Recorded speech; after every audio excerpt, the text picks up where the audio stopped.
So welcome everyone. This interview is something I've been looking forward to for a couple of weeks now. And it all started about 2 months ago when Sean Becker kindly came onto my Feel Good Friday show and started dropping links and recommending this channel. The channel being FPV Angel, and the subject matters being very wide and varied. And this interview attempts to introduce you to the team that is doing some fantastic research out there. It's got my imagination going wild, made me realise I was definitely paddling in the shallow end, and it makes me even more humble to realise that the world we live in is something awesome, magic, and still yet to be discovered fully. So it's with massive pleasure that I want to introduce you to FPV Angel channel and the APM Research team. So welcome everyone. Thank you for coming on the show. Hello, Hi, Robin. Robin. Hey. Hi, thank you. So let's do the done thing, the right thing, and start to introduce you individually, if I may, and just perhaps give us a bit of history as to how your research started and what got you on the road to where you are today. Does anyone like to start? Maybe. Yeah, I'll Jeffrey? start with this, Robin. Yeah, because Thank you. right, when I came to Flat Earth a Mm. few years ago, and I was looking into it, I'd come from a political background. I've been following politics for a few years myself, Okay. and I was watching. You watch politics, you start to see certain characters taking these trips to Antarctica. Mm. And when I found Flat Earth, I thought, oh, well, there's some connection going on here. Something going on at Antarctica that I hadn't spotted before.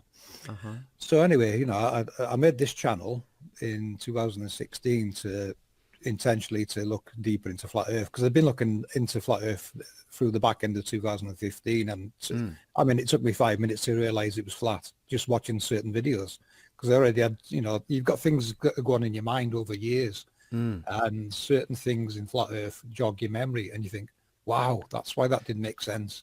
You start coming Yes. to these conclusions, and eventually you can find ways to debunk it yourself. Mm. So, my research started when I came to Flat Earth. They were passing around I think it was the E-map, or the Okay. glyphs. There was everyone calls them the pizza maps, don't they? Yes. Now, they were getting passed around, and I was looking at those, and, I was doing my own research in the background as well. And I found some things you could make work on this map, but other things weren't making sense. Okay. And at the same time, although I was looking at the Nazca lines. Now, what I'll do here, I'll just screen share so you can see my Google Earth and the Nazca line tracing Yes. that I've been doing, Mm-hmm. and then give you an idea of what I was looking at and the conclusions I was coming to just by looking at these. So these are in South America, Nazca, Peru. Okay. You can see that, yeah? I'm seeing you zoom into Peru, yes. We're Yeah, getting into right. the blue bits now, yeah. Right. These are the line tracings I've been doing on the Nazca lines. Now, when you look at these, I mean, I'll zoom in and so you can look at the detail. I haven't put all the Yes. animals on yet, because to me, more importantly, was all this structure. Yes. That's what we're really looking at here, detailed structure. I Yes. mean, let's see the detail in this, Yes. and how things, the birds, where they would connect to certain places, and up. There's going to be some things in here blow your mind, mate. There really is. Okay. Well, let's get into that in more detail later, but your initial thoughts were My some... initial thoughts were, as soon as I was looking at this, we're looking at a technological construct, and what I did was I overlaid these over Mm. the map. Okay. Which you're showing us now, yeah. Yeah, that's them at Nazca, Peru. They portray them the opposite way around, so you never figure out, if you overlay it on a map, it'll make sense. But when you put them the correct way up, north, south, east, and west becomes quite apparent. Okay. So this big area here on the world map would represent the Americas. I see. And Over up here would be northeast Russia, east over here. So New Zealand would be over here on the world map. What you're looking at here is condensed blueprints of the world map, basically. Well, the technological configuration below the world map, I should say, fascinating. is what it would decode as. And I've got to show you this one as well before we progress. You see that there where it's detailed 3D structure. Can you see that? Yes, I can. And are we looking at it side on for you to say Yeah, that? yeah, Okay. right on, yeah. So you zoom out and it connects to more and more. And we've even got one here that they call the solar clock. Now you tell me, Robin, that is not an antenna. Wow. Because what you're going to notice in the Nazca lines, I've come across at least 4 different types of antennas. Okay. Well, before we get too deep, if you don't mind, can you just fast forward a little bit and just say where you went from here, and you'd done some flat Earth research, you started studying the Nazca lines, and then what happened after And that? then I came across the Nazca mandala, which is this image here. Okay. This grid, all this grid is the Nazca mandala and the sun star of Peru. Now, as soon as I found these in there, I thought, wow, I've got to put this on a map. You know, Okay. it became a mission of making this grid make sense on a map. Okay, so this is what found in historical records for the ancient Peruvians, is it? I'm This not sure. I'm not sure what they classed it as. You know, it's to me, it's been there a long time, and they've just inherited the land. okay, and where did you find this pattern? Sorry, where did it? This is a class 1 geoglyph from Nazca, Peru. It's Okay, I'll just jump to Google Earth and I'll show you where it is on the map. right, and your circular pattern there is just There, you creating some. right. That's its location there on the map. You see Oh, I that? see. Can you zoom in a bit more? And sort of. It's Yeah, the detail's very poor in Google Earth. It seems to get Okay. worse. You notice that it gets worse and worse, not better and better, which is strange, you know, considering the technology we've got today. So to me, they're intentionally obscuring it. Yes. So this pattern then is something you observe in nature, and you've overlaid it then. Yeah, because when I seen it, the first thing I thought of when I saw it, Robin, was gates in the north, south, east, and west. Yes. You see them? Yes, so these gates, as in the nodal points that are on these concentric circles, is that something you've put there, or they? No, these are all part of the grid. All I've done here is overlaid them on this world map. Now, I see. the map we're following here is the one produced by one hippie. We call him Series. Okay. And what he did was he took Google images, you know, the Google Earth images, and Yes. what he did was applied an algorithm to square them back off to take out that roundness that they give it. Right. Because you know, I see. Flatten you'll them find out. Google, yeah, it's flattening it back to being a flat map. So Okay.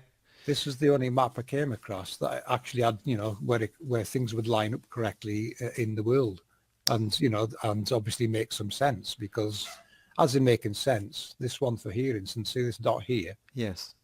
this is where the Kola borehole is. Now, why would they be drilling there, do you think? Understood. And This one, that one there is the German intercontinental drilling program. It's right there.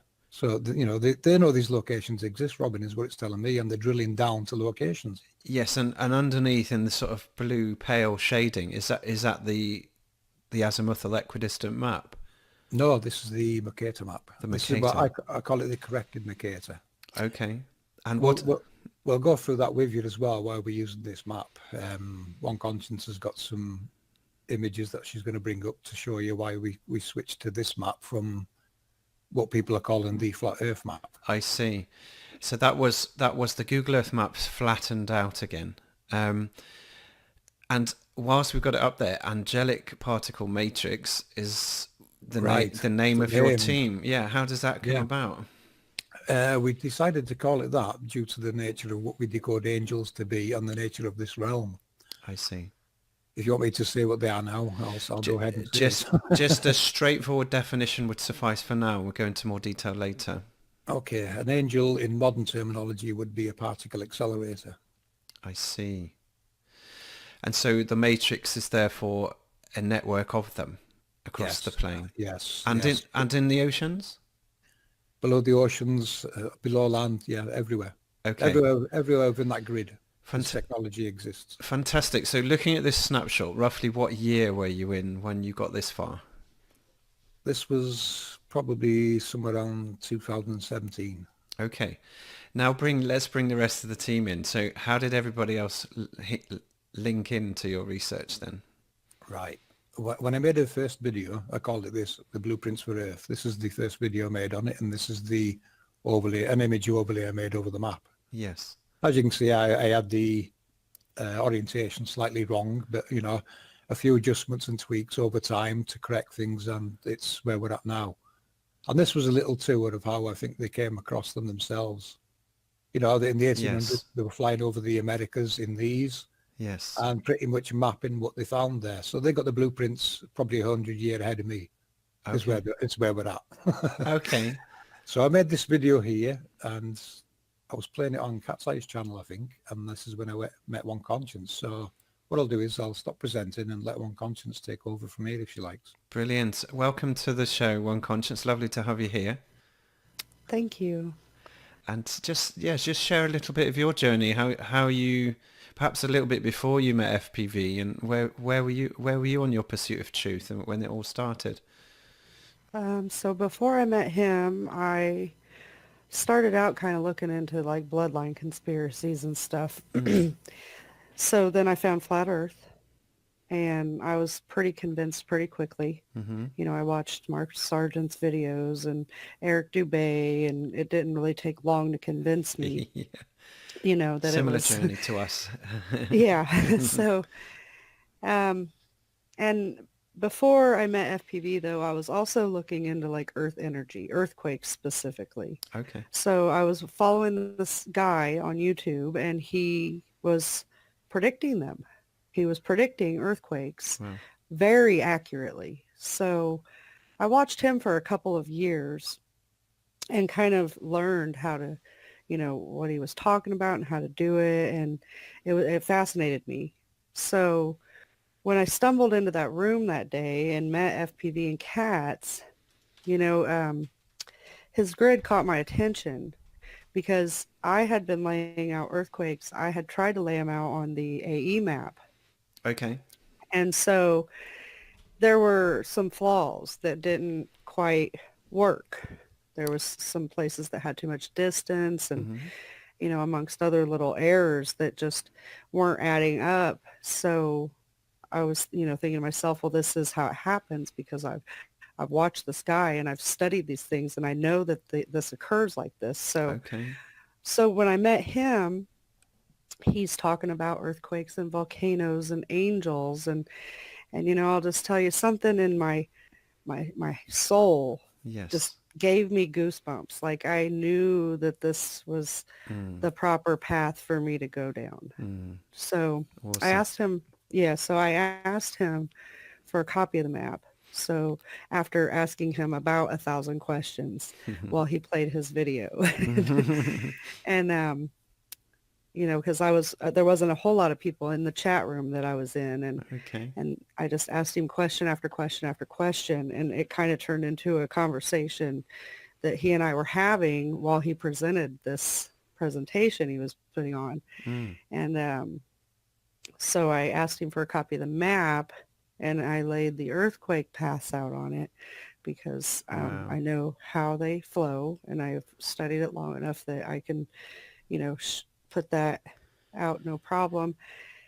And so then I gave it to him, and he loved it. He was amazed. He was like, you know, this is amazing and it makes so much sense. Okay. And we deciphered that this technology, you know, turning on and working Wow. is what's causing the vibration. So then we progressed. Okay, so a question I have for you is, when you say you studied them for a long time, what was your source references for that? Where were you looking? So there was a guy named Dutch Sense. Okay. And he's a YouTube channel. He stepped out recently. I mean, he did this for 9 years straight. Okay. And so I studied his work. Okay. And I studied his arrows, and he had arrows that specifically pointed to where these earthquakes would hit repeatedly. And he also would forecast. He would forecast, you know, Yes. because this hit here, it's going to hit here. because it did this, it's going to do this. And he was so dead on accurate. It was just amazed me. Mm. I'm like, oh my gosh, science and the USGS and stuff like that, they don't tell us that you can predict earthquakes. Think about how many lives we could save. Goodness me. And Yeah. so you built up some knowledge, and have you? So he's walked away, but are you able to? I don't suggest that anyone can predict earthquakes going forwards, but have you got a sense of the accuracy now, so that you can share in a given year, perhaps, or a given few years where you think Well, earthquakes are if I going to come about? if I sat down and studied it for a few weeks, I'm sure I could pick up the pattern as to predicting them. However, that isn't what I do. Okay. He did that with accuracy. I went and I got my own earthquake 3D, so I was studying them on my own as well as watching his channel, Okay. and trying to take guesses at what I thought would happen, along with listening to what he was predicting, and hit and miss with me. I hadn't done it for 8 years. I guess So, prediction isn't really the key, but it's certainly if you can see where it's happened before, then you can see the well, commonality, can't you? I what the guess. key to me is that these earthquakes are repeatable. So Okay. they're always going to hit in the exact same spots. And Yes. that's no joke at all. So much that I can make a map with the arrows also and show exactly where they're going to hit. This energy has a flow. Okay. It has a perfect flow, and it will repeat every single time. It comes in from the outside, and it does its flow, and it does it every single, every so many Wow. days over and over. It's Mm, repeatable. These things are absolutely repeatable. That's why they're predictable. Do you want me fantastic. to do you want me Yes, to play this please. clip for you? Yes, please. And I love your avatar one conscious. That must be one of the Nazca patterns, is it? Yeah, it's the That's condor bird. Yeah. awesome. Awesome. Love it. Go ahead, FPV. Here you go. I'll screen share this so you can see what one's talking about. I'll mute while one talks through it. Here you go, one. Please, can you maximize? Yeah, thank you. Okay. Uh, Okay. I'm not, So what this is excuse me, guys, I'm not seeing it. I don't know why. Does FPV need to? Ah, there we go. Do you mind maximizing for? There we go. Got it. okay. So what I've done, and I've done it several times through our work, I made a little quick one. So the energy comes in, and it's what it's doing is compressing into the center. And I mean, if you've watched our work, we talk a lot about compression expansion. Hmm. So the energy literally comes from the two gates, the east and the west, and it compresses into the center point. I see. Then the data I get, I can watch it go north. Okay, so we don't get a lot of data for south. We don't get a lot of data for Antarctica at all. So I didn't put any arrows going down because I haven't seen that data on my own. But Okay. then once it hits the center point, it heads north and it spreads out in both directions like a torus energy field. Wow. Okay, and it's expanded at that point. So once it goes up north, it expands out, wraps around to come back in for its compression. Where those arrows are where earthquakes will hit repeatably I see. every single time. That is a pattern. It's repeatable data, and it's recordable. And it's a sequence chronologically, because is that what you're showing us? Over Yes. time, it's doing this in this order. Yes. Okay. Yes. So it's always coming in from the two sides, and it's always hitting in the same spots. Okay. So I found the map fascinating when I met FPV because a lot of it kind of follows along this grid that he's Yes. overlaid, Mm, and these star halos to form our torus to come back in. Now you I have to see. remember it's probably going south and wrapping back up around that way as well. But I don't get data, so I don't add that part to my Sure. animations because I can't prove that. And You just, know, sorry to interrupt you, just quickly for my knowledge, you mentioned something called Earthquake 3D. Is that a software package? yeah, it's a Okay. software package that people can get for free, Okay. or you can pay $20, and it's a little more enhanced. So I Okay. paid for mine. But that's because I was really, really into it. And that allows you to track and record where earthquakes are coming up over time. Is that right? Yes. Okay. Yes. So I actually used it and I recorded 9 weeks worth of earthquakes and I put little dots on the map for 9 weeks straight every single day. Wow. And that's how I got really good at learning exactly where these things hit and realized a lot of different things about the energy at that time. Thank you. And I guess the Earthquake Watch websites is where you get that from, is it? Where you see seismology reports and anything over a certain scale is recorded as an earthquake. Is that right? Well, the Earthquake 3D, you just go to the website and download it. But And that's telling you where they are. Okay. yeah, it tells you exactly where they hit. I see. And it tells you what the magnitude is and what time it hit. That's- And so you can learn a lot by, looking at this information like, okay, it hits here every day. I watched the same earthquake hit the same spot for an entire summer. Oh, And then kind of as the sun shifted upward, the earthquake went north and it hit that's that spot. It was following our luminaries. that is so powerful software to be real time and tracking like that. Oh yeah, for sure. And when you say it tracks our luminaries, what exactly do you mean? Well, okay, so with the earthquakes, all of our happenings are below. So what APM has realized is that the stuff that we see above is below. So it's as above, so below. I see. So, There's a model below, and okay, we're seeing it above in the heavens. So okay. what we're feeling in our world is the vibration of the occurrence in the layers below, so we can see our luminaries above. Wow, So the vibration is coming up in the form of earthquakes, I which is see. why it's following certain luminary activity. Okay, would it be a good time to mention the 12 gates at this point, FPV, and the cardinal points? Yeah, perfect time. Okay, brilliant. I'll bring the map back up on the screen.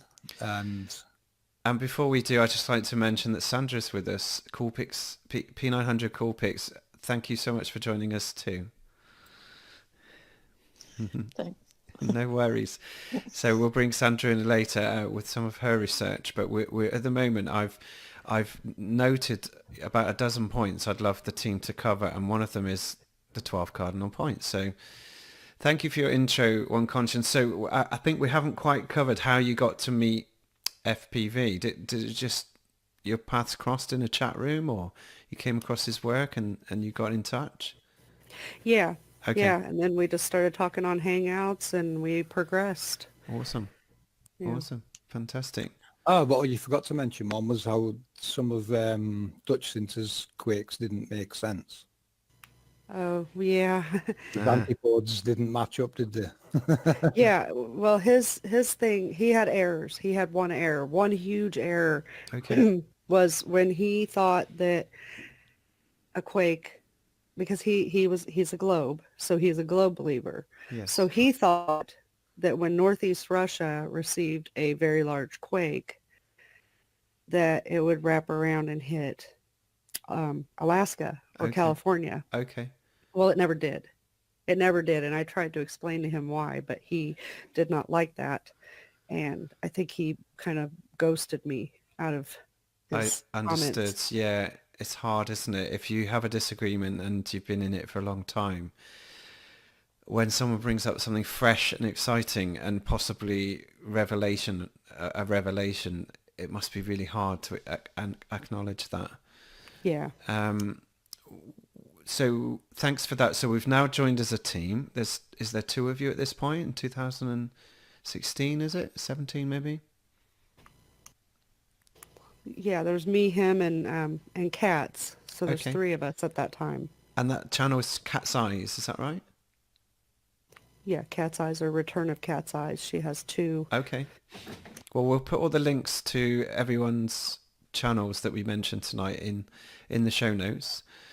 And go ahead, FPV. You were going to share the creation calendar, mimic events, astrology tracker, and the sun gate tracker is what I've got up on screen. But I think you might need to minimize the main window. That's right. There we go. You There see we that, yeah? Yeah, perfect. Right, so we're back to the 12 gates again. Okay, so what we did here, Sandra obtained the data from time and date for the sunrise for New Zealand. Yes. She just picked a random year. In this case, it was 2006. Yes. So what I did with this tracker, I added all the data with the sunrise from New Zealand and the bearing on the compass to give us an idea. What we're looking for is gate switches. I see. And what you'll see in this animation is this arrow on the degrees go up and down this direction. This would be New Zealand here with this little arrow. Yes. So that's the sun gate tracker. So that's just tracking where they see the sunrise from. And what you'll see is it moves up and down. I see. Obviously moving up and down the gates, which is what we're looking for. Because what I did here, this calendar here, the creation calendar, I tried to sync that with this. Now this comes with specific dates on gate changes. Like this one, March the 21st, gate 4. Right. And what is a creation calendar?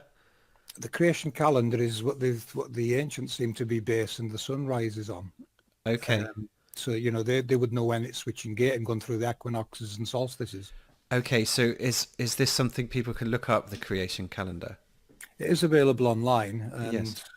what I had to do, it's naming gates, and of course, even in Enoch it mentions gates. Okay. In fact, every scripture mentions gates or portals. But portal is a gate. It's the same thing decoded. Okay, understood. Now, before we get too deep, I will mention that we're going to cover some fairly hefty subjects today. Some of it will be scripturally based, and some of it will be sort of more modern, old science, now modern science, because there's people that are really working out that we live in an electromagnetic realm, and how our sky clock works, and what I would call recent relearning of ancient knowledge. You're going to cover quite a bit of that. So forgive me, I interrupted you, but I kind of need the audience to come along with me as I learn as well. Yeah, it's fine, Robin. Yeah, anytime you need to jump in, mate, just jump in and slow us down. Okay, yeah, no problem. We're used to working with this, and we forget how shocking and revealing it really is. Yes.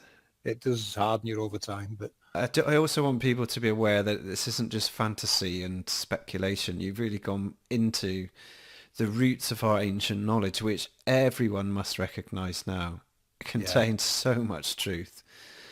So I would say there's something for everyone in our research. You just, that's the hard part. You've got to find people's interests and knowledge based so they understand what it is you're telling them. Yes. So go ahead. You've done the creation calendar, and you were talking about the gates. Yeah, so I synced the creation calendar with the sun gate tracker. With the sun gate tracker, we took the dates from the 25th of the month to make sure that it had switched, because you'll find with the creation calendar, it says there 21st. I've seen some round about the 18th, so it's up and down a little round about 18th to 21st. So I thought, okay, we'll use the sun gate tracker as the 25th, and then we know they've changed. It's definitely changed. I see. The astrology tracker, that's tracking various things like the zodiac, gemstones, fire, earth, air, water, just some extra information for people that might want to use it. Yes. The mimic map events are events we've recorded ourselves off the mimic map that defy explanation from mainstream, but we can see, it's technological processes and mechanisms, events going on. And when we say mimic, are we talking about comets and...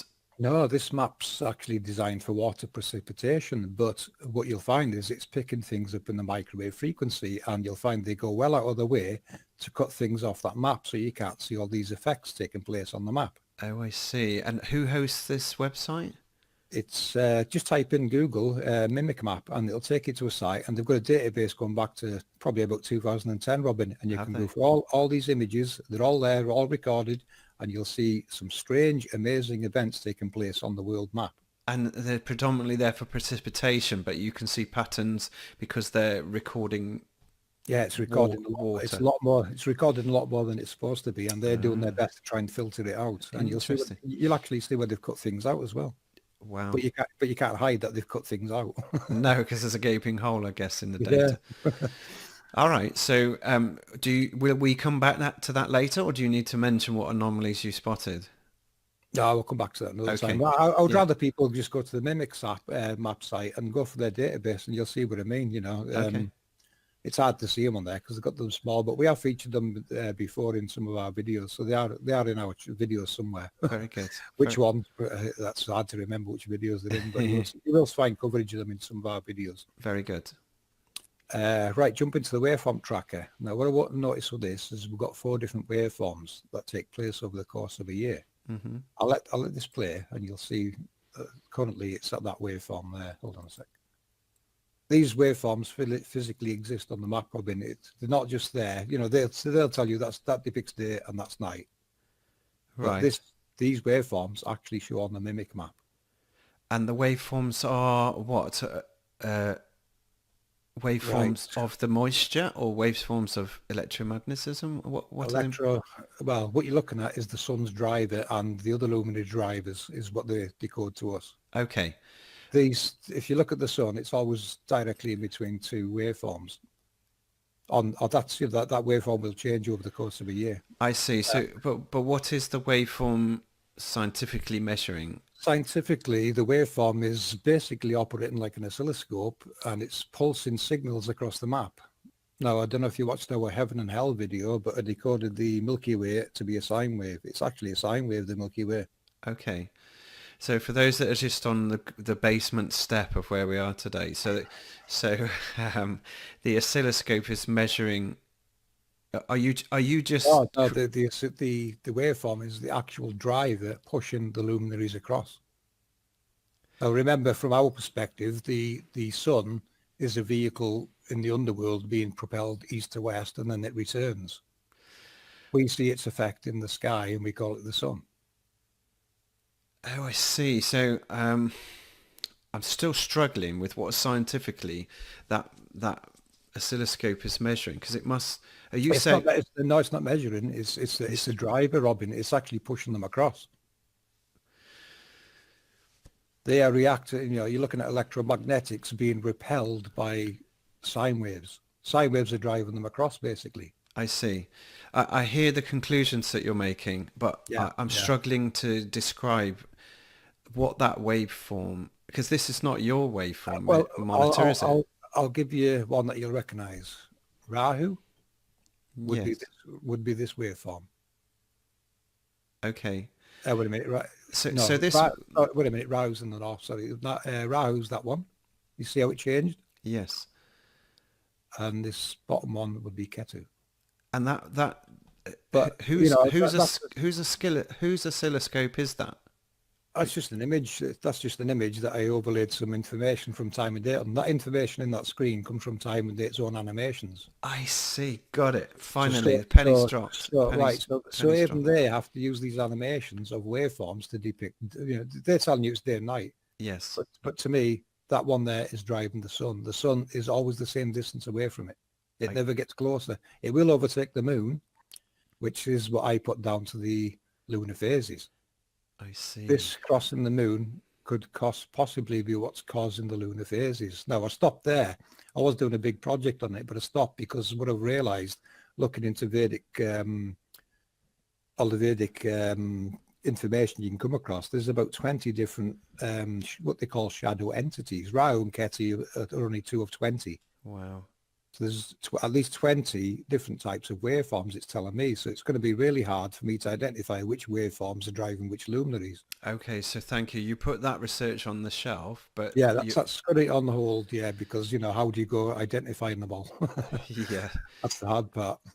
Right. But, what we're saying is we know they exist. We know they're driving luminaries across, and what the luminary does, it returns back on the outside of it. Now that return back is, hold on a sec, I'll just get the image on screen so you can see it. There's a mimic map event. You see that waveform there? Yes. That shows up going right across the world map on the mimic map.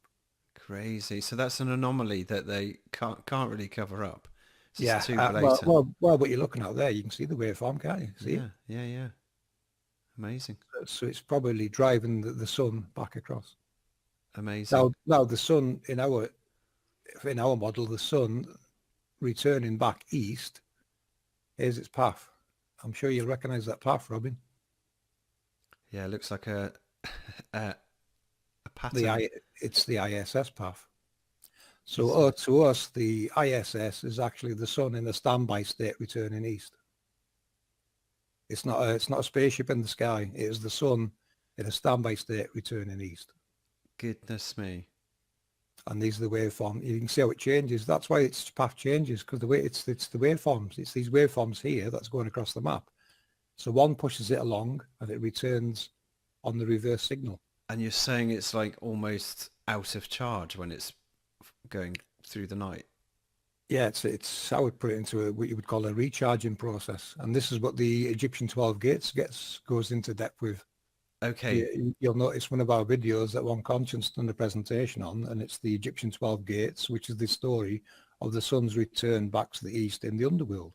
Amazing. So we brought 12 gates up at the beginning of this little segment, so why don't you cover what they are? Right. If you can. The 12 gates. Yeah. To us, these are what Enoch would term portals. They're where the sun would appear and then start its path across east to west. And remind the other name for portal? Gate. Yeah. So, these are portals or gates. And there's more than, even Enoch describes more than what you see here, because he does mention there's more north and south of them as well. Can you give us an idea of what Enoch said? So I take it you're talking about the book of Enoch in the Bible? Yeah. Or the book that got removed from the Bible. One Conscience actually done a nice video on it where she spoke through it, and what I did was made an animation to match what she was talking about. Yes, I've watched a few of those. And when he described the gates, he even went into detail of the angles they were at to each other, and them angles match what you're seeing here. Now, is that a coincidence? Enoch is talking about the Nazca Mandala. Wow. It's insane, Robin, isn't it? It's no coincidence, is it? And they're talking about the same thing. Amazing. So without trying to jump too many tangents, I didn't ask you about the patterns we can see at the corners and around the middle that seem to have like 4 dots in each square. Is that something? Right. Is that something you've added, or is that part of? No, that's part of the grid. I'll go into detail of them for you if you want. Yes, right. Please. You see these? You notice each box has got 3 that aren't connected to anything. Yes. Yeah. These are your 24 elders from Scripture. Okay. There's 24 going around the inner circle there that are not connected to anything. Now that's got to be your 24 elders Scripture references. Jumping back out, then we go 12 at each gate. So there's 48 external, Yes. 24 internal. There's your 72 virgins from another Scripture, because they're not connected to anything. Okay. So, this is where Scriptures comes into play with what it's actually describing. So you're going to have to forgive the audience for going, that's a bit of a leap, FPV, and I'm going to allow you to flesh it out later and go into more detail. But to go from, picking a scripture that's got a number in it sounds on the face of it to be a bit of a leap. Yeah. I'm sure you can add some more color to it. Do you want to try that now, or shall we? Well, this is what I realized, Robin, when I was looking into the geo, petro, and hieroglyphs. Now, the mainstream tell us they were all into sun worship. And what I realized was no one's ever been into sun worship. What they're really portraying is the mechanisms of the realm depicted in geo, petro, and hieroglyph form. They characterize or personify technologies to help explain what they're doing. That's why they use male and female characters in all these glyphs. I see. So this is how you hide technology. You personify it as characters, and of course you put it in a book, and people bring that technology to life as a real person. I see. You see what they've done? So it's hidden, decode, and you're trying to decode. And I guess we'll learn a bit more as we go through the presentation. So you from the start of this now, I'm already looking for technology, and my mission became finding the technology, how the ancients depicted and described it, yes, and how it fits in with a world model. And that was the surprise for me, Robin. I did not expect to see the same glyphs everywhere on the world. You look at spirals and things. They're all. So it tells me that was probably our written language back in those times. It's not unique to Egypt. It's everywhere. And that's borne out in lots of researchers now, all the hidden histories guys, Martin Leaker and the likes, they've found a lot of this in their research, haven't they? Yeah, yeah, yeah. You're going Awesome. to see people everywhere looking at it. Mm. But, it's to connect it all into stories telling you how the world works is what it's doing. Yes, and my mind's already going now about architecture and like harnessing this stuff, but we'll cover that, I'm sure, in another segment. So, okay, so these dots are on the original Yeah, Peruvian template. yes. They are. All that grid there. What you've got here is a 12 by 12 grid. So there's your 144. Yeah, And you've got 6 squares, 6 circle, and 6 rhombi. There's your 666. got it. So, so you can pull bits from scripture from there. People will say we're cherry picking, Robin, but so are they. Yeah, They're cherry picking stories that fit what they want to believe. understood. I'm looking for how the technology fits into it and how they've described it or tried to hide it in some cases. Yeah. And So we can see that's changed over time. one of the things that's jumping out to me is Antarctica seems to be at the bottom and it's not been stretched around. Is that because you can't do anything with it at the minute? No, this is what you're looking at really is, a world map is basically a strip of data we call a map, and it's obviously part of something larger. Yes. So that's why it's got chopped off sides. That what you're looking at the sides, this is where the international date lines cut in half. This is what they've done is they took the Mercator map and cut the sides off and wrapped it around a ball. Yes. That now hides the gates in the east and west, and your treaties in the north and south hide the ones in the north and south. Got it. So what I'll do here, I'll pass it over to One Conscience because she's going to have to go through some map information here to get you looking at it like we are with this map. So I'll pass it over to you, One, if you want to do that bit with the map corrections. It's probably a good time about now, yeah? Thank you. Okay, do you have that video? Yeah, I've got it on standby. Let's have a look. Where is it? Yeah, map corrections. Master screen sharing. You are, yes, Yeah. thank you. Right, I'll mute and I'll let One talk for this one. Thank you. Okay, so we we corrected several, globe portrayals and backwards Mercator maps, and they actually make a lot more sense. So what you're looking at here on screen are the constellations.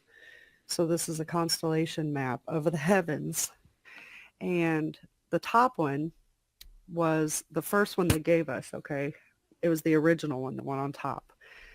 And you'll see like off to the right-hand side, Virgo's cut because they've wrapped this around to make it seem like it's all circular, like it's around a globe and, going in circles around our heavens. But they actually, you go to the bottom one and we've corrected it. So do you mind if I stop you there, please, One? Because I'm struggling to see any map information at all. I can see some pictures of animals.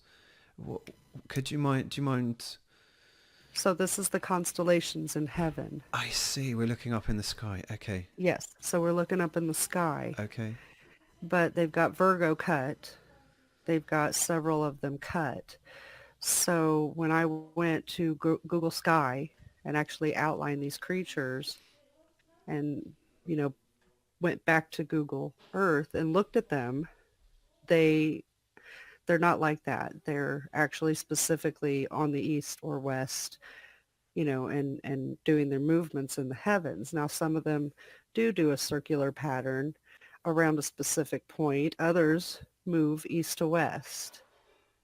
The bottom map is corrected. So Virgo's back together in the center where it's supposed to be. And, they're all in their proper place. Okay. Moving forward, because the constellation one is a little bit more confusing. It's a little bit more advanced than Earth. Can we move forward at EFPV? So right here, we have a backwards Mercator map. Okay. Which he skipped past, but we have it up top. We still have it, so it's okay. Okay. So this is the map that a lot of science tries to use. Okay. So the problem with this is the Bering Strait. So when we looked into the Bering Strait, we realized that even these two islands called the Diomedes, which is directly between Alaska and Russia, Mm-hmm. have a 5-hour sunrise difference. And that's not taking into account of the time difference. We're talking about actual sunrise. Okay. There's a 5-hour difference between these two islands that are 3 miles apart, What? according, yes. And I have a video called The Bering Strait on my channel. FPV, do you mind moving the mouse to where one is talking about if you know? It's up there. Okay, thank Yeah, you. right in that little spot. So there's these two little islands, and they're 3 miles apart, called the Diomedes. Mm.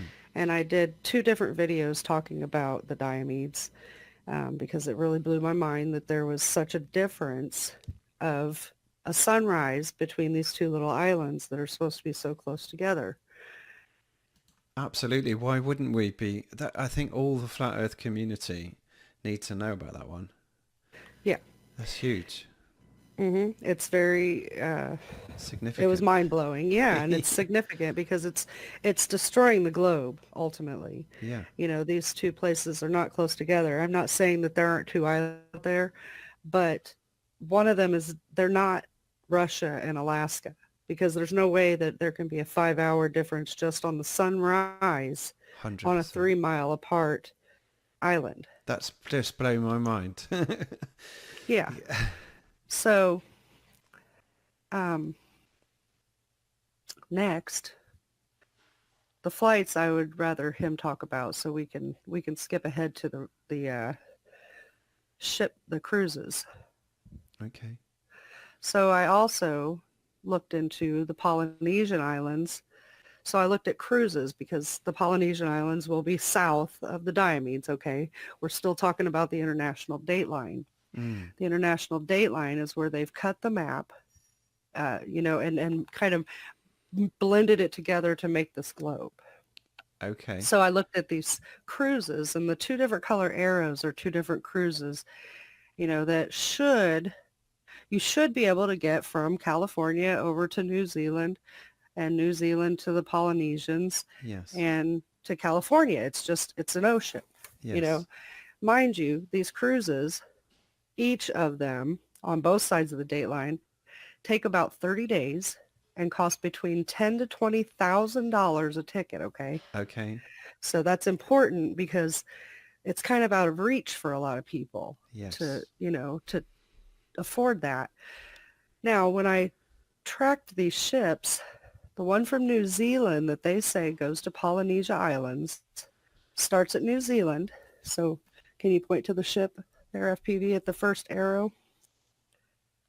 So right there. Down the Okay, down and we're near just the going to bottom, follow yeah. the track. So what it does is comes up around New Zealand, goes over to Australia, goes around the coast of Australia, comes out to a couple of little islands, stops before the dateline, turns around, and goes back to New Zealand. Got it.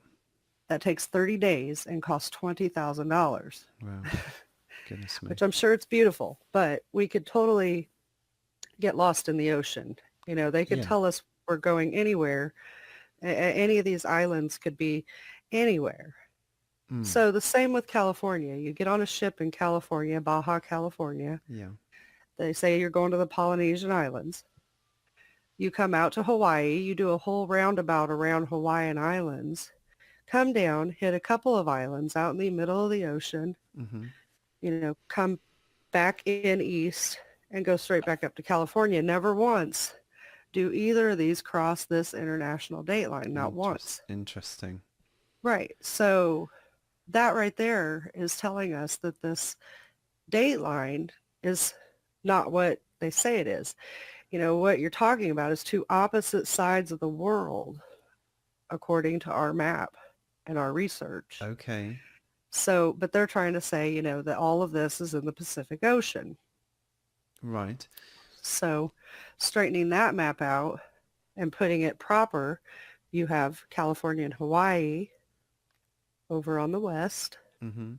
You have New Zealand and Australia on the east. So there's no way that you could take these cruises and actually go to each other. There are no cruises that go from California to New Zealand or vice versa. Very telling. Right. So this is killing the globe. Amazing. Yeah. Moving forward,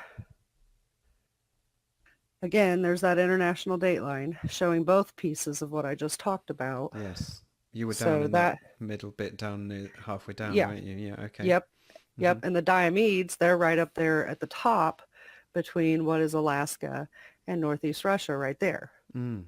So they're that close together, but yet the sunrise, and not the time difference, mind you, the sunrise, there's a 5-hour difference between these two little islands that are between those land masses Mm. that are 3 miles apart. Wow. So content creators, go and make some videos on that. Right. Yep. Because other people have looked it up and they've backed everything I said. So, Amazing. you know, next it'll be the Ring of Fire. So looking at the backwards map there of the Ring of Fire, they say it's this big ring of fire where all these volcanoes are. Okay. But correcting that, it's actually the the hot points here where we're going to come into our compression. All of this technology is going to create a lot of heat. Okay. There's also going to be fire right across the equator. It's the fire in the middle. Mm. The pyramid is the fire down the center. I see. And all of that is due to the waste and recycle system of the volcanoes, which are along both sides on the two coasts. This Yes. ring of fire is not a ring. It's more like a line that's compressed in the center and expands out. I see. And that's due to the gates and I think all the happenings of, the accelerators and Okay. the stuff that's kind of getting hot and melted below. It has to have a place to release. I see. So we're saying as to connect the dots from one of the earlier slides, we said these circles make up they're mapping what's above and below, and there's some particle accelerators underneath. Well, there's The ground. 30,000 particle accelerators in our world, Wow. and most of us don't know that And how did you come to that number, if you don't mind me jumping? because you can look it up. Okay. I've looked it up. when I've you, mapped them. okay, so when you say you've looked it up, what did that entail? Where did you look? I looked up particle accelerators in the world, and it gives you an entire list Oh, I of see. many, many, many. I don't think all 30,000 are listed, but it does tell you that there's 30,000 particle accelerators in the world. Man-made ones. If they're man-made or already here, this technology of our world that's creating our world and everything in it, and they just refurbish it or just take it and call it their own. I can't say that. Okay, so CERN being one of the most famous then. CERN is the most famous, and I it's see. the one that most people talk about, but there's 30,000 of them, one of them being in my state that I live. Okay. It's up north, and it was actually the largest accelerator before CERN was supposedly built. Okay. But I've looked up pictures to see if there's any photos of CERN being built, and I really don't find a lot Wow. that shows that CERN was actually built. So do But we you would think it might have just been adopted by those that thought they controlled the world then? They took over it. That's what we think, yes. Wow. Can I comment here? Yeah, please. Yes. Well, so you can see so far, Robin, what they've done is to hide what the world is. They've cut the map and wrapped it on the globe, yeah? Yes. And the international date lines now hide anything beyond. Yes. And they control the shipping and airlines. Yes. And then we've got the treaties in the north and south. So that's us restricted for full exploration, really, isn't it? Yes. Understood. But what we can work with is the data therein, all around us. The real world. What you're going to find is we work with real world data. We look at it, accelerators. Now, it's so easy for someone to say they built something, paint it up, and plug a few things, monitoring equipment in, and say, "Look what we built." Yes. For all we know, they're probably just monitoring what it's doing. Amazing. We don't know. Amazing. Or it is a copy, but it's hard to say. So forgive me, you're blowing my mind because I've done 3 months of research with you.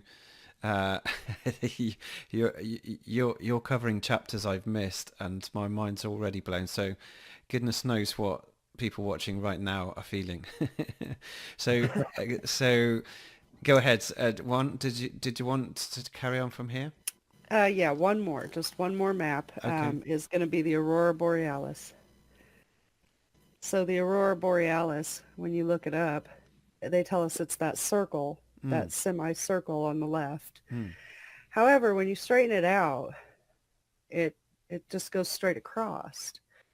Um, Oh, we wow. haven't really concluded what that is. You know, it could be some kind of a gaseous release. You know, I've had my theories, and I'm not saying that any of them is something that I would stand true to. You know, one theory being east and west is a solid release, Mm. and north and south could be some kind of a gas release. But I'm not going to stand by that at this time because, Okay. you know, but we're trying to work on possibly what that is. FPV might have his own theories on that, but the north and south do get the aurora. You know, there's one in the north that's very famous, and then there's also one in the south that people from Australia see. Okay. You know, and I actually confirmed that through a YouTube lady named Trouble About quite a while back. Yes. You know, I asked her, is that a real thing? Does it really happen? And she said, yeah, I've seen it. So, Wow. And I totally rejoice in the fact that, you know, you remain rooted in what's real, but you're still prepared to use your imagination, because this is how we make the next step, isn't it? We have to stay creative. Otherwise, we know, for instance, if we stick our minds in the box of today's science, we're going to get very lost in quagmire of nonsense, aren't we? So I appreciate the fact that you stay rooted in what you know, but you're still prepared to consider the options, which is, it sounds like this is what your team's been doing for 3 years now, is it? You've been together? yeah, I think Mm, almost 4 years, three awesome. years, Amazing. something like that. Amazing. So thank you very much, Juan. You're welcome. That's covered some of the things we were looking at cardinal points. We talked about the 12 gates. The next I had on my list was the path of the sun and the moon, and yeah, if this ties in at all with the planets transiting the sun as well with the angels. But you take your time, FPV. If you want to just cover sun and moon on its own, that's great.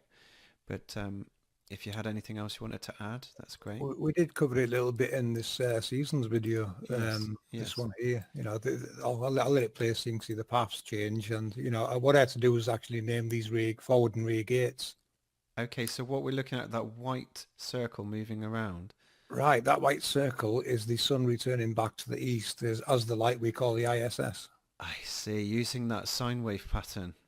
Yeah, I've actually added 2 orbits because you'll find, you know, you look at their satellites, you're going to find they've got different trajectories and orbits. You know, that one, there's a one called a Molnier orbit, and it comes, can you see my mouse? Yes. It comes and does this. Okay. So I'm following the sun, following the pattern that one was showing me about the earthquake pattern, and the sun's Yeah, following the same thing. It's coming that was back in. that's our 24-hour sun. So, That was the month for our 24-hour sun. So okay, that's the path it would have to take. and it cuts across the middle and goes around the top and back round again. So that's normal day, and then it'll go down there overnight and come back and start again. So that's you know, it could actually be closer than that. We're not sure how far out that would go without exploration. So as a placeholder, it's just going around the outer halo for now. I see. Amazing. So, you know, again, Robin, you know, we've got to keep it real. No guessing, no trying to, you know, put your own take on it. If we haven't got the data, we'll just put it there as a placeholder for now until Yes. someone goes up there and confirms it's above them or it's further north. You know, it could be anywhere. Forgive me for shouting out something conflicting with what you're saying, but when we look at the model that most flat earthers use today, they show the sun just going around in a circle and getting faster. Are we saying then that's not right, because this isn't quite an azimuthal equidistant? No, it doesn't work like that at all. It just travels east to west across the year, shuts down and gets returned, and it never goes above these tropics except for that 24-hour sun. Amazing. So, we did try and work with those maps and we couldn't make sense of them. And this map's helped progress this a lot further. So, Okay. but I mean, the map to us is secondary, Robin. Our research is, well, how would you word it? World mechanics. It is amazing. It is totally amazing, your work. So the sun, are you confident then the sun doing what it's doing on this illustration is Oh, yeah, exactly where it's seen? yeah, because this is real world data from Okay. New Zealand that have synced to show this switching of the gates, and of course the dark and light days and the equinoxes and solstices. Because you're using time and date, which is the moon, the sun. Yeah, and it has to match real world information like New Zealand sunrise. So you can see here the different. You see the arrow changing direction and the degrees where it's coming from, Yes. and that's an indication of it moved up and down these gates. Amazing. Mind's blown again. Now the forward gates and rear gates are what give us our light nights and dark nights as they change. Because what happens, this one here, if you can see my mouse, that one will be this March. Yes. So that's the spring equinox. Okay. So it goes up the rear of here, comes round, our days shorten, it'll come down here, and then it crosses back over there, and then comes down here and goes round, back, and crosses again and starts all over again. So it's kind of making a strange figure eight. In fact, I'll show you the shape it makes. It's up and animated there. You see that? So Right. it's basic. That's like a facing east. You would get that kind of pattern from it if you were at the equator. On the 25th of each month, if you took a photograph, you should have something that looks similar to this. Okay. Now remember from the Egyptians that the sun is birthed from between the thighs of the goddess Nut. Do you see that? Yes. It's amazing some of the correlations you come across. It really is. Okay. So, Okay. Thank you for that. And I don't know where to go from here because the standard questions really don't apply anymore. So yeah. does the moon, have you got something on the moon as well? The moon, right? The sun's taken roughly 30 days in each gate. So over the course of a year, that's your seasons. The moon seems to be changing gate daily. When I've only looked at it once and I thought, wow, it's changing things so rapidly. It's going to take a while doing it. So I haven't actually done one of these on the moon yet because what I need is somewhere better than New Zealand to catch what's going on in the north. Yes. Because according to scriptures, the moon only uses 6 gates, not 12, and one of the gates being the sun's. So there's a bit of timing to do there. But what the moon is doing, and you'll notice this more now as I tell you, it goes north and south really quick. It'll go up and down. It'll go up and down these really quick. It's almost daily. That's why you sometimes see it overhead, and a week later it's way down in the south, and then it's back again a week later. This is what it's doing. So it's changing. It's doing the same as the sun, but quicker. So the sun takes longer going north to south, whereas the moon's back to front. The moon takes longer going north to south, but the moon. Did I say the sun or the moon there? The sun. The sun. The sun takes longer going north and south. Yes. Yet the moon does it daily almost. Okay. So yeah, they're doing two totally opposite movements to each other. Wow. So I haven't gone any further because I've sidetracked into other projects that we're doing anyway. But amazing. I know I do have to revisit one day, but I could do with better information from that side of the world. Yeah, well, Dave Marsh tracks the moon daily, so he's going to have a whole table of data. Massive So table. actually, ideally, where you want to be is as close to this area as possible on the equator, so you can see exactly where it's coming from. Yes, very good. And it might give you an indicator which gate it's using. Amazing. But if it's only using one sun gate, it's already suggesting it's using some that we don't see here, isn't it? Wow. Right. Which Enoch does reference. He references quite a lot of portals, not just these. He mentions these 12, but he also references others to the sides of them. To the sides, as in off the grid here somewhere. Yeah, they could be further back, further forward. So, yeah, and these also, if it's using these front and rear gates, you got to remember if it's using the rear gate, it's going to take longer to cross, whereas forward gate, it's going to come across quicker. Now, I've noticed people making videos saying they've noticed that it's speed up. These gate changes could be the answer to why it's speeding up. It's not speeding up, it's just got a short distance to go. So it's going to get there quicker, isn't it? I think I follow you. Is that because it's being slightly north is Yeah, well, it's a bit it's less. closer to landmass, so it'll have a few thousand miles less to travel. So if Okay. it's set, so say it's set off from that gate there, Yeah, it'd take X amount of time to get to that gate there. Whereas the rear one, it's got further to go. So I you're see. going to Yeah. see. So if you were taking a photo of it in the sky, you would notice a change. You'd say, "Hold on a minute, it was there. You just didn't know it's further back or further forward." Sorry, I hadn't grasped that front meant on the left and rear meant on the right. Okay, got it. Yeah, yeah, Got it. yeah, yeah. Okay. Front gates and rear gates. So short days, long days, basically, isn't it? Is what Yes, you're looking at. I Our see. short days now are long days. Well, now I want you to mention the angels because this is what just suckered me straight away when you showed me a sun halo, and then the transit of planets in front of them, which just blew my mind. The sun halo. The sun halo. So you know the video you've got with Simple Minds. Oh yeah. Uh, I'll bring another one up with it. So you or may have to anyone see- you want is fine, whichever is a good example. Yeah, I'll bring this one up. I should have had that one ready, shouldn't I? What we're going to see here is example of this circular pattern witnessed and seen in the sky. And thank you. There you go. Now this is a 3D model I've made going by everyone's videos that they've been sending in and that we've been observing around the internet. So I've made this 3D model from what everyone's looking at. And Okay. it's pretty obvious it's a technological configuration, isn't it? The sun is just attached to something bigger. Now, if you look at Ptolemy's work, he factored in epicycles.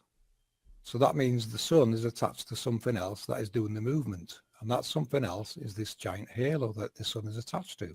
Amazing. Which is what you can see in here. Sandra's actually got a video recording where she captured it epicycling. I knew it was, but Sandra's the first I've seen that's actually captured it. It slowly epicycles across as it's going across. And more proof of that, Robin. When people were doing the solar noon sun tracking, Yeah. they noticed that the sun appeared to pause. That's just it. That's just this getting to the end of a rotation, then it starts going back again. That pause is when it gets to the top, and then it gets to the bottom, and then it gets to the top. It's going to seem to appear to pause now and then. Yeah. You follow? As it does the ellipse coming back again. Yeah. Yeah. Amazing. And this here is where I tied it to the scarab beetle that the Egyptians, people say they worship. Oh, Shape of it from the top. I just lost you for a second there, FPV. You're talking about the Egyptian and the scarab beetle. Yeah, the scarab beetle. This is where I connected it to what it represents. You see the beetle? Yes. And obviously the sun. They were considered really precious, weren't they? These gems, and You can see why. You know, it's got its sacred geometry. It's showing you the shape there. You see it? goodness me, and they encoded it into that damn film, The Mummy. Yeah, the most precious. You're going to come across the sacred geometry in films, music, and everywhere. They portray it like there's no tomorrow, but you know, I don't think they understand what it really represents. I think the people that are in the know do, but as we decode it, we come across a lot like that, a lot of coincidences. Yeah, well, that's just one that sprung to mind. Okay, this is so cool, and you've got a series of about 14 of these videos, haven't you? Yes. Amazing clips to music as well, which is equally as inspiring. And this is what I've been playing. I played a couple on my shows recently, and they just blow me away, because you can now. You've mentioned a couple of times, FPV, that eyes to the skies and know thy world, which are your two catchphrases on the channel. But you also talk about these signs and wonders becoming more and more apparent. What did you mean by that?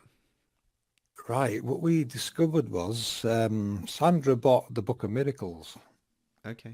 And once she started looking into it, she found halos in history. Okay. They're actually in the book, these halos. Are they really? Described as we're seeing them here? Yeah. If you look at our end times decoded videos, you'll see 3 videos where over the course of them 3 videos, we've featured parts out of the book and related them to what you're seeing in the sky now. Amazing. Because, what we realized was what you're looking at is a cycle, and every 400 years or thereabouts, we're not too precise in 400, but somewhere around 400 years, this event happens. And what the end times means and Revelations, it simply means the construct reveals itself in the end times. The end of a cycle is what it's trying to tell you. Awesome. I bet So you. this, I bet you people are shivering now in chat room, like I did. you see how it all comes together and makes more and more sense, don't you? What it's actually telling you. Goosebumps one. Yep. And so what we did with the Book of Miracles, what we did there, I thought we'll divert from what we're doing here, putting this content out. We'll go and decode the Book of Miracles and show them how it relates the cycles, and the same as exactly what we're detailing here, so they can see, it's time for it to show. The signs are in the heavens, it tells you, and they really are. It's showing you. Yes. There's a mechanism change coming up now. Mainstream are going to call that a pole shift event. Call it what you like, but it's definitely mechanism changes, and this is the destructive parts of our history. Yes. FPV, do you mind bringing up a video that showed the angel going past, was it Saturn? Or was it a planet? I'm not sure if you can't find it, don't worry, but there is one that shows the Jupiter. The there's lunar wave thing. Yeah. Yeah, the lunar wave, right. Let's bring that up, because a lot of people will remember Crow 777's work. Right, the lunar wave you're asking for. Yeah. Right. Okay. Right, so the lunar wave, I made this video here. It's this is 1111 Codes channel. You see this in the sky? Yes. Right, so very rare you see them at daytime like this. And the chemtrails didn't work that day. No, it just looks like a normal cloudy day, doesn't it? It does. Yeah. But this is revealing a projected halo. Yes. And this, I was going to say this, but there's more than one. These are what people are recording as the lunar wave. Now, when the moon goes past in the background, all it's doing is illuminating there's something in the foreground, and that something is one of these. Okay. Amazing. And yes, I'll just leave it playing, because I know that your viewers will want to watch that as well. Yeah, and what I love is I think it's episode 13 of the Halos that you've got with Simple Minds. One of your subs has gone, "This one's for you, FPV. It's the best one I got." I love it. It's people on the ground doing their own research and sending their clips in. Yeah, and that's exactly what 1111 Code did here. He looked around, he thought, wait a minute, that's by itself. You can see him there checking out the sun to see, the sun's over there. So what's this? Why isn't that part of the sun? He knows the part of the sun halo. Yes. But what he found was, he come outside and revealed a stationary halo. Okay. Now we can get into what they're called as well. Even these have got a name, Robin, a scriptural name, believe it or not. Okay. What would you call those? Do you want to go into that one? Yeah. Right. They would be called. I'll just put this one here. Yeah, they'd be called seraphims. So seraphims have 6 wings. 2 covers their face, 2 covers their feet, and 2 are to fly. When you look at the sarcophagus, do you see the wings? Yes, I do. Yeah. So they're stationary. They're stationary halos. Okay, that's interesting. And so that was a nice surprise, wasn't it? You're finding the sarcophagi having the wings of an angel on. So what it's telling, what the sarcophagi is telling you, Robin, is the sarcophagi represents a room below with technology in. I see. Remember, sarcophagi is just a sealed room. Now, scriptures mentions the angels on the underworld is the angels' prison, and it literally means that. What it's telling you is the 144,000 from scriptures. The seal of 144,000 is 144,000 sealed rooms below. Okay. And when we describe these rooms, are we talking about sort of chambers that's part of the machine or the mechanics? Yeah, you have to be looking at a structure, a very large complex in various layers, it seems, as well. Talking to Santos Bonacci and even looking into Mayan beliefs and things, you're looking at 6 layers below us that's full of technology, is what Wow. it's telling you. Which, so sorry, did we interrupt you, Juan? Was there anything you wanted to add to this? No, but I can show you the layers if you want to see those. Why not? And when we finish that, can we bring in Walter Russell and Santos Bonacci's work? Something I meant to Yeah, ask you fairly early on, but we can bring them in a minute. yeah, I'll get them ready while one has a chat. Hold on. Okay. So one, did you Okay. go ahead? Let me get the picture up. So the layers in the rooms,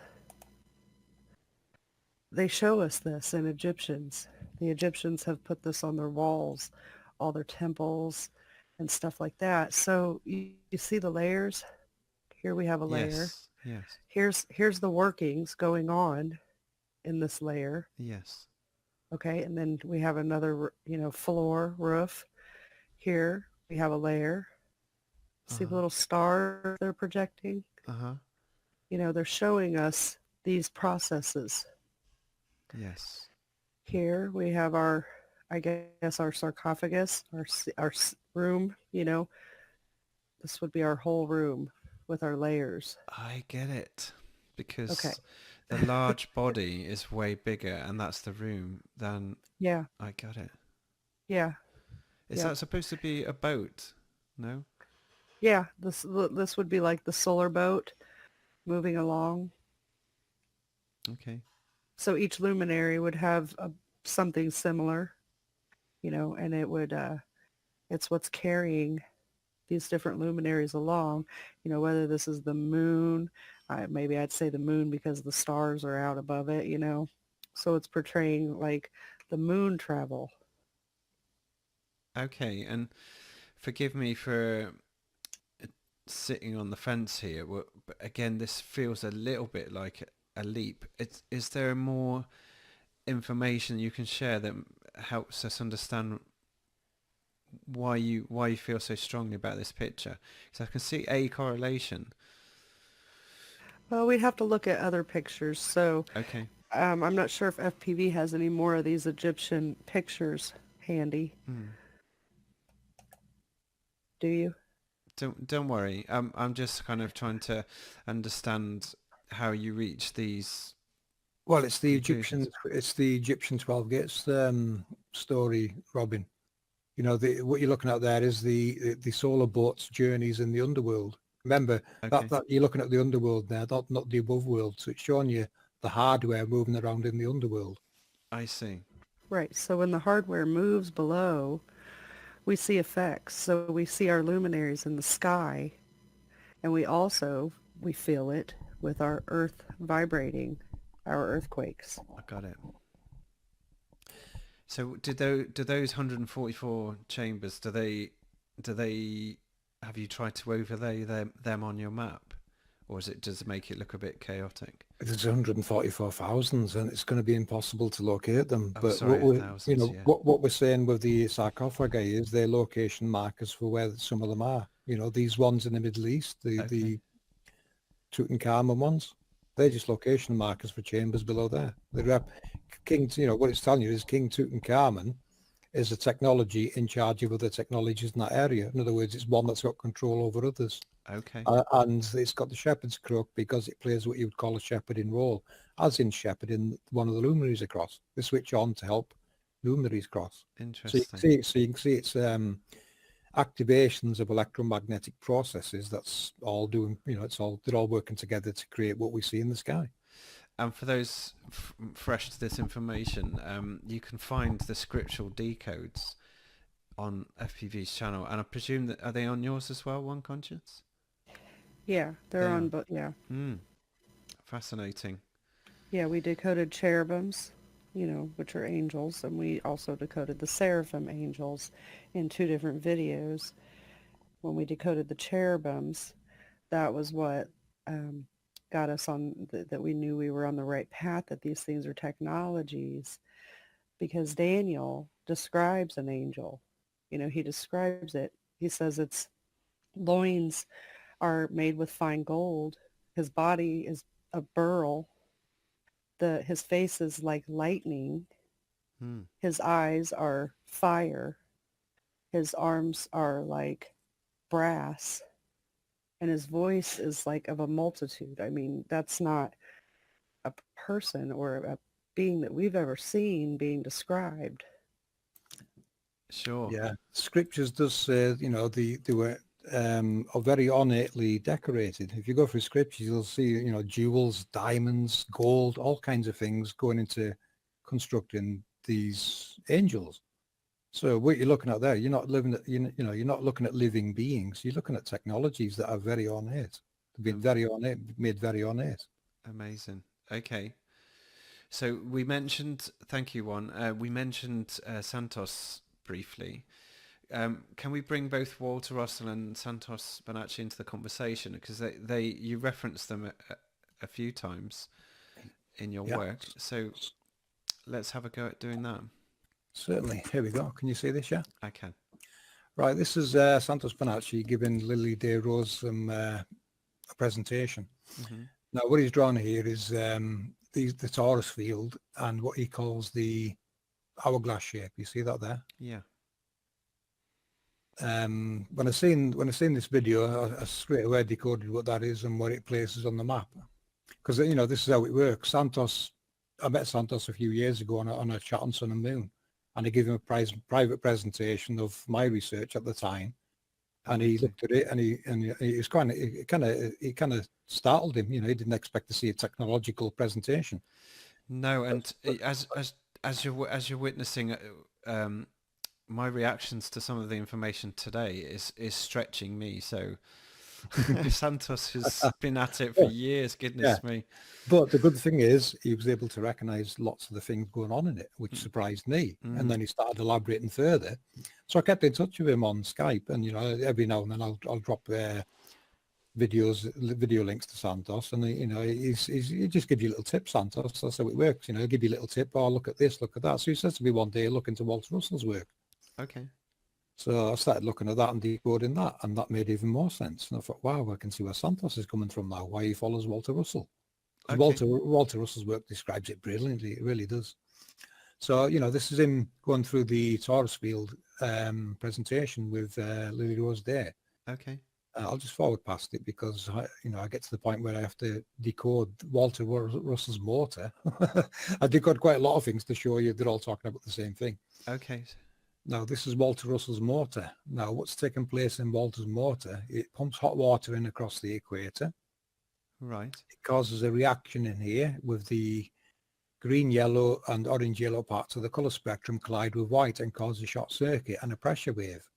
That pressure wave is sent north and south, and these are harness points where you would harness the electrical energy it creates.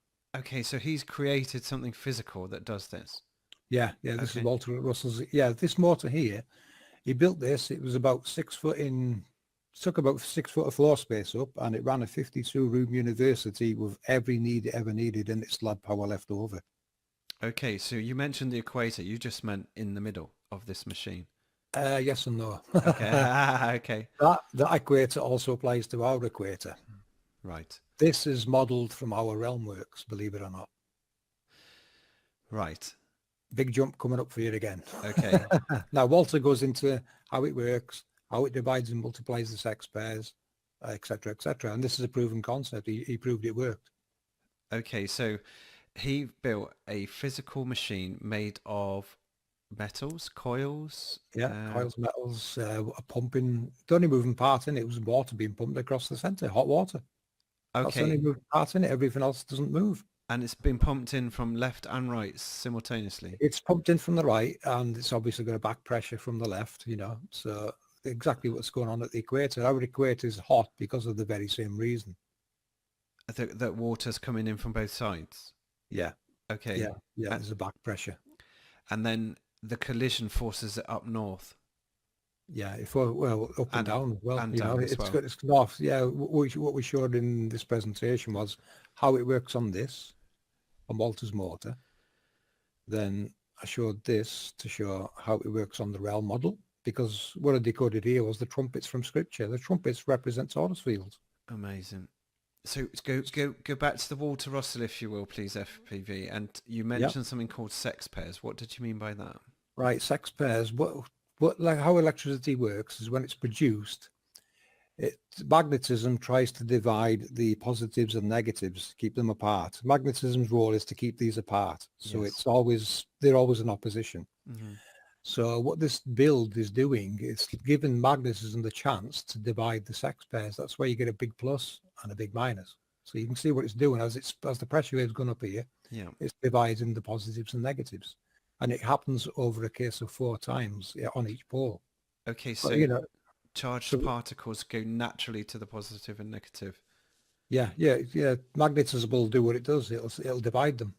Okay. and so what it's doing there is it's using this bar. If you look, it's tapered, so it's got pressure zones on the bar. I see. For it to create like a pressure zone there, and that's where you would harness. And same there, and same there. It just narrows the bar. You look at that bar there on the left, you can see how it narrows. And how would they get the energy? Is it because of the force in which it comes out the top? It's not so much force. It's just that all it needs is a pressure wave and harness points. Really, it's very basic and simple when you look at it. Okay, so it was powering a university by. Sorry, I'm being a bit thick. Yeah. Once they started generating electricity, he had this running back to keep the pump running to pump the water in. Okay. The rest on itself. So all these harness points are positives and negatives that you can send around the university. Oh my goodness, free energy. So that there's like a big battery, isn't it? You've got positive and negative, same there, and they're all different potencies. A self-perpetuating. It multiplies up to a times of 4, and it's perpetual. It's constantly running. Amazing. And like you said right at the beginning, no moving parts, just the water coming in. Just water coming in. Let right hand rule in, left hand rule out, and that collision in there is what causes this pressure wave to generate free energy. Is Walter still around? No, he's not, sadly. Okay. He'd have been proud. I think he'd have been proud of what we're doing here. Amazing. So forgive me for being ignorant on Walter Russell's work. That is awesome. Another massive red pill dropped. Okay. Well, that's another APM promise. We're going to decode everything Walter Russell made to show you what it actually relates to. Because what I noticed was people a lot more intelligent than I am look at his work and they can't figure out, they've nothing to relate it to. That's why they don't understand it. But we can see what it relates to and where it originates from, the concept.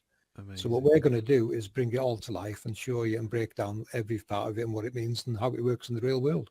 So that's our mission. Currently. Fantastic. Wow, salute you all. Amazing. So let's move back over. You were overlaying this onto the...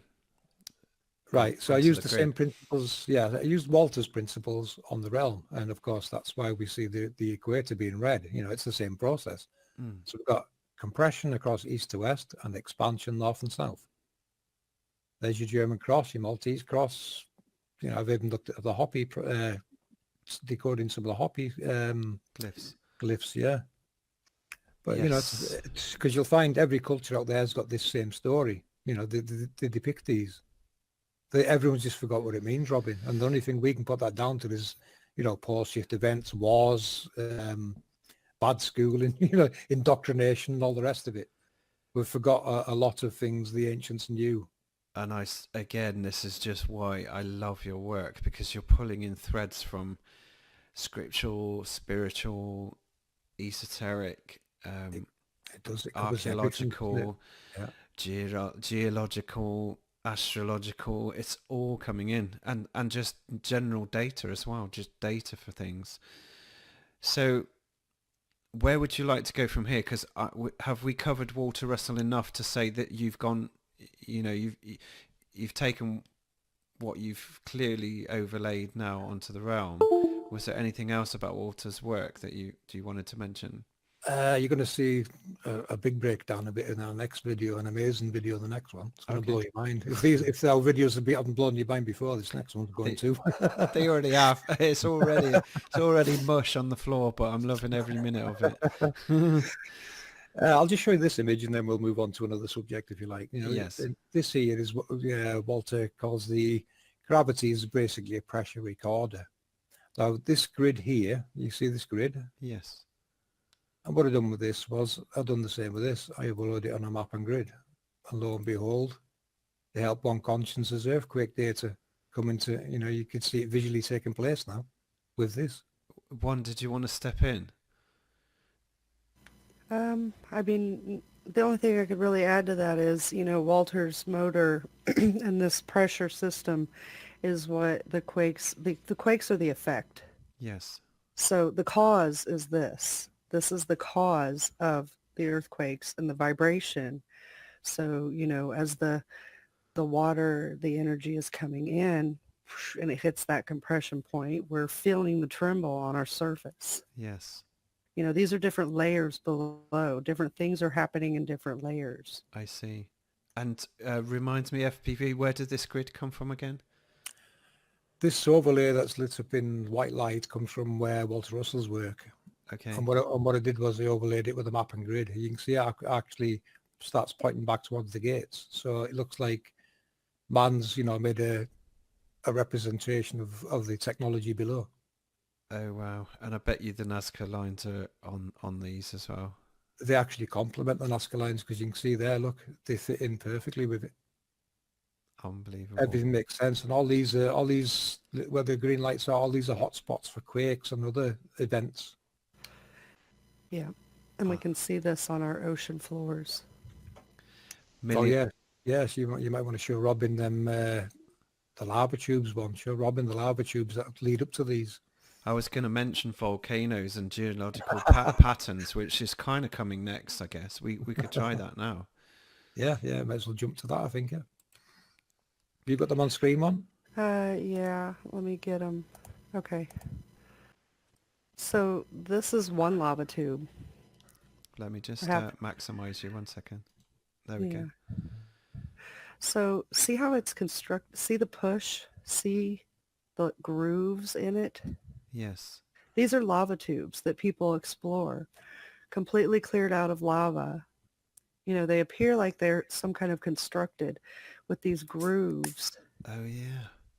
So there's like a clearing that occurs. I'm not sure if something comes along and pushes it literally through and up and out, but these people are walking in the lava tubes that are now completely cleared of the remnants along with these grooves. And you can go to a different one. Here's another one. Unbelievable. Same groove. It looks like same type of. Looks like a mining operation. Yeah, it does. But these are lava tubes. Unbelievable. Yeah, and these people, they go down and explore them. If they're not active, which I'm thinking, a lot of these things they shut off. They come on when it's their time. We know that from history. I did a segment in the end times where we used to have different areas of the world that had massive volcano eruptions, and now they're just turned off right now. They're waiting their time again. Okay. So here's one that kind of looks like it collapsed, but again, we can see the groove. Yes. Just like before. Looks a lot older, So we get into Google and we have these lines that I spent a very long time tracing. Yes. You can see a construct, which would be a lot of these lava tubes, possibly pieces of the technology. Okay. That looks kind of like a drain. What's clear to me is, nature tends to form these lovely Fibonacci sequence and lovely circular, beautiful patterns, but this almost looks man-made, doesn't it? It's just engineered. I mean, they do, but engineered by who? Was it man? This is Hawaii, and Hawaii is a volcano, the whole island, the islands. Yes. So this is all the different tubes coming off of Hawaii, and we have here, this is Central America going up, and we have this massive construct of something going on. These tubes, these I still try to find the words. Me too. It's like almost like the the children's connector sticks that Yeah. that you make patterns with. But it certainly looks intentional. That's the thing, doesn't it? It looks designed. But the moon seems to be kind of connected somehow through these, along with different eclipses. And how do you relate that? Sorry. I went and tracked a whole lot of moon eclipses, and what I tracked them with was Rahu and Ketu, Okay. and they were always within a vicinity where Rahu would cross in front of the moon to eclipse it from the point of where we would see it. Okay. But that's a whole different. I tell you what, That's just Cami Nodell would love this. She would. probably. Yeah. She probably would. She would probably really enjoy a lot of stuff. But yeah, Rahu Yeah. or Ketu, one of the two, always are crossing it, and FPV's working on the whole wave thing with the moon. So we'll probably get more into that later. But Okay.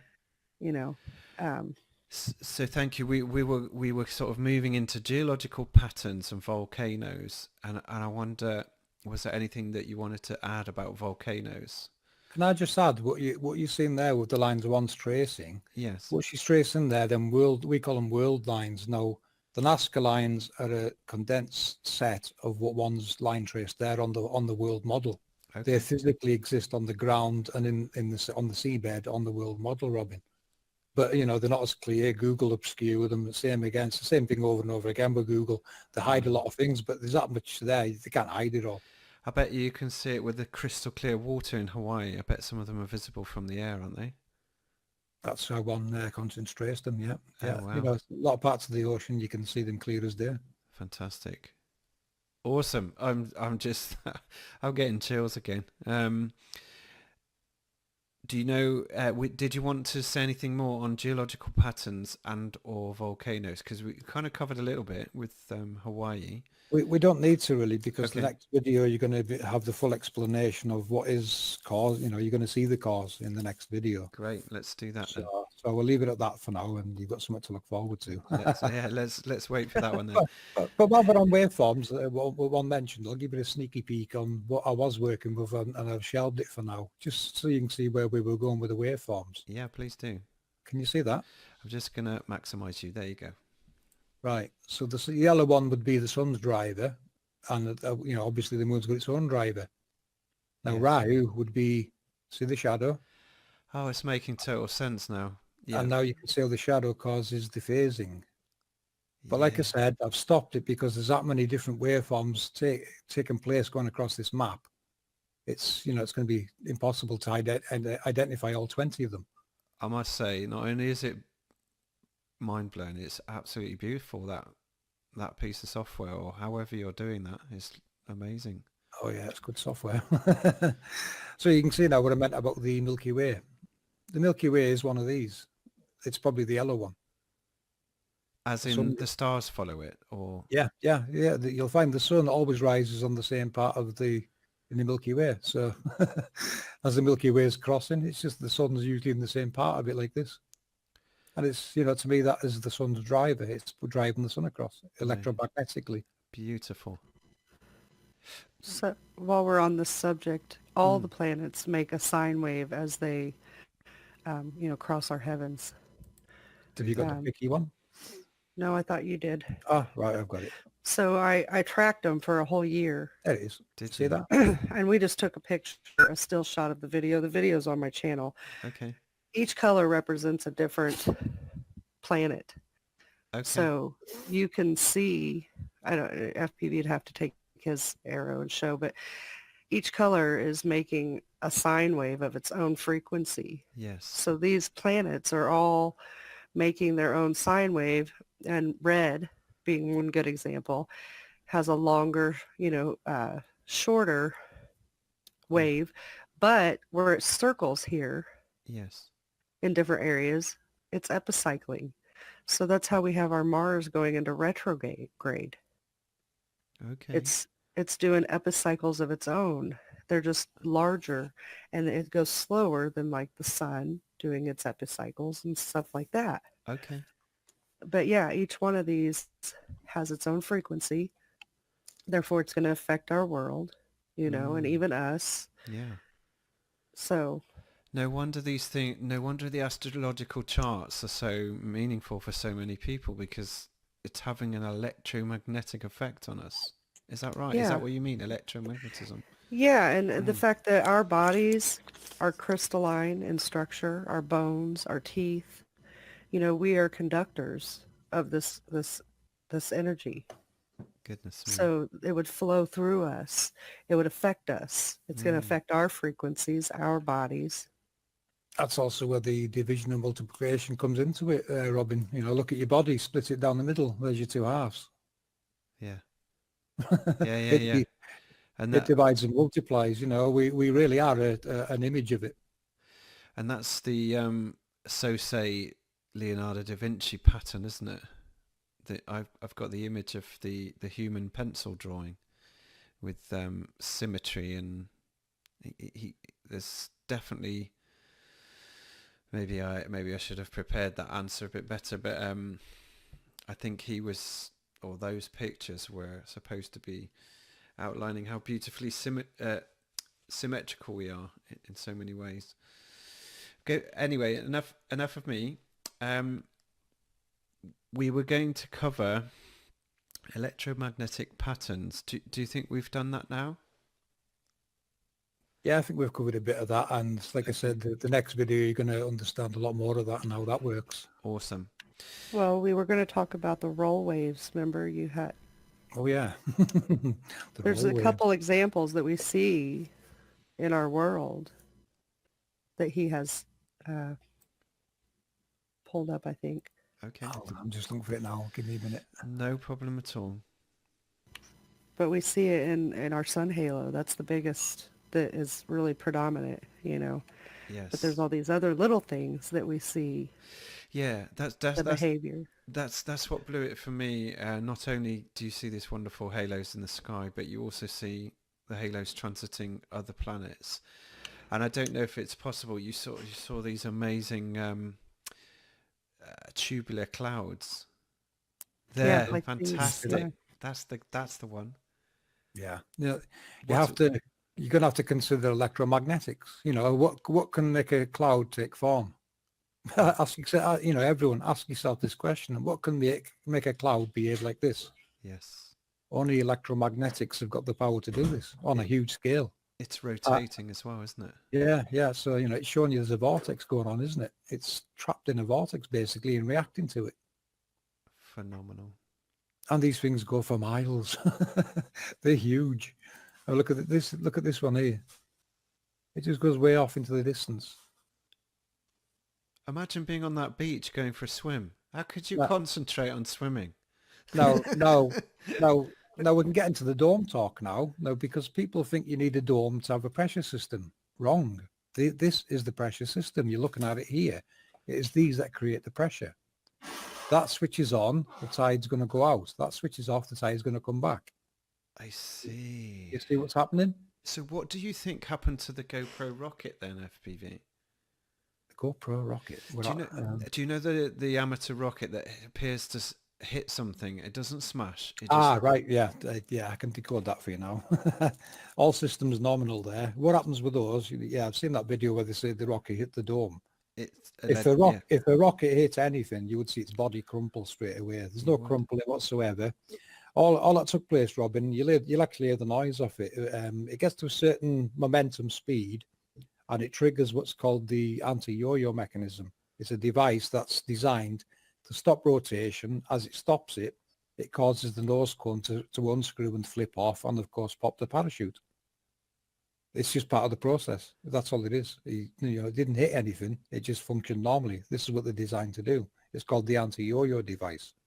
Within the rocket? Yeah, it's built into the rocket. Yeah, that's how it pops the cone and the parachute.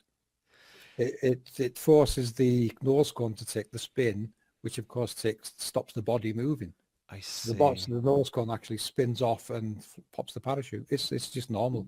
So it came across an angel then, and there was an electromagnetic force. No. It just ran out of steam and it fired its parachute. It's, nothing went wrong at all there. It was behaving normal. It didn't hit anything. It just ran out of it appears like it just stopped dead, but you've got to remember it's slowing down. It's probably still moving. It's just hard to tell. It's losing speed, momentum, so it pops its nose cone and drops the parachute. I see. Well, that's interesting anyway. That's interesting. But this is mind-blowing what we're seeing here.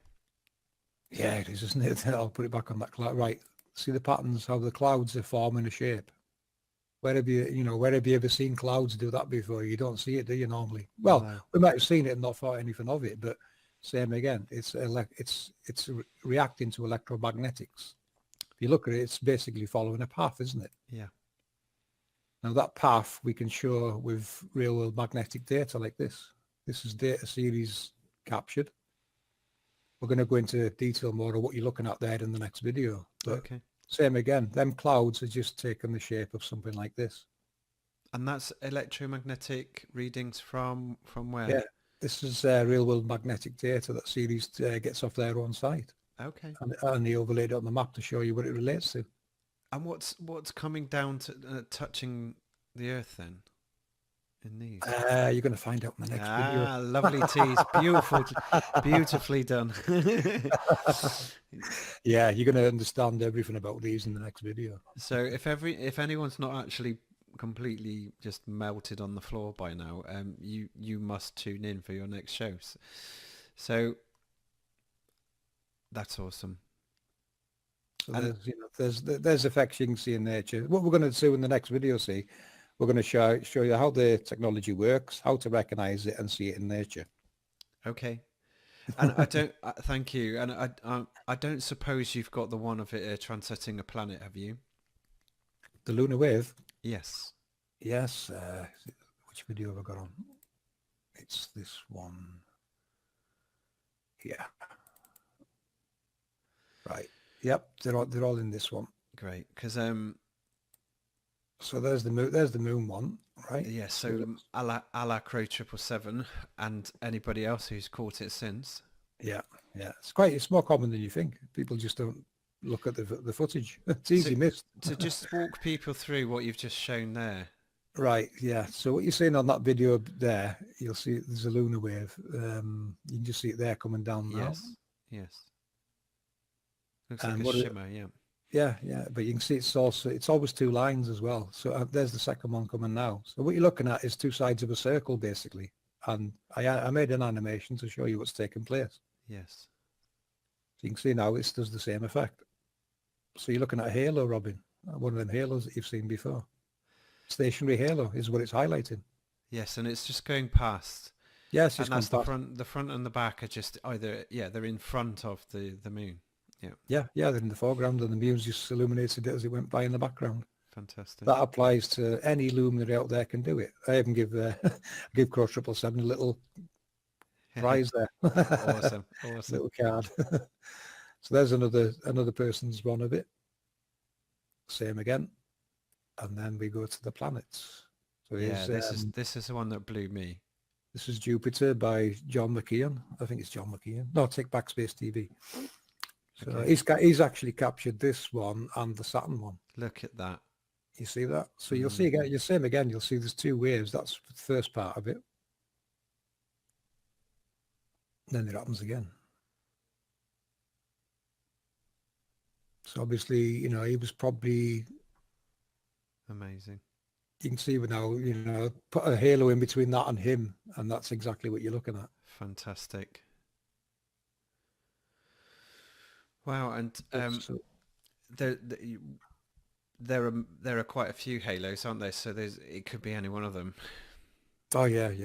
I mean, once you find one, once you see the luminary illuminating one, mark its direction because it's never going to change. It'll always be there. So all you have to do now is look for luminaries passing that direction, and hopefully you would catch it again because it's always going to be there, that halo. And with a telescope, that's the best instrument to do that, isn't it? Because you can lock it in place.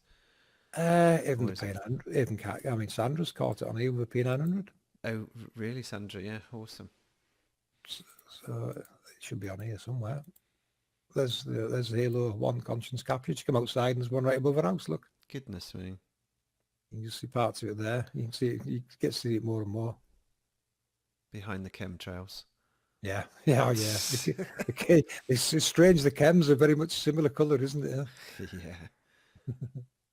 This is Sandra's lunar wave here, zoomed in as well. Nice capture, zoomed in on it. That's a beautiful image.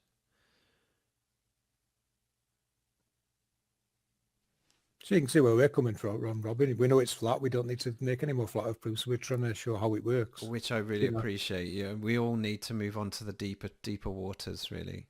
Yeah.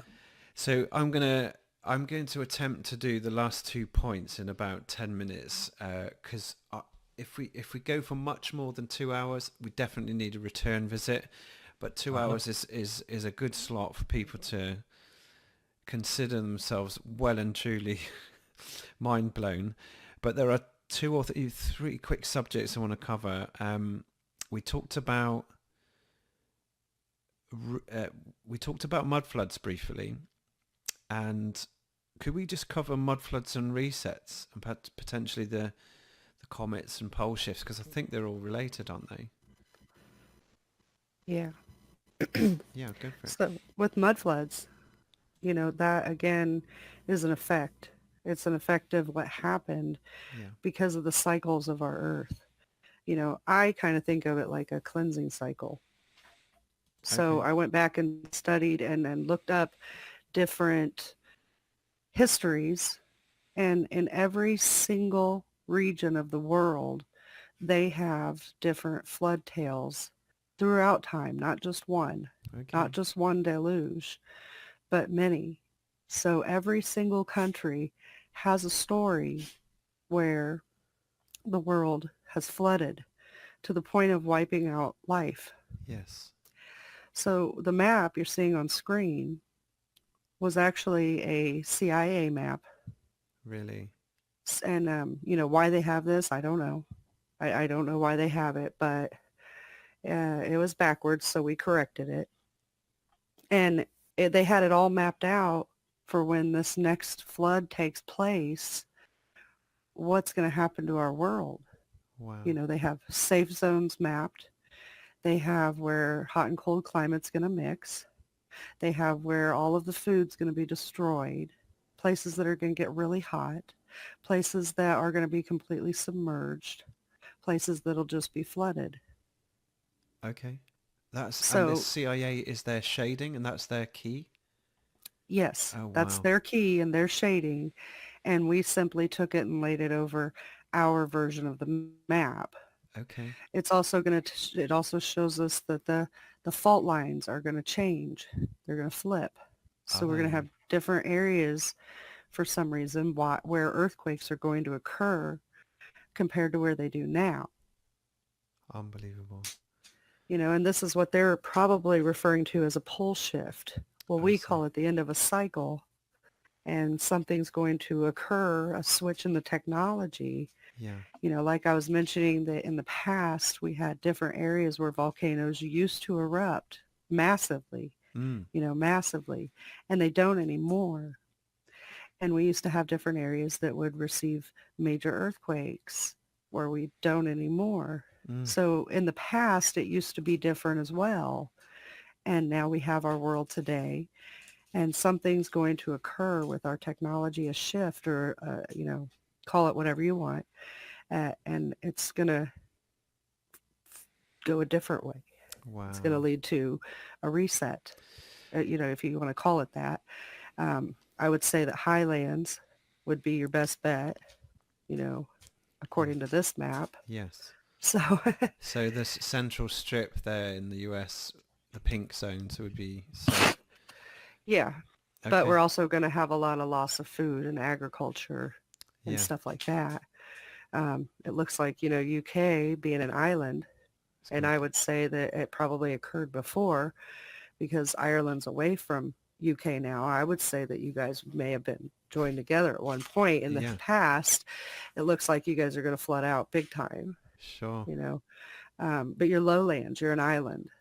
So other lands are going to emerge that are below the water and we can see proofs of that. There's lots of stuff below the water that people just can't explain how it got there. Sunken You know, cities. why are, exactly, exactly. And then there's going to be other land that's going to submerge because it's lowland and the water is going to overtake it. Indonesia. Yeah. Wow. Indonesia is yeah, that's a pickle of a country. I'm glad I wasn't born there. Well, my son is there now. My son is in Bali. Oh, Yeah, I need to. they have a lot of activity there. Yeah, they do. Right, so this is absolutely fascinating because you kind of covered what would happen, why we've had resets, and you mentioned Sandra did a lot of reading. I've listened to all of, well, most, probably all of them, all of the readings from the history books about big events where wildlife was wiped out and these kind of themes. Is that what you've learned by reading through them? Yes. Okay. Yes. Yes. Our best advice to anyone is to watch our End Times Revelations and Prophecy Decoded videos. There's 3 videos Yes. where we sidetracked from the usual research we do to study that. And, you know, so easily enough, we decoded all that into this model anyway. So just quickly, thank you. So quickly cross-referencing the likes of Martin Leake and John Levi and Philip Drusenin, and everybody's doing amazing work there with the mudfloods. Do you think that's roughly 400 years ago then? Or could it be sooner? Every 400 years it seems to be taking place. But there could also be, you know, other cycles that create smaller events in parts of the world. You know, there's lots of mechanism changes going on. Now, I know you wanted to talk about comets, so while remember, please do. Yeah, go ahead. well, you know, our perspective on comets is they're there to assign a warning. You know, it's another projection. It goes about its business, and they just repeat in history. You know, it's like Halley's Comet. Every 76 years we see it. Yes. You know, why hasn't it gone off into deep space somewhere and never come back? But you know, they're there, the reminders. It seems to me, you know, it's to us the signs of change. And this is how the ancients depicted them. You know, when they seen a comet, it's either something good or something bad's going to happen, one or the other. Okay. So, you know, and a good reference to was one in Germany went over and actually caused a river to reverse its flow. Wow. Now that alone tells you that it's local, close, and affecting rivers locally and not nationally. Yes. It has to be close. And you know, obviously, remember the light above has got a physical model below that's projecting it and moving around. So dare I ask the $1 million question? When is the next 400-year cycle due? Now. Oh, It's already started. Amazing. Because Okay. what you're going to find in the End Times videos, there isn't just a flood to consider.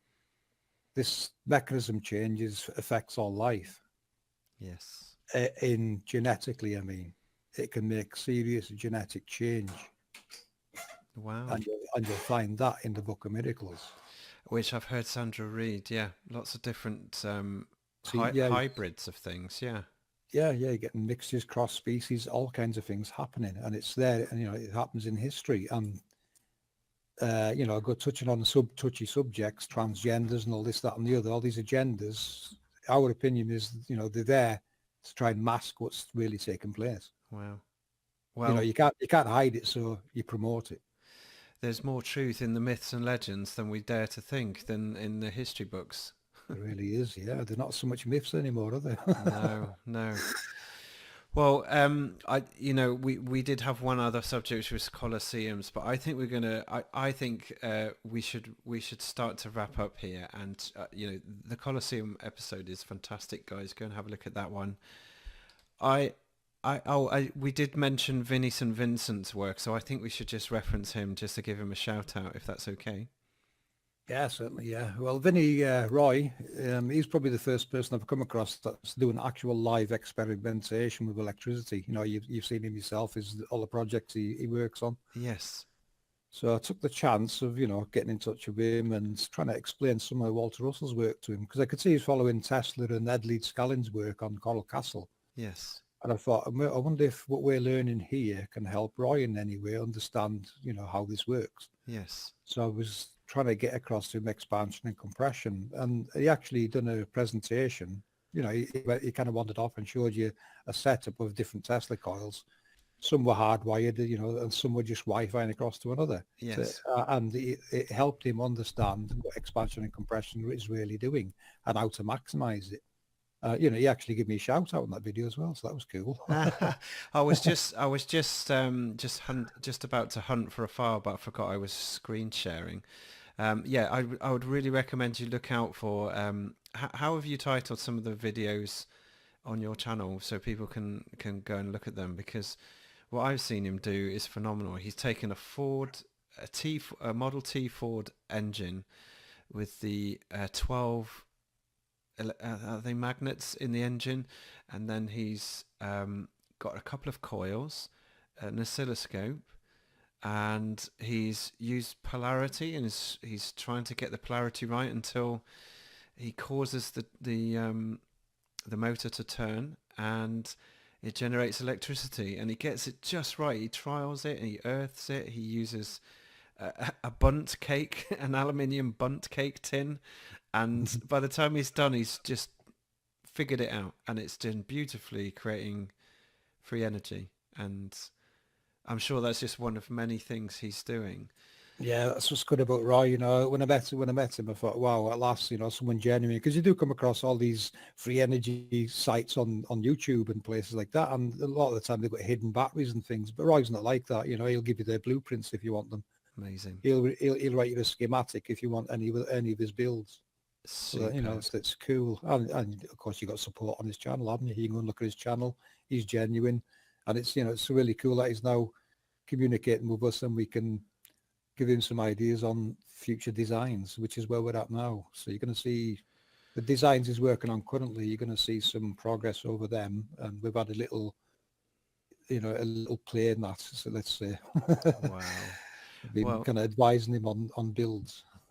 Well, I just love watching someone creative just push the boundaries and figure things out, which is just awesome to watch.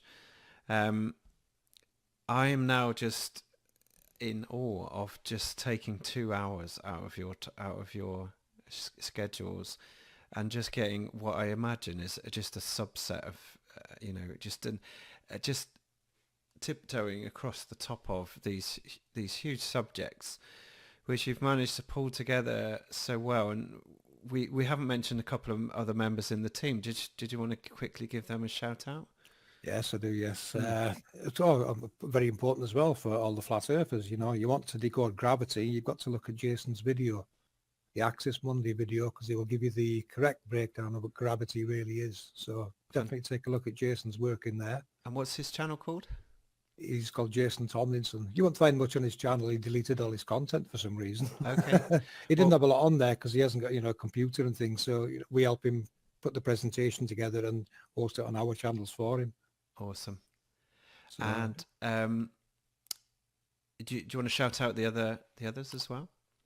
Yeah. Rose, Jimbo. If you want to look at giants, go to Jimbo's channel. He live streams Giants and Titans, where you can see them sticking out the ground. Yes. all manner of species, but no dinosaurs. Every species you can think of, but dinosaurs. That's pretty cool, isn't it? Amazing. Yeah, there's a couple of channels out there where people are following on that subject, which is awesome. Yeah. Of course, P900 Cool Picks and her husband, who's doing amazing work in the light department. he's helping illuminate the works. So, And doing modeling, computer modeling, is it? I do the modeling mainly. You do the modeling, okay. Yeah. Fantastic. Yeah, hopefully we'll get into that one day with them. I'm trying to teach all these people what I know, see. I'm quite computer literate, and I used to work with models and all kinds of stuff. Awesome. So now to in fact bring them into our project, and like I did with the Colosseum decode, that was a 3D model. Awesome. And we have to shout out Cat Size as well. I think we mentioned her right at the beginning, but Cat Size. I met Cat Size before I even came to Flat Earth. Me and Cat Size used to be moderators in a news stream. That's how we met, and that's when I came across Flat Earth. When I was moderating in this news stream, I kept going back to these Flat Earth channels, looking at them, thinking, "Oh, there's something here." You're like a terrier. You get your teeth into it. You're not going to let go, are you? There's something there. So yeah, definitely Cat Size. Give it a shout out. She helps us with scriptural decodings because she's a devout Christian and she follows the Bible. Awesome. And of course, it was a good test for me to put this across to her as a friend gently and say, look, what this in the Bible actually relates more to this than Yes. characters. I'm not saying all the characters in there don't exist, but a lot of people ask us to prove Jesus and things like that. We're not here to prove that. How do we prove that? We can't. No. Our mission is to show you how it works. Come what may after that, let the scholars debate the who's and what after. We need to know how this world works and where all these technologies factor in. And we can see that they've been personified in a lot of cases, some of these characters. Yes. So Amazing. so it's a case of tiptoeing, you're tiptoeing around everywhere, really. It's they want you to prove their map, their model, their belief system. We don't work like that. We've got to keep it real, get all the data in and figure out this technological construct and its workings. That's our priority. Well, I must say to everyone, and if you're listening, Katz, Jimbo, and sorry, what was the other gentleman's name? Jason. If you're listening, I really appreciate everything you've done, and I can't wait to just get deeper into the subject, because I think what we've achieved tonight is actually to introduce the subjects and to give enough information to at least catch the imagination of those watching. And I really hope now that people will now go and subscribe to everyone's channel here. I'll put the links in the show notes, and then just dive in. Just use maybe start with some of the shorter videos, and then jump into the live streams, because when you do the premieres, we love it. The chat room is full of amazing people, and it's a really supportive environment and really inspiring. And so I think we will wrap up our interview here, guys and girls. Thank you so much for your time. Really appreciate it. And you did yourselves proud, really explained things clearly, and I hope it's just caught everyone's imagination now. So thank you ever so much. Yeah, you're welcome, Robin. Thank you, mate. Yeah, thank you. Yeah, thanks. Thanks, Sandra. And what we'll do now is we'll play everyone out with the Sun Halo video with Simple Minds, Let There Be Love, because it just inspires me so much. We'll leave everyone on that note, and get yourself over to FPV channel. Go and subscribe now for the next video. Don't miss it, folks. And we'll see you again sometime soon. Thanks very much.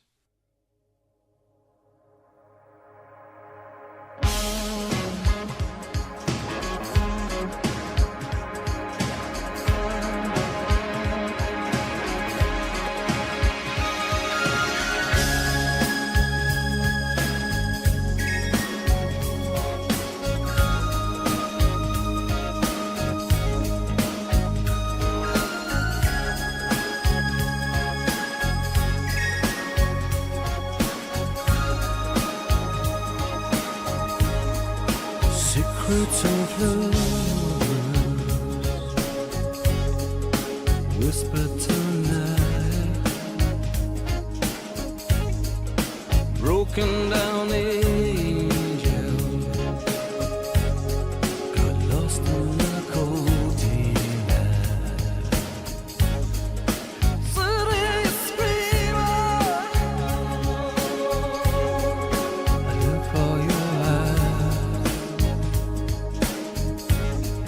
Someone to lay to the night. Your music talks to me, hits me tonight.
The best one I've ever got, FPV. This is for you, buddy.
Hello, and welcome to APM Research, the 144,000, the Creator's Glory.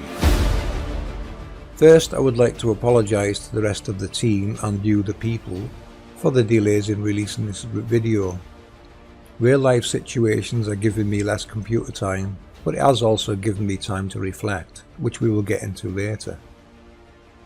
If you have been following our research, you will see how we have decoded the Creator's glory to be technology in the underworld and at the scripturally mentioned gates in the north, south, east and west. This technology has made its configuration very obvious with the sun and moon halos, and within holy books and many other avenues when decoded correctly. These are the scripturally mentioned angels, Anunnaki, cherubim, seraphim, Elohim, and many other names depending on the culture describing it. What you are all describing is the same Creator's glory. What we have decoded and revealed is going to shock you to the core. There is nothing in this world that can prepare you for what our research is revealing, and there is nothing you learned at school that can even begin to explain it. That being said, we have grown up being accustomed to technology, and with our guidance, research and decodings and the science of Walter Russell, we can explain and piece this together for you to understand what Walter's work actually relates to. The Creator's glory, the angel technologies of the underworld that we have been decoding for some time now. Our research and decodings will guide you to the connections and true meanings of a great many subjects that all relate to the same conclusions. This is a technological construct which reveals a very intelligent creator. We apologise in advance for what you will experience as you absorb our research and decodings, as we know this is going to be a very painful process for some of you to come to terms with and comprehend. But do not despair, for the Creator and creation are indeed very real, as our research is proving. This information and knowledge is yours. It is everyone's. The Creator wanted you to know all of this. It was passed on from our ancestors in many ways so we never forget. Because there is an event that happens every 400 years. This event is a reset event, a change in our world's mechanisms. Now mainstream are going to call this event a pole shift event. We call it the Dark Ages in our history because this event can cause memory loss, genetic change, and of course the destruction we see recorded in history, and also what holy books and prophecies describe. Unscrupulous people can take advantage of these events, and that is what we are seeing in history. What we decoded from the Book of Miracles helped us to decode this reset and some of the changes the world will see. This includes seeing the sun halo. This is the angel technology revealing itself. Our end times, revelations and prophecy decoded videos will help you see and understand some of these events. From what we see, the Creator's glory has never adequately been explained until now. And it is this glory we have been revealing over the past 4 years. This glory, when decoded correctly, matches the technology and working descriptions of the technology man is calling a particle accelerator. What we are revealing is that they were already here. There are 144,000 to locate, and we are going to help you locate them all. Our research also shows you the science and knowledge the ancients used, as they understood the workings of this world very well. So from here on in, when I use the name angel, just remember I refer to the technology man calls a particle accelerator. To the tribes of the world, please take this information to your tribal leaders, and they will know I speak the sacred knowledge of the unspoken things. They will remember this, and they will know the signs. Show them this video, it is so very important, because religion, spirituality, tribal dances, glyphs, sacred geometry, prophecies, jewellery, songs, mandalas, which are your blueprints to your world, Even your flags and a great many other things are there to remind you what this world is and how it works. You will see many of these aforementioned topics come to life in our research and decodings as we explore our true world and put everything back into its original context so you can understand what it all really relates to. We're going to start with some updates on the 400-year reset. If you haven't seen our other videos on this subject, they are in our playlist. Here's Amanda.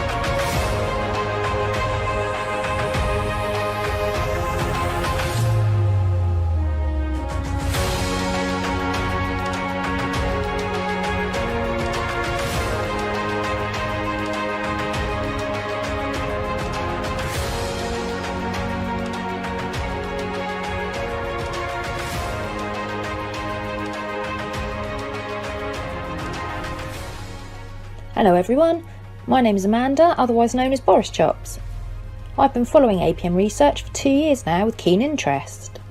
To me, it's by far the closest research to reality that I've come across in regards to world mechanics and decodings of the clues the ancients left us in their art and writings. Today we are going to take a deeper look into DNA and the effects the environment can have on it in the present and in the past, including some of the errors that can occur. From the moment fertilisation occurs, the cells begin to divide, creating new cells from existing ones. The cells of the embryo divide rapidly, and so the embryo is quickly to become a fetus, a tiny human complete with internal organs and body system comprising tissues made up of specialist cell types. It's the genetic code that controls these early developmental processes. After birth, there is another period of rapid growth, new cells constantly forming by repeated cell division. DNA is primarily located within the nucleus of each cell, where it is contained in structures known as chromosomes. Each plant and animal and human cell has a copy of the organism's genetic material. This DNA carries a complete blueprint of the characteristics from one generation to the next. The differences between plants, animals and humans are pretty obvious, but at the chemical level, the core cells have DNA in the same shape as the double helix and are made from the same 4 chemical building blocks called nucleotides. What could possibly go wrong? Conjoined twins Lazarus and Johannes Baptista were born in 1617 in Genoa, Italy, and lived their life touring the freak shows in 17th century Europe. Johannes was growing out of Lazarus' chest and could not speak or hardly move, but just made slight noises. Lazarus was known to be courteous and handsome. He married and fathered 2 children, none of which inherited his condition. Josephine Corbin was born on the 12th of May 1868 to normal parents, although physicians noted the parents looked more like kin. Her disorder gave her 2 separate pelvises side by side from the waist down as a result of her body axis splitting as it developed. Only her outer legs were strong enough to walk, as the centre pair were too weak. Josephine worked as a performer in the sideshows and had 5 children with her husband James. Ella Harper, known as the Camel Girl, was born on the 5th of January 1870 with a rare condition that caused her knees to bend backwards. This disorder is called congenital genu recurvatum. Her preference to walk on all 4s was what resulted in her nickname. She made good money performing, but gave it up to pursue other interests and later married and bore 1 daughter called Mabel. Bill Dirks, aka the man with 3 eyes, was born in April of 1913 to completely normal parents. Bill suffered from a disorder called frontonasal dysplasia, which gave him a deep cleft going down the middle of his face, resulting in the illusion of having two faces. Although pictured here as having a third eye, Bill actively used to paint on an eye in the cavity as part of his stage act. Bill married a fellow performer called Mildred, aka the alligator-skinned woman.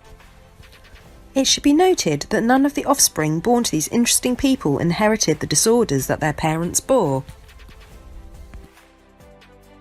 Well, nothing in life is perfect, so let's take a look at what can cause defects and mutations in this very fragile system.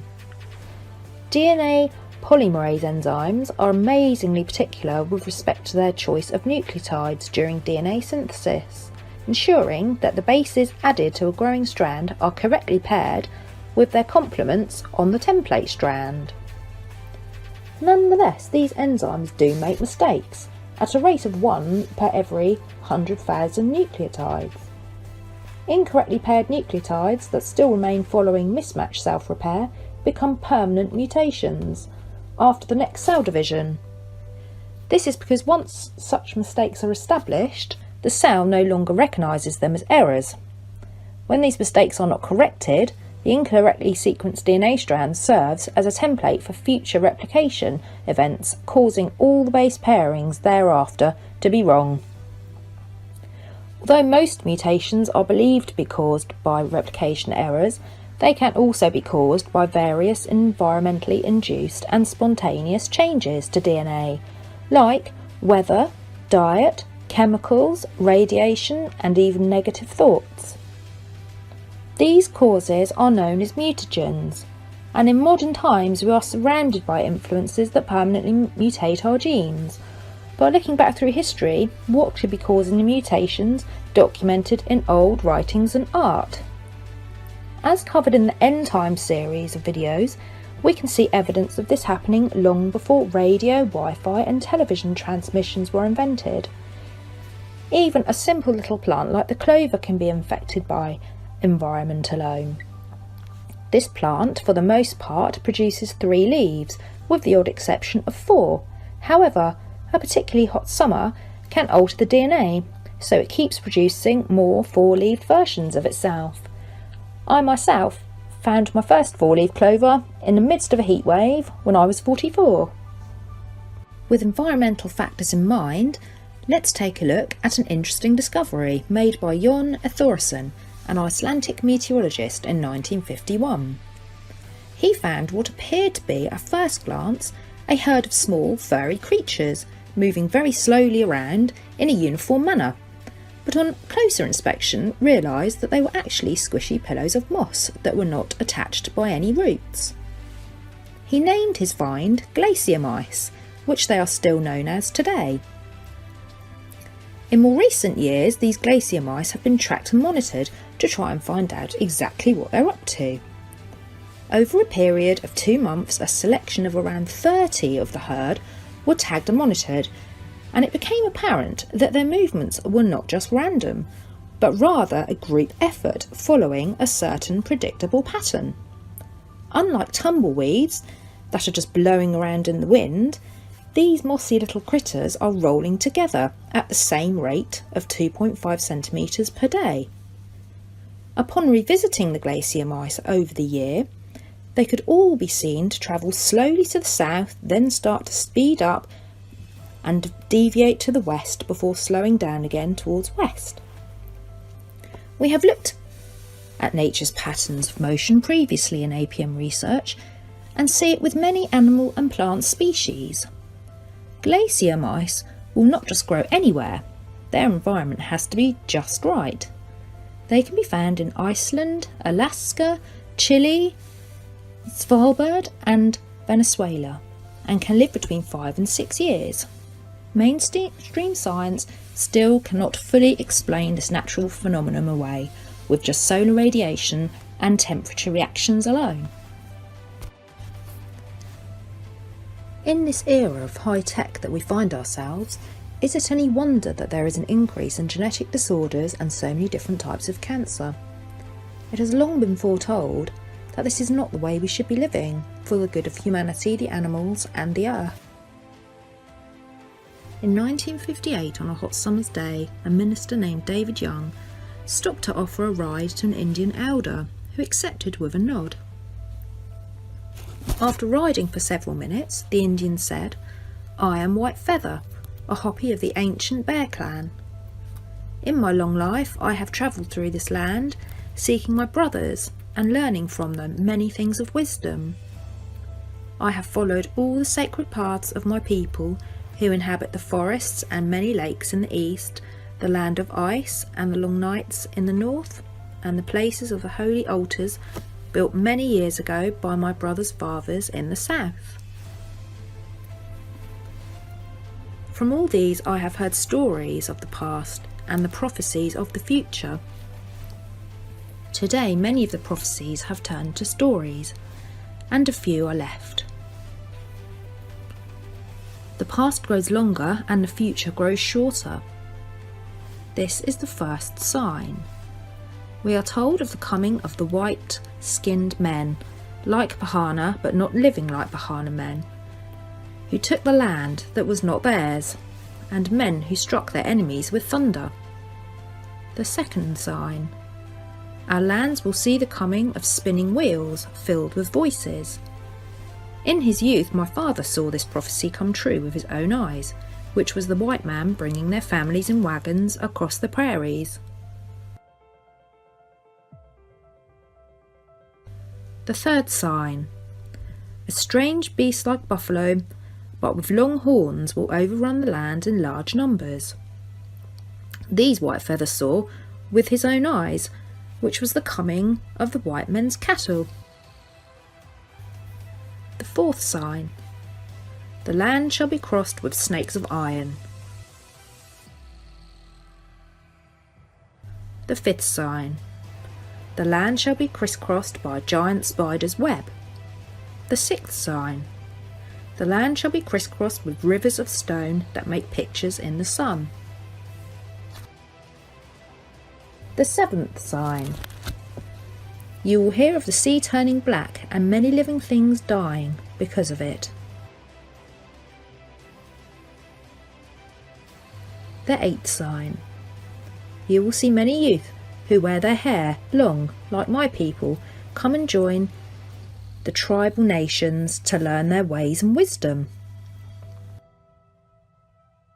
And this is the ninth sign. You will hear of a dwelling place in the heavens above the earth that shall fall with a great crash. It will appear as a blue star. Very soon after this, the ceremonies of my people will cease. Many of my people understanding the prophecies shall be safe. There will be much to rebuild, and soon, very soon, afterwards Pahana will return. He shall bring with him the dawn of the fifth world. But White Feather shall not see it. I am old and dying. Perhaps you will see it in time. The old Indian fell silent. They had arrived at his destination, and Reverend Young stopped to let him out of his car. The Reverend died in 1976, so did not live to see the further fulfilment of this remarkable prophecy. The signs interpreted as follows. The first sign is of guns. The second is of the pioneers' covered wagons. The third sign is the longhorn cattle. The fourth sign describes the railroad tracks. The fifth sign is a clear image of our electric power and phone wires. The sixth sign describes concrete highways and their mirage-producing effects. The seventh sign foretells of oil spills in the oceans. The eighth sign clearly indicates the hippie movement of the 60s. The ninth sign was the US Skylab that fell to the ground in 1979, which, according to an Australian eyewitness, appeared to be a burning blue light. The Hopi also predicted that when the heart of the Hopi Land Trust is dug up, great disturbances will develop in the balance of nature, for the Hopi land is a microcosmic image of the entire world. Any violations of nature in the Four Corners regions will be reflected and amplified all over the earth. The Hopi Indians are the keepers of the Native Americans. They call this age the fourth age of man, and according to them, the earth has been wiped clean 3 times already. First by fire, second by ice, and most recently by flood, approximately 11,000 to 12,000 years ago. They also state we are about to enter the 5th age, which they called the world of illumination, which seems to coincide with the dawning of the age of Aquarius. Hopi say we need to return to the earth, and one way to do that is to restore our bodies to health by eating natural grain, wheat, rice and corn. We need to stop fighting each other, as the people are not the enemy, the corporations are the enemy, as they are greedy and take profits now without regard to the future or environment. The Hopi are fully aware of the earth's cycles and effects on living beings and plant life. They try to live and encourage others to live within nature rather than against it, to ensure our survival through an end times event, which they see as a new beginning. We are creating now what our tomorrow shall be. A few wise words and accurate predictions there from the Hopi people, who share their knowledge to try and help us all and Mother Earth, although ultimately we are at the mercy of Earth's cycles. In the 1800s, a very important discovery was made by Gregor Johann Mendel, a friar from the Augustinian Abbey of St. Thomas in the Czech Republic, but was not realised until after his death. There he grew and studied the common pea plant, Pisum sativum, and crossbred many different plant combinations, observing and recording several different characteristics of plants. He noted seeds, colour, shape, stem length, position of flowers on the stem, and the colour of the pods. He did this with such intricate detail across several generations that he was able to determine that the transmitted traits he observed resembled either one plant or the other, and not an amalgamation of the two, as scientists before him had assumed. Over a period of 8 years, he conducted experiments on his pea plants to determine how this happens. He published his findings in 1865, when he concluded that there were 3 laws that determined how traits are inherited: the law of dominance, the law of segregation, and the law of independent assortment. This type of biological inheritance is still known as Mendelian inheritance and has been added to over the years by subsequent scientists. Mendel's work lives on today in our understanding of the different patterns of inheritance.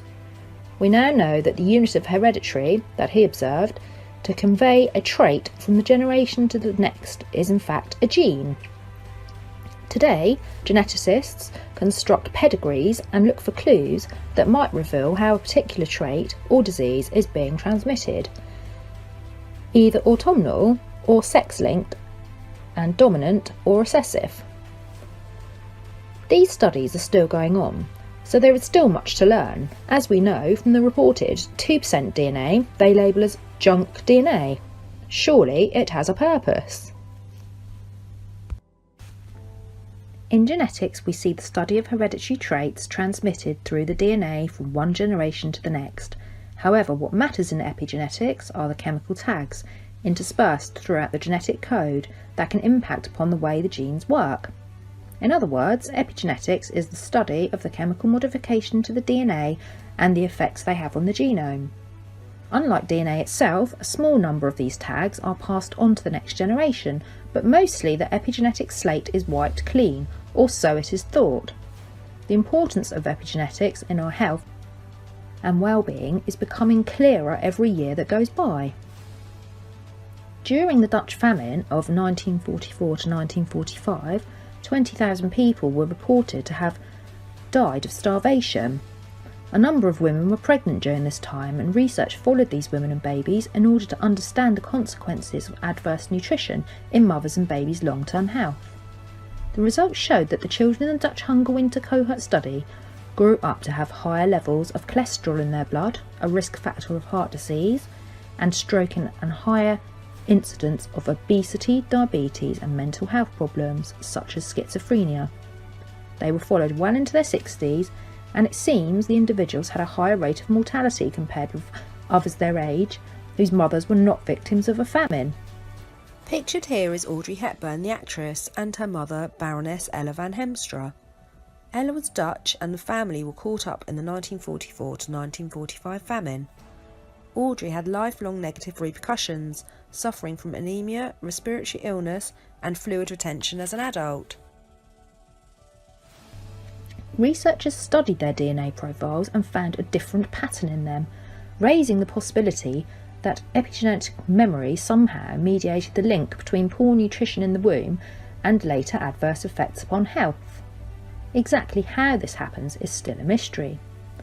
Scientists hope that epigenetics will give the answers to questions such as how does environmental exposure to certain factors alter the fundamental workings of the DNA and what happens to these processes in the course of a human life. It is well known that identical twins are not fundamentally alike, yet they have the same genetic code. So what accounts for the differences? It has long been thought that twins' environment, exposures to certain factors such as environment, sleep, illness and trauma are disparate between twins. So in the context of nature versus nurture, epigenetics is emerging as a main driver behind the effect of environmental exposure on our health. It plays an important role early in life during embryonic development and is a key factor in organ development.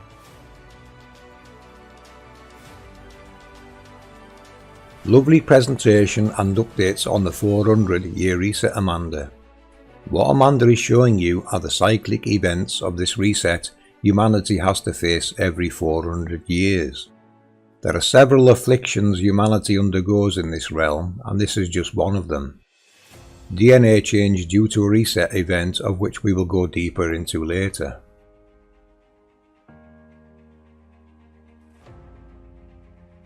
The map and grid you see on screen are the map and model we work with. We have come to find the international date lines are fake, hiding where the luminaries come from and go to, and anything else beyond. They are a mental block, the edge of the globe. The Arctic and Antarctic restrictions are not the only locations hiding more secrets. No shipping or aircraft cross the international date lines. The data is being flipped to appear to be. They are really using routes in the north over Greenland to cross the map, and the same must be happening in the south.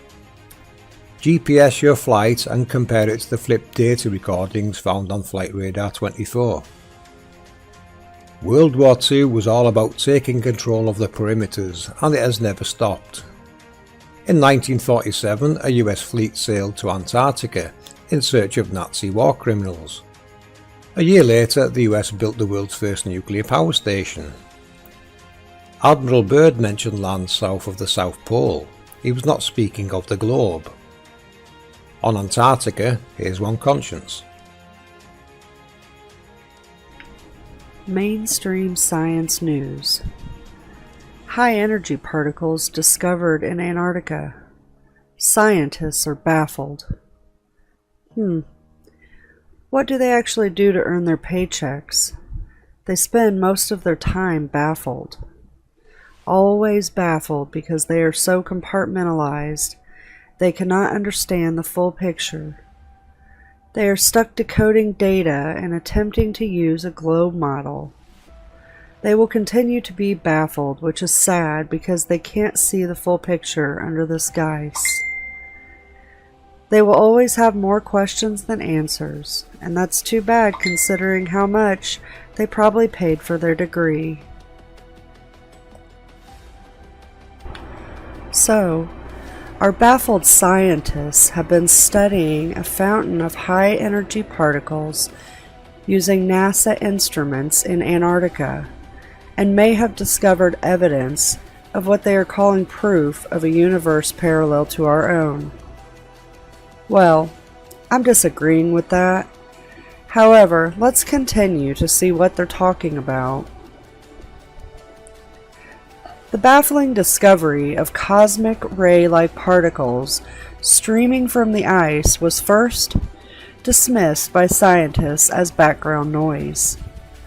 This was detected in 2014 and 2016 by NASA's Antarctic Impulsive transient antenna, also known as Anita. The Anita experiment has been designed to study ultra-high energy cosmic neutrinos, detecting the radio pulses emitted by their interactions with the Antarctic ice sheet. This is to be accomplished by using an array of radio antennas suspended from a helium balloon flying at a height of about 37,000 meters, which is about 122,000 feet in the air.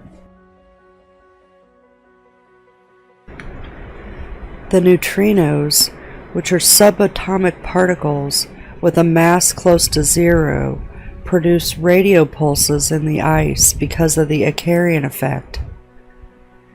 This effect is also known as Icarian radiation, and is the phenomenon where a particle is traveling faster than the phase velocity of light in a dense dielectric, such as salt or ice. This Icarian effect produces a shower of secondary charged particles which contain a Sherrod anisotropy and thus emits a cone of coherent radiation in the radio or microwave part of the electromagnetic spectrum.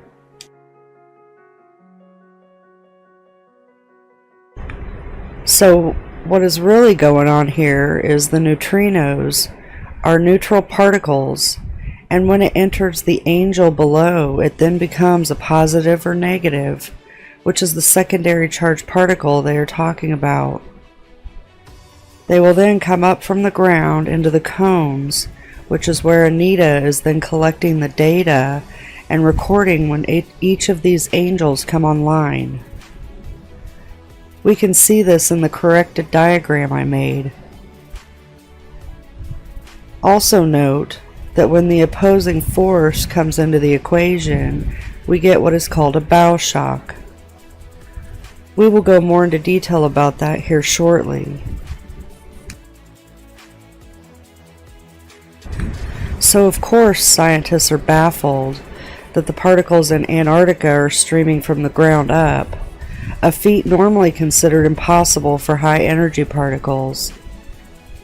They have stated they resemble an upside down cosmic ray shower, and it looked just like a cosmic ray as seen a reflection off the ice sheet, but wasn't being reflected. They said it was as if the cosmic ray had come out of the ground itself. As you can see in the animation, this is really the effect they are seeing.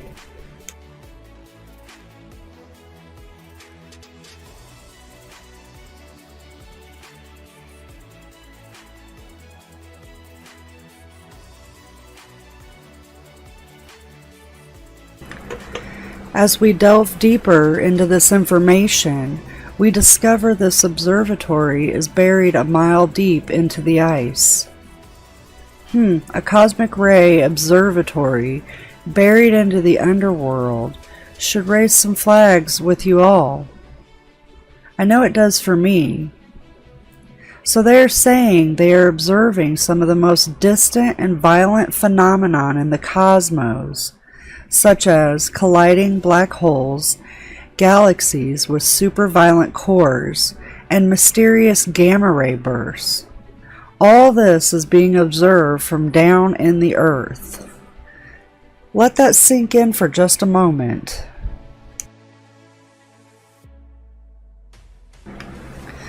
Let's see what this observatory looks like.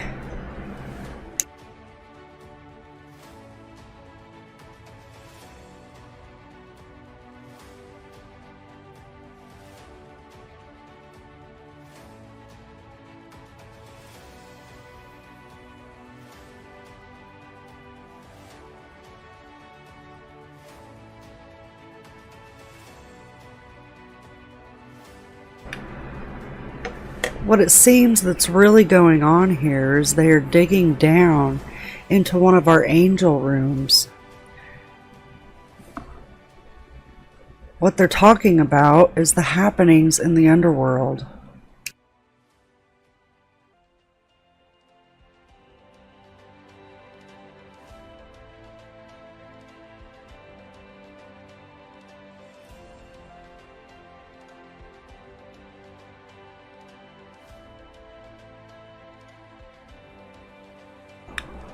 Here they show us what they say is coming down from outer space. But when we switch it over to our map, it makes a lot more sense. We can see the below going to the above, connecting and coming back down. This is how the halos are created.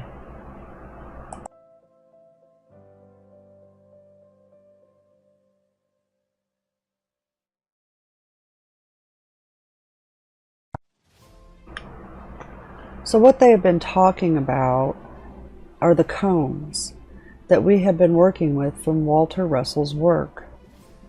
The height of the halos and the cone angles, along with the power being generated, will each have a different effect.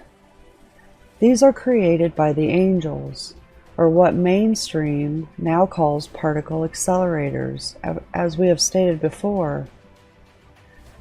This is science's feeble attempt to try to deceive us with outer space and alternate universe theories to fulfill their agenda.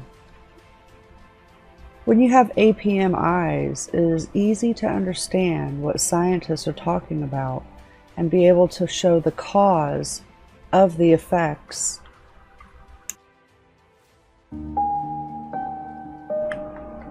We also see this mirroring in our stars. When I plotted these across the map, we realized that we see a perfect mirror in the heavens. We can see this in this example.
Scientists say all this could have been created in the Big Bang. Well, this mirroring is true with all luminaries, and the Big Bang would be the turning on of this glory. Think on a grand scale of electricity, magnetism, and chemical reactions. The halo lattice is one way we can see this. In the atmosphere, it has been recorded of threefold rotational symmetrical crystal particles that are inconsistent of the known ice particles of hexagonal symmetry. What these are consistently seen in, though, are the peri-arc halos, and show that they have a distinct radiative properties that differ from hexagonal ice crystals. Now remember, what is above is below. So if we see this all together, all turned on and all working at once, it would be similar to what you're seeing here. The as above, so below would still hold true, and the mirroring would still be the same. Below we have all the causes occurring, and above we see the effects. This is the Big Bang. I have been gazing into the vortex, probing it, decoding its secrets and sharing them with you. Since my very first video nearly 5 years ago, I have been decoding what the Milky Way is, how it works and interacts with our environment, what it is responsible for and what its effects are. I have revealed its presence in data, identified and modelled how it is involved in our seasons, explained what the spirals and glyphs represent, how I termed its functions as the spiralling pressure waves of electromagnetism, how its function is locked in between the tropics of Capricorn and Cancer, and a whole lot more. I have practically written the book on what the Milky Way is.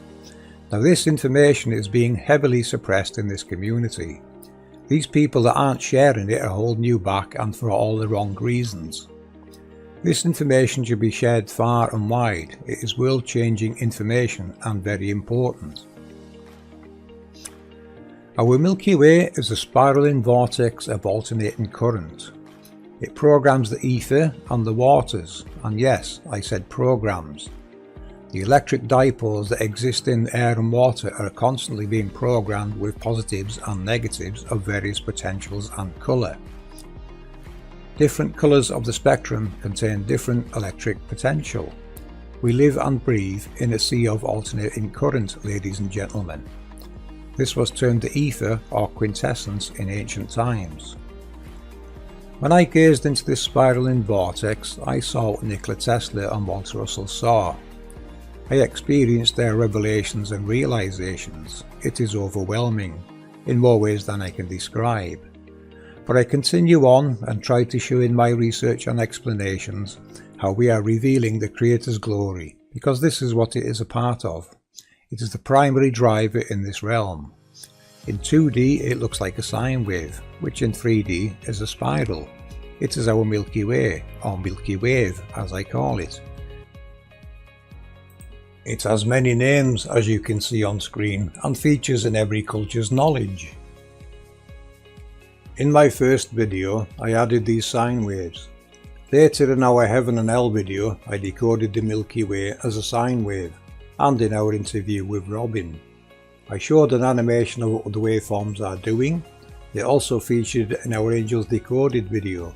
This is Rahu and Ketu, the Yin Yang, and many other names. Now in 3D what we are working with are spirals, and this is what they look like. What they are doing is rotating the ether across a horizontal plane. This mixes the positives and negatives, which not only help create daylight, but helps power our sun and other luminaries. It is also alternating current. During the day the moon takes second place. There are two spirals which help power our sun. The moon gives its light to the sun, Enoch mentions. This means the sun is king and takes priority, which is why our moon isn't illuminated during the day. By night there is only one half of the waveform present, our Milky Way, which is what gives the moon its light. The second waveform has shut down to create what we call night, but will start again at the next sunrise, you can be assured. You may be surprised to find that you can have daylight without a sun. The sun is its own light, as is the moon. Both rely on these primary drivers, spiraling forces that work together to create day and night. There are obviously other waveforms to decode for each major luminary, as the speed they cross the plane with varies greatly. And I think this is related to different waveforms, different frequencies and different wavelengths. The shortwave luminaries seem to take longer to travel across. Here's Sandra with some lovely research. As most of you probably know, the dragon is represented in many forms throughout the world, and this is for a very special reason. A reason you must never forget. Here is some of your memory back from APM Research, and this is what it represents. In what is perhaps one of the most popular traditions in Chinese culture, the dragon dance comes to life every Chinese New Year. The The dragon dance is performed by a team forming a long flexible figure of a dragon with 9 performers, each holding up a section of the dragon. We at APM Research believe these 9 performers are representative of the 9 octaves from Walter Russell's chart and also the venturi on Walter Russell's motor. But most importantly, it represents the sine wave we decoded from the Milky Way. During the dance, the dragon will weave and undulate to the beat of a percussion band, just as our sine wave does. Sometimes the dance includes 2 dragons, a male and a female. We at APM Research believe these to represent the positive and negative sine waves. In the dragon dance, along with the 9 performers holding the dragon, there is another performer ahead of the dragon holding a spherical object known as the pearl. From the oldest ancient depictions of the pearl, the dragon is chasing the sun. As time passed, artists depicted the sun as white rather than red. Legend then said that the dragon was seeking the night shining pearl, which resembles the white form of the full moon. As the dragon devours the pearl, less and less of the pearl is seen, and appears as a waning moon. As the dragon disgorges the pearl, more and more of the pearl is seen, and now it appears as a waxing moon, and this is thought to symbolize the endless cycle of transition. Today, several independent researchers connect both the enclosing serpent and primordial sun to the axis mundi, a column said to have once risen from the earth to the sky. This suggests that the cross-cultural theme of the glowing serpent and orb might have been inspired by intense plasma discharge in the atmosphere, perhaps comparable to the aurora, but much more powerful. Because the dragon is a special animal from the east, the pearl would suggest it represents the sun. But we know different, don't we, FPV? Let's take another look at the pearly gates. It now gives me great pleasure to introduce to you again the 12 pearly gates of heaven. The 12 gates in Revelation 21 belong to the New Jerusalem, which comes down from heaven to the new earth, verse 10. Shining with the glory of God, verse 11. John describes the city. It had a great high wall with 12 gates, and with 12 angels at the gates. On the gates were written the names of the 12 tribes of Israel, verse 12. The gates are miraculous in their construction. The 12 gates were 12 pearls, each gate made of one single pearl, verse 21. And the gates of the New Jerusalem will never shut, verse 25. The pearl was esteemed of the greatest value among the ancients. It is an appropriate emblem of the highest truth. It is the only precious stone which the art and skill of man cannot improve. Introducing the 3 gates in the north, the gate of Reuben, the gate of Judah, and the gate of Levi. Introducing the 3 gates in the east, the gate of Joseph, the gate of Benjamin, and the gate of Dan.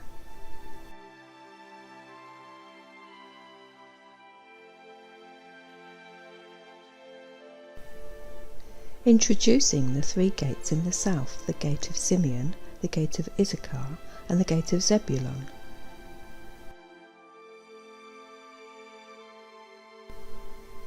Introducing the 3 gates in the west, the gate of Gad, the gate of Asher, and the gate of Naphtali. The gates of the New Jerusalem never close. There are eternal safety and peace in the New Jerusalem. There are no enemies to shut the gates against. Access to the heavenly kingdom on the new earth is free and unhindered, and the glory and honour of the nations will be brought into it. Revelation 21:26. The gates face every direction of the compass, and their perpetual openness invites everyone to partake of the goodness of God's grace. See Revelation 22:17.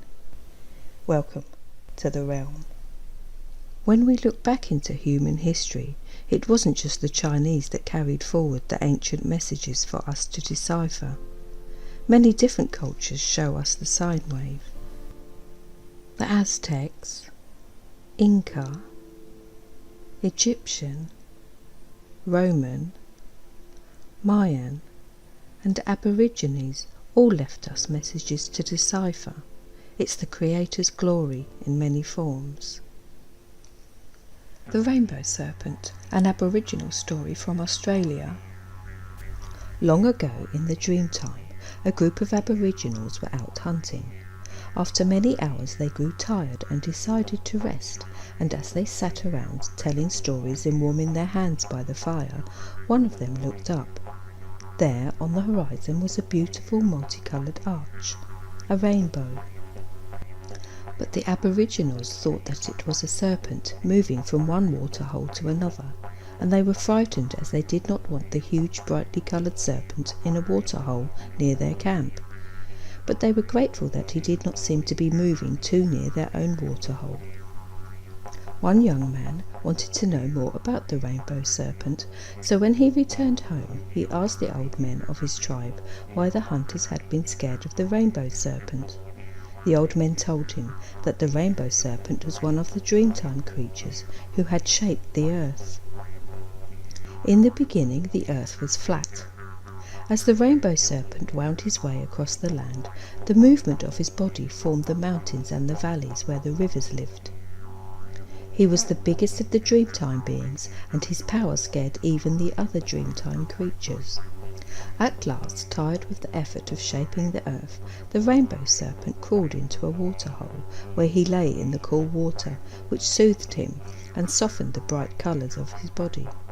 Each time the animals visited the waterhole, they were careful not to disturb the water, for although they could not see him, they knew he was there. He only came out after heavy rainstorms, when his waterhole was disturbed, and when the sun touched his coloured body. Then he rose up from the waterhole and travelled over the treetops, up through the clouds and across the plain to another waterhole. The people were very fearful that he was angry and would churn up the land once again, so they were very quiet and still as he moved to his new home. Once he was there, he disappeared beneath the water again and was not to be seen. That is why Aboriginals are careful not to disturb the rainbow serpent, as they see him going across the sky from one waterhole to another.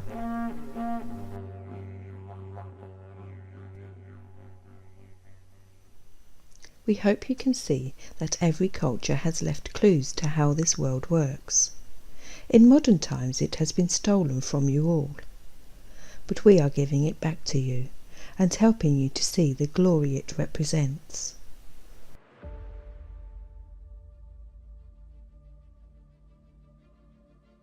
So what is our ether doing, you must be thinking? The ether, or dielectric, is basically a giant capacitor that is constantly changing polarities due to the mechanics of the angel technologies. So what our spirals are doing is rotating the positives and negatives. This is what I would call alternating current. Nikola Tesla didn't invent alternating current, he just termed it so. Our Milky Way, which I decoded as a sine wave, is actually a giant spiral in 3D that is constantly programmed the ether with positives and negatives with various colour and potential. This is alternating current. It is all around us. All of the angels' halos are also doing the exact same role, creating AC electric, which can be seen being utilised during a tornado or waterspout activity. Nikola Tesla's vortex mass is directly connected to this process, as it represents the alternating current and its potentials. This is where our world chakras tie in with the Milky Way. Using Tesla vortex maths and looking from the East Gates area, you can see how the vortex maths is utilised. This amazing knowledge shows us the chakras are key locations harvesting the positives and negatives of maximum potential. The alternating current from the ether at key areas within this matrix. We believe they are also synced with other waveforms that interact and change at the solstices and equinoxes, such as pushing our sun further north for the 24-hour Arctic sun cycle. What they are basically doing is acting like a horizontal and vertical hold, guiding our luminaries east to west and back again across the heavens, in sync with where their spirit is being projected from. The spirit world is the electrical part of the process of electromagnetism. Whatever is contained within that field has no choice but to have its spirit projected 90 degrees in opposition of the physical halo and altar.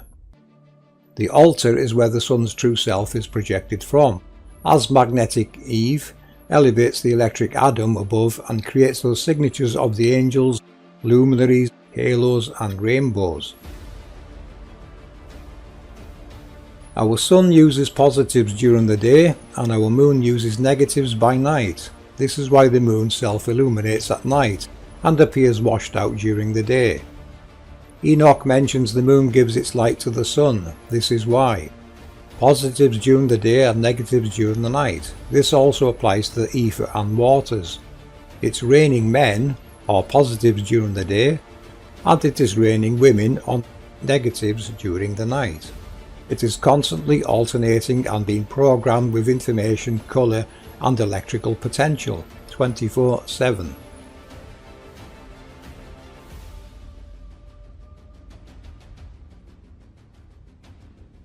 The chakras and Milky Way spiral are activating and deactivating switching mechanisms that are in sync with the movement of the luminaries. Day and night are controlled from within this spiral. Ancient sites are connected to these events because of what resides below there, the angel technologies. Let us now finish our decode of the Great Pyramid of Giza. Gate 5 of the World Chakras. From our last video, you will remember I decoded the King's and Queen's chamber shafts to be antennas tuned to specific frequencies. These are designed to harness positives by day and negatives by night, hence one side having the King above the Queen and the other side having the Queen above the King. Using magnetic declination, these can be tuned specifically to any region. So one side of the pyramid harnesses the positives during the day and the other side harnesses the negative during the night. This means there is a definite switching of polarities which can be proven in the real world. I tested this myself using a solar panel. During the day it pumped air into a bucket of water. At night it switched and actually started cycling the water towards the air pump. To stop this you can add a blocking diode, however, shouldn't we just reverse its configuration for night use to make it a 24/7 free energy device? Start experimenting, people. So on with the decode. For this part we are revisiting the Great Pyramid to complete the picture. Now if you remember the niches in the King's and Queen's chamber, I connected those to the same process decoded in Walter Russell's motor. They are doing the same process of generating alternating current using water and pressure. To decode the pyramid we now add the missing parts. I could see from Brian Foster's video that the chambers inside had definitely been exposed to water, so what I needed was the pump system to make this work. I came across this animation made by Edward J. Kunkel that termed this ram water jet design as a Pharaoh's pump. He said it was part of how they built it. That may be the case, but its correct use and primary function is the pump system needed to cause the water to rise and fall in the King's and Queen's chambers. This effect is the same as the events taking place in Walter Russell's motor. You see, the niches are actually pressure zones that will emit an electrical pressure wave. This wave is harnessable alternating current of various potentials. How it works is the narrowings in the niches are venturis that cause a back pressure, which is basically a manufactured torus field, of which you have seen decoded in other works of mine. So we now have the motor and process to create the alternating current. The design is slightly different to Walter's motor, but still has the same principles. The heavy blocks above the King's and Queen chambers are there to create the back pressure needed to make this work, and will also be shaped like a venturi. This is the same as two poles on the Walter Russell motor.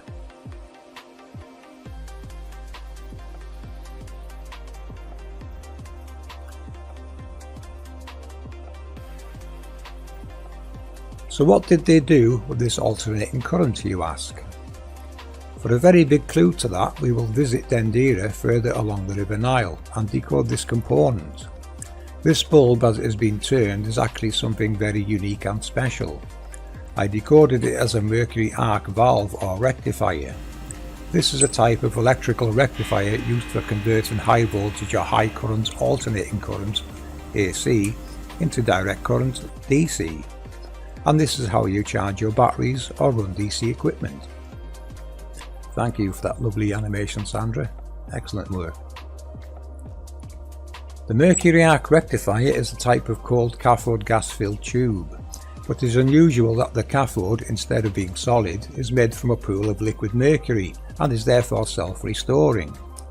As a result, mercury arc valves were much more rugged and long-lasting and could carry much higher currents than most other types of gas discharge tube. Some of these mercury arc rectifiers are still in use today. You see, mercury has a very good use in converting alternating current to direct current. This was obviously used extensively in ancient times. If you remember, I mentioned they found amounts of mercury below a pyramid in Mexico. You can now see its purpose, converting alternating current to direct current. So the Dendera light bulb now helps me decode a larger piece of the puzzle. Ladies and gentlemen, it is a great honour to present to you the Ark of the Covenant. The Ark of the Covenant is a mercury arc rectifier. It tells you this in your holy books. You will see me between the wings of angels. This is God. God is light, the electrical energy that is involved in the creation of all things. This creator is teaching science and knowledge, and how we as human beings can work with God to benefit humanity. To work with God requires you to know the rules of these electrical processes. God will work with you, not for you. Walter Russell. Edison's problems of sending DC current longer distance came with its problems, and fires were common. Tesla's idea was to send the alternating current to your homes and have the appliances convert it to DC electric current, which is for the most part still taking place today using semiconductors. So we are basically paying for the privilege of a spiral entering our homes and bringing appliances to life. Alternating current that is free and plentiful, that will never exhaust itself and has always been here since this construct's creation. Take this most sacred of knowledge and share it far and wide, for it belongs to you all. Our ancients knew this and left for us all the clues which we have decoded. My next step, of course, would have been to see how it can be harvested in more modern times. But someone else already figured this part out by identifying the spires on most buildings are actually there to harvest from the ether. They are antennas. I'm not sure who came to this conclusion, but it is 100% correct and very good research. Do let me know who discovered this so I can credit you correctly in our next video. Very well done. Excellent research. The missing component from your antenna decode is the mercury arc rectifier, or as replaced within modern times, a semiconductor. So the old world science and technology now meets the new world science and technology, and as you can see, they are very much the same. APM Research have decoded the ancients' understanding of the ether, the Milky Way, and how to harness and generate electricity, including the demonstrations and science required, and the structures used and what to look for.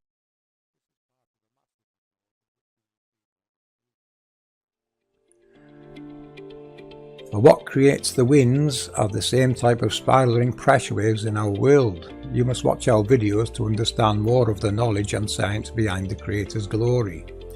We decode Walter Russell's science and show you what it actually relates to.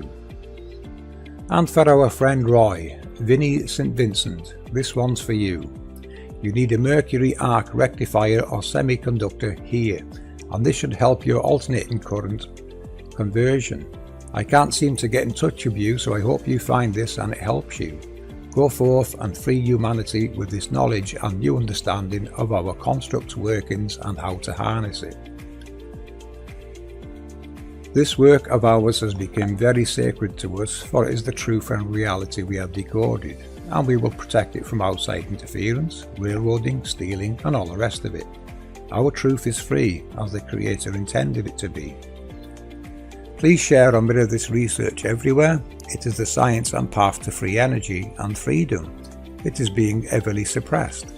For more information and explanations, do watch our videos, as they all contain a rolling research and decode of this construct and its workings. What APM Research release is for free. It is real, honest, genuine research, and you will need the science of Walter Russell to understand this world and its workings, of which we are decoding and presenting to you, the world audience.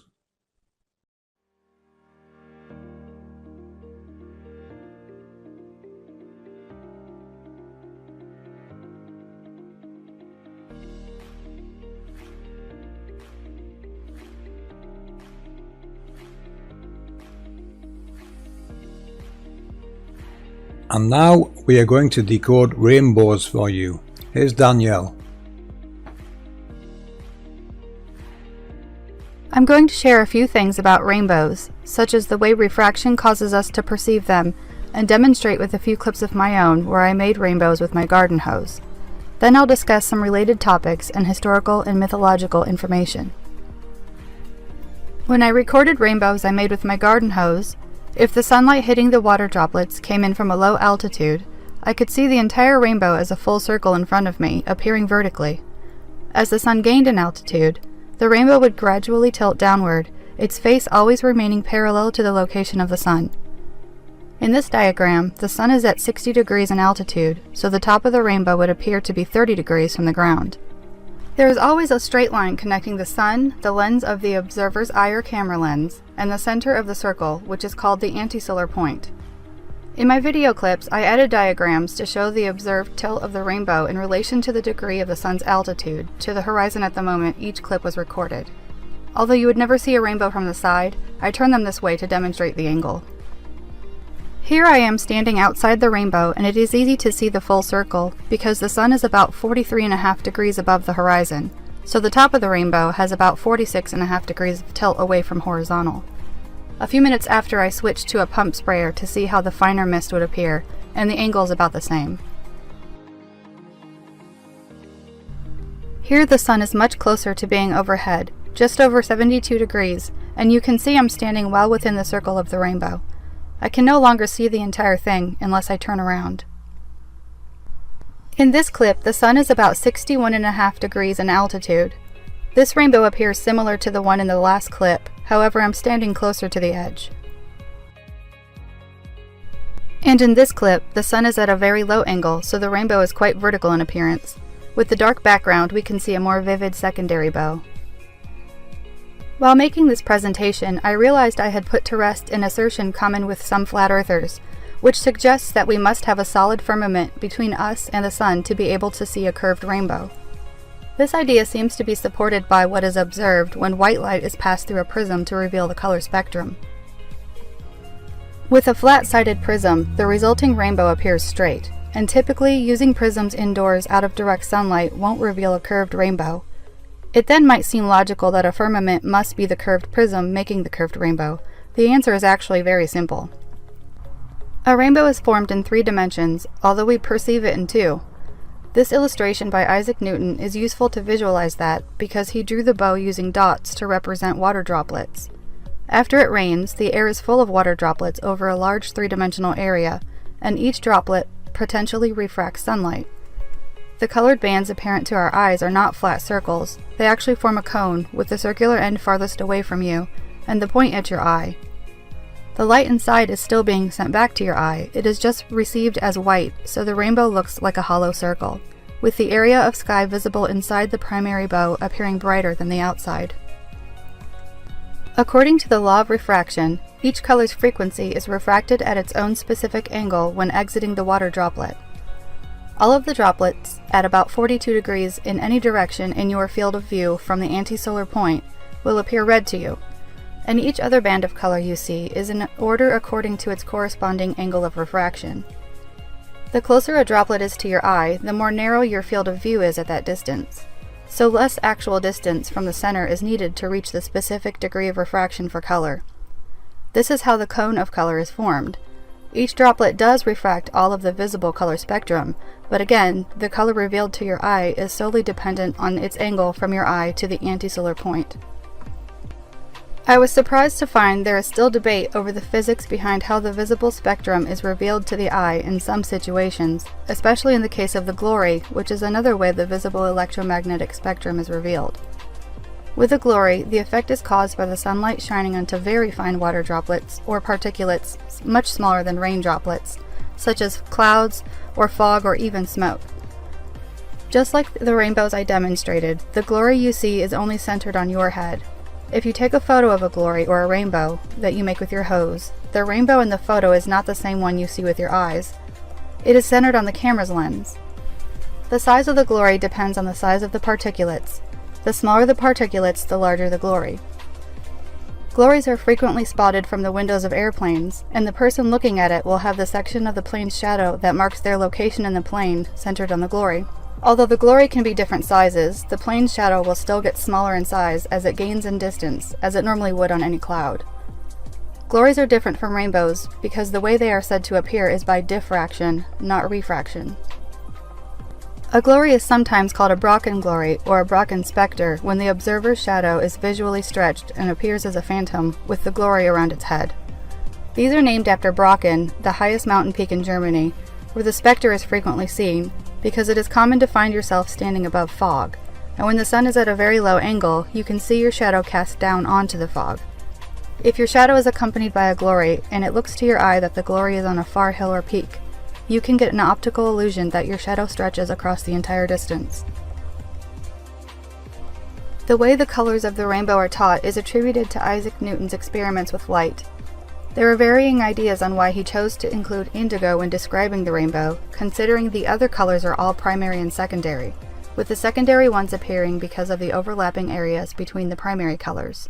But indigo is a tertiary color, a combination of the primary color blue and the secondary color violet, and it is the only tertiary color he included. In reality, the visible spectrum includes a vast array of colors, so why didn't he include the tertiary colors between red and orange, yellow and green and blue? I find it quite ironic how much art depicting Newton, even in science education graphics, does not include indigo, and marketing graphics rarely include it. Newton concluded white light must be a combination of 7 colors.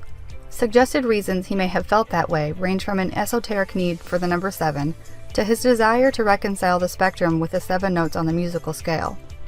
His color wheel is also said to have been made with artists in mind for choosing complementary colors, but with the letters A through G highlighted around the perimeter, it appears the music note theory is likely a major consideration. Newton's wheel is used frequently to discuss rainbows, and it also has his 7 color choices as the only colors named.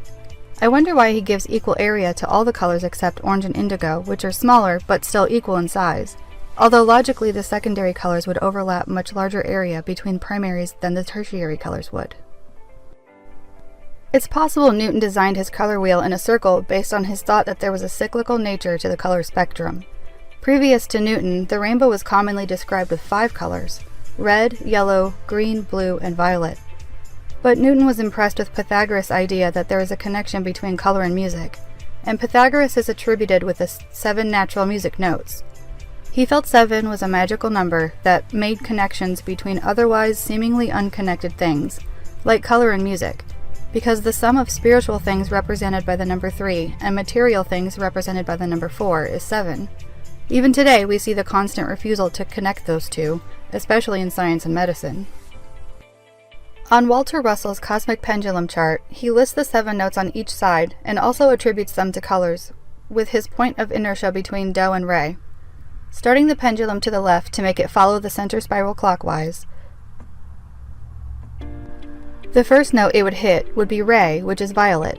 Each side has the notes and colors in the order of violet, blue, green, yellow, and red, ending on Do with infrared. This makes much more sense, especially considering how physicist Robert Greenler was recognized with a cover story on Science magazine in 1971 for his work with the infrared bow. He suggested there would always be an infrared stripe next to the outer stripe, because the wavelengths in infrared's angle of refraction were within the ability of water droplets to refract outward as well. I did find one article on Newton suggesting he used indigo because its wavelengths would also be refracted, but to me that just seems like a bit of a redundancy because all wavelengths between red and violet are already refracted. They just blur out between the primary and secondary colors. Rainbows can be found as part of many legends and myths, as well as cataclysmic prophecies, being named as omens or attributes of deities. In many mythologies, the rainbow is a bridge or ladder that connects the world above with the one below, and is commonly described as only being used by deities or humans who have died in battle or have other specific traits, such as royalty or virtue. In Venezuela, the same word is used to say rainbow or were anaconda. In New Guinea, it is a serpent that causes madness and malaria. In Aboriginal lore, the rainbow snake is the god of creation. Some myths describe the rainbow as a sort of dragon or other being that covers the sky. The Greek goddess Iris was a messenger between the gods and humans, and depicted as using the rainbow to travel between the two. She was the daughter of Thaumas and Electra, and described by Homer in multiple poems as being the goddess of light rather than the rainbow. Hindu mythology names Indra as the god of war and thunder, and he shoots his arrows of lightning using the rainbow as his bow to kill a primordial demon serpent. Even the founder and prophet of Mormonism, Joseph Smith, wrote about the rainbow. Paraphrasing his words, he said the Lord told him that in any year a rainbow is seen, the Lord is not yet returning. But when it is not seen for a year, there will be famine, pestilence, and distress among the nations, and the Messiah is not far off. According to the Gnostic library, the cyclical history of humanity opens with the floodwaters of the book of Genesis and closes with the seals of fire and brimstone in Revelation, and that a great coming cataclysm will not evenly affect the face of the earth. Those who remain by the shelter of unaffected areas will witness a terrible duel of water and fire, and after the catastrophe, a double rainbow will announce the enchantment of a new golden age. This teaching reminds me of why I became so interested in occult symbolism. I noticed that people were looking at world symbols they didn't use in their own religion and seeing them as an indication of evil, which may be intentional as it would keep people from learning the true meaning, or religion or spiritual paths using symbols but still only looking at them in a mystic sense. I realized that not just many, but most symbols used in that way are actually more like the pictures of physical aspects someone discussing physics would use to record their observations, and likely had nothing to do with gods or beings in a religious sense. I can see the potential for the type of text I mentioned holding occulted knowledge that would be very useful when decoded. And with that, I would like to thank you for listening. Lovely presentation, Danielle. And to complement it, we will now decode what is creating the rainbows. First, we will play this clip by Erin McDermott. This is the signature of one of our angels in the underworld. I want you to take notice of its rotational speed.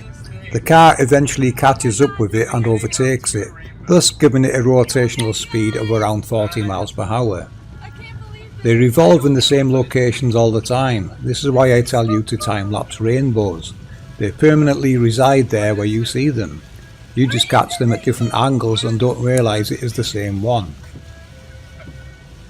This is the most beautiful thing I've ever seen. You know, there is an old saying, never walk through a rainbow because it may change your sex.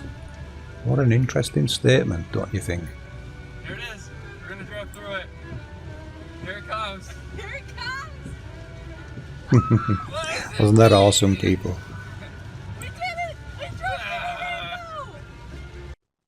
Now we will take a look at a full rainbow so you can see how to do it yourself.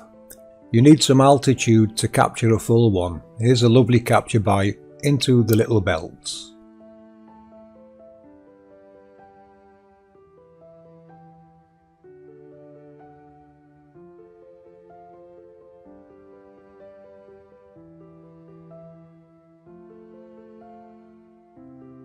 Although you can see the full rainbow, observers on the ground only see half, and so do you. The other half is below ground, and due to the effects of electromagnetism, water droplets and even ice crystals, we get to see the full picture of something very, very special.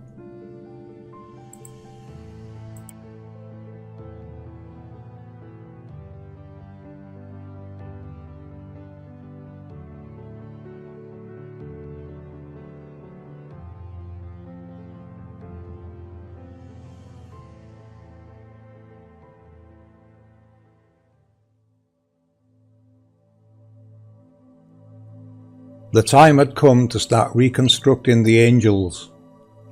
After all the decodings and understanding of them and some deep thought, I decided to consult with a titan named Atlas, who corrected me about a great many things. After our conversation, I thanked him and I was on my way. I had learned what Atlas's burden was. First, a quick recap from Jason on what is taking place in the torus field we decoded in a previous video. Energy and mass are two states of the same thing. What we call atoms are equal and opposite electric charges held apart by a magnetic dipole. The energy is held in the atom as potential that we associate with mass. When the toroidal magnetic field collapses into the ecliptic, the negative charges are no longer bound and collapse into the positive charges. When the charges meet, a wave of energy is formed equal to the mass of the charges multiplied by the speed of light squared. The squaring is due to the fact that mass and energy are inverse properties of electromagnetism. Where the mass is equal in value to the inverse of the speed of light, the energy is equal to the speed of light. 1 over c times c squared equals c over 1. 1 over c and c over 1 are inverse to each other. Inside the magnetic dipole, the positive charges are held in the center diamond. The negative charges are held in orbits perpendicular to the magnetic field. When the magnetic field collapses into the ecliptic, the two opposed charges form an electric dipole, which quickly implodes on itself due to the fact that the charges are now free of their magnetic restraints. We know what happens when two opposite charges contact each other. We see it in cosmic ray showers. The two opposing charges annihilate each other and become radiation energy. Mass and energy are inverse properties of electromagnetism. Energy becomes mass again when it is subjected to a strong enough magnetic field to reform the magnetic dipole. Now we can reconstruct the angels with knowledge already gained, the Walter Russell motor and its science, which is based on the science of the ancients. This is what I would call an angel in its most basic form. Walter was an absolute genius. Walter's science was given to him by an angel, he always maintained. I bet you didn't know that, did you? From Walter's chart, this design is a fusion reactor. Notice the venturis that help compress water. This is where a manufactured torus field is created, very much the same as an antenna works. This area is where there is a back pressure, and this is what generates the torus field on this motor. This one is a fission reactor. Looking at the design, it would appear daisy chaining them together would make sense. Walter terms them radar antennas. The vertical lines represent the pressure zones or venturis on the poles. Also notice water compresses to become fire and fire expands to become water. This renders the second law of thermodynamics as invalid.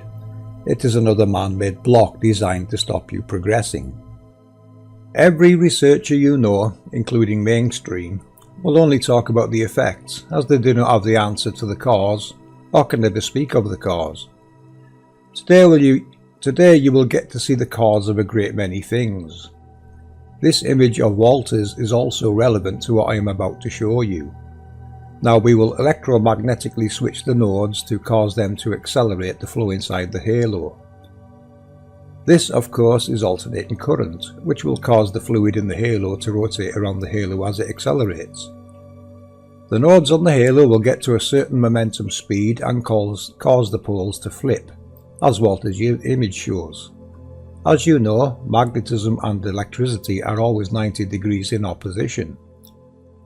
Ladies and gentlemen, this is what that actually looks like in the visible spectrum, on a creator-side scale. You are seeing the electromagnetic projection of a positive electrical sphere, which is basically trapped within a magnetic field. This is electromagnetism. This is cubing the sphere, not squaring the circle. Remember, we are working in 3D. And you are looking at a torus field that it creates. This is effectively an electric dipole, as I decoded in our Angels Decoded video and previous videos. It is now harvesting electricity from the dielectric, and that energy is being utilized at the heart of the angel technology and put to use for whatever its intended purpose is, which relates to world mechanics, alchemy, magnetism, electricity and creation, as you see on the Walter Russell chart. The colours become inverted due to the division of the sex pairs, the positives and negatives in each band of the electromagnetic light spectrum. So you only see the colours your vision allows, but you can be sure they emanate beyond these colours and frequencies which can be seen in this chart. The dark band that you see in between these colours is called the Alexander band. It is the actual projection of the halo itself. The angel's halo, to be precise. It is now the positive of the electric dipole. The colours encircle the halo and revolve with the flow inside, which is controlled by electromagnetic switching from the various pairs of poles we call nodes. As we have mentioned before, time-lapse rainbows, and you will see how they revolve. This is their arc. The orange half sphere you see below double rainbows is this electromagnetic field. This is the signature of one of our angels. The sphere of that halo is being cubed.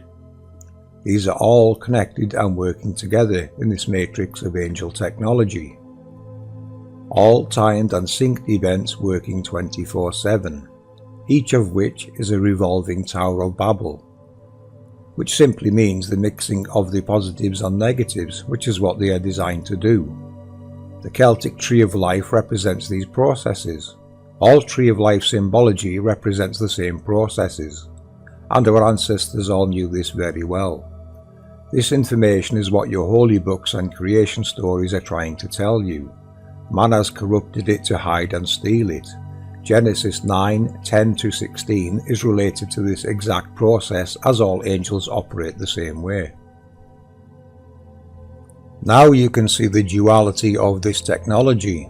The effects of electromagnetism cause the halo to create a projection of itself in the heavens, which reverses its flow of direction back to the physical angel halo below. These are what create tornadoes and waterspouts. They are a visible part of this process.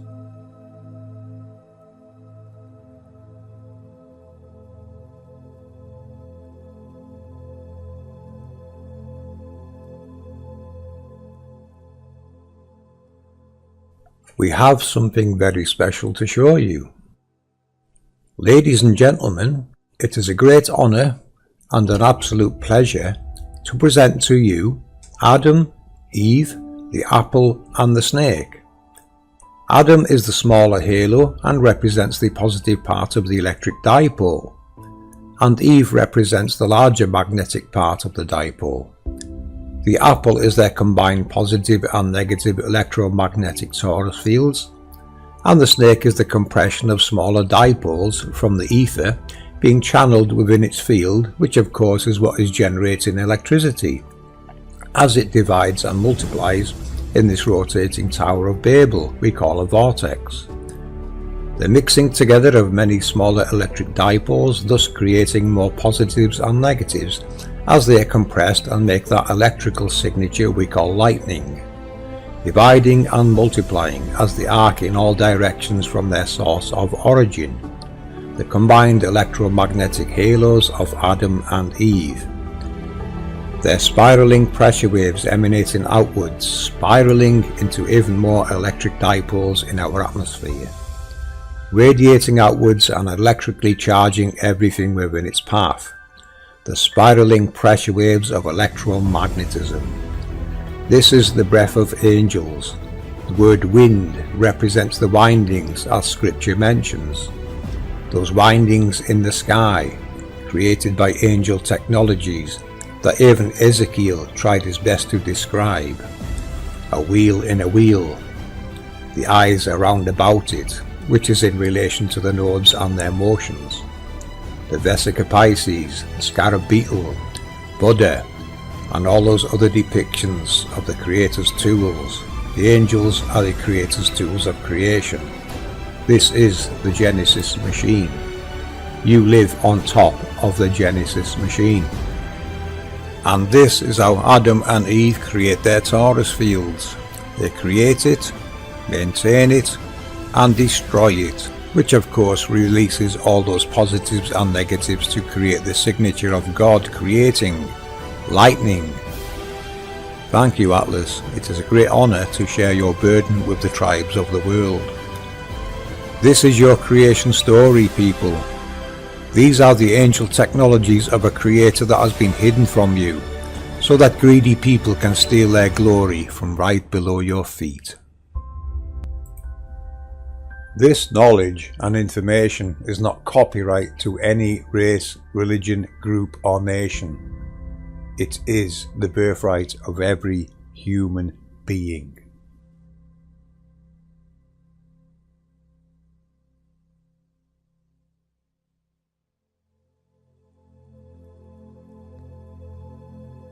Carrying on from Walter's motor design, I decided to attach harness points where Walter Russell's motor would attach them, and it produced this.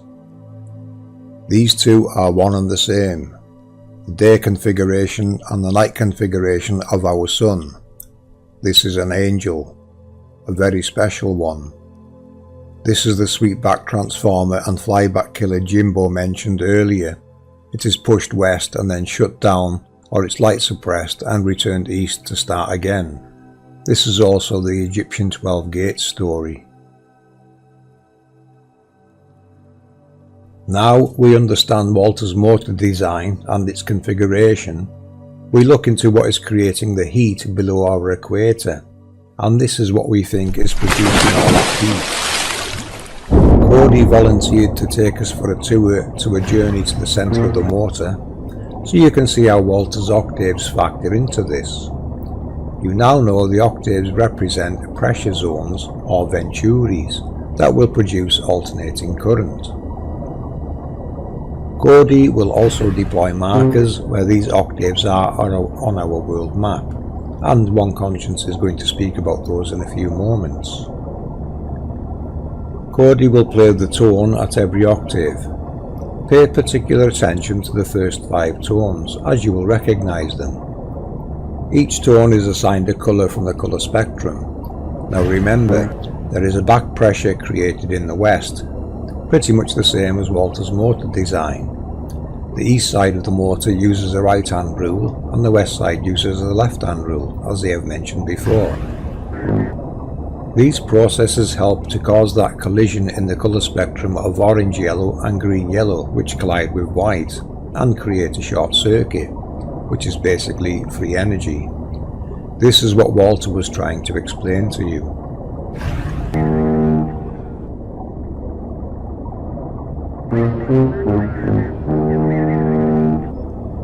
Do you recognise that, people? That was a direct reference to Mount Meru, the direct centre of our grid, the navel of the Earth, the 0.0 location on our Nazca Mandala overlay grid. This is the direct centre of Atlantis. The closest landmass we can find to here appears to be Ascension Island. Very aptly named, it seems. If you remember from an older video, when I panned around the Nazca Mandala in a 3D environment, it produces a 6-tier pyramid. This is the direct centre of that pyramid. So it seems our underworld is a very large pyramid that covers this entire map and beyond. I hope you can see and understand now how very special Walter's work related to the octaves and the creation processes.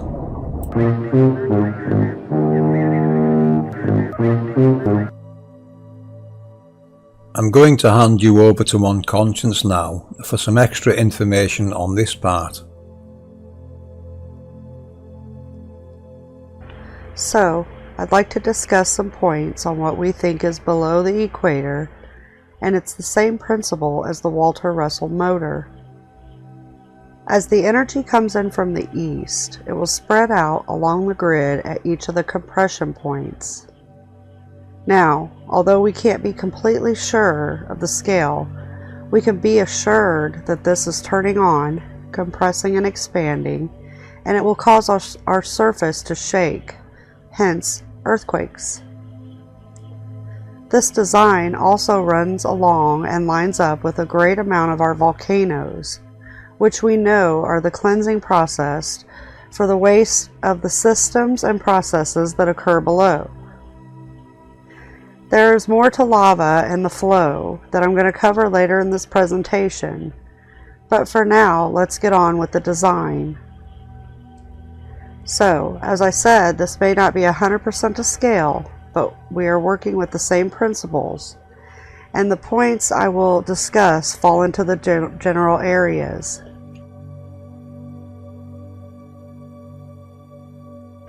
Some of the points I could identify showing the technological signature are as follows.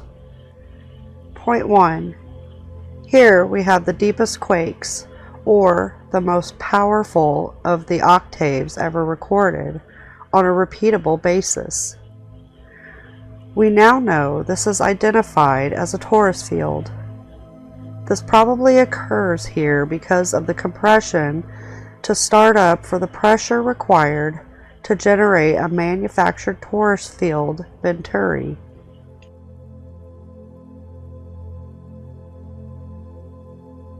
Point 2. In this area we have the Dragon's Triangle. On either side of this part of the design we will have opposite directional flow of the oceanic tides. This creates two opposite vortices, which one is positive and one is negative, and ships should be very cautious while traveling here. This is also one of the rare spots we will find blue lava, which is lava of the hottest degree holding an electrical charge.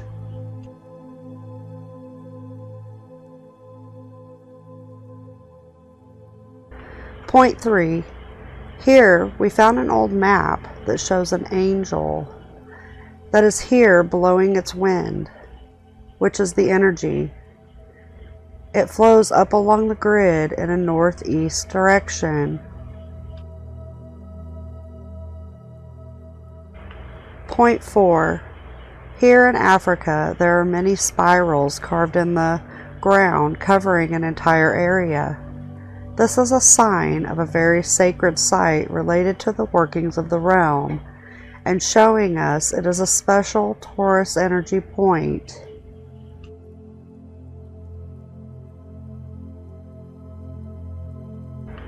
Next, of course, we hit the 0.0 point.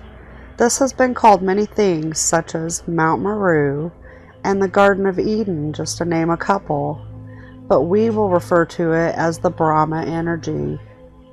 Residing here are the very aptly named Ascension Islands.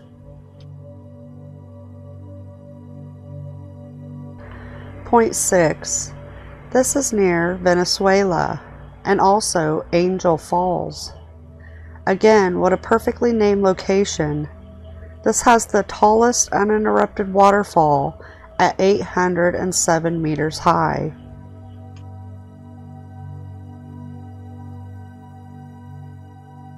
Point 7. This next marker is the Galapagos Islands, which means tortoise. This is also the only place north of the equator you will find penguins living freely. These islands were forged of lava and isolated for thousands of years.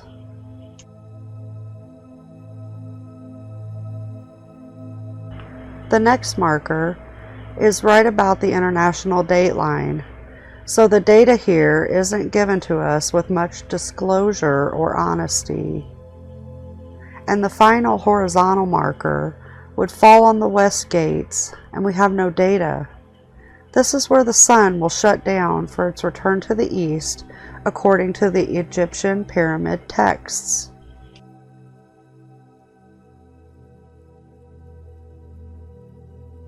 The next point, starting in the north. This point would be at the north gates, where we have no data besides what Enoch states. This is where snow, dew, and rain come from, as well as very strong winds.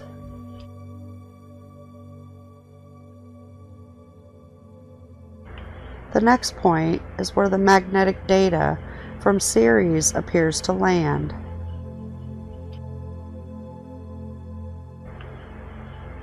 The next point is Iceland. This, like the Galapagos Islands, exists because of lava. This is also the area where land will rise forth sometime after the pole shift event.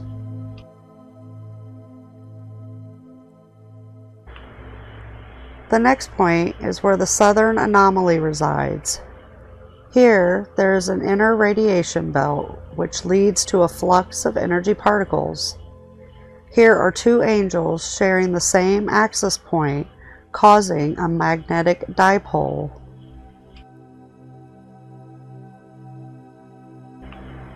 And the last 2 points head into Antarctica territory and to the south gates.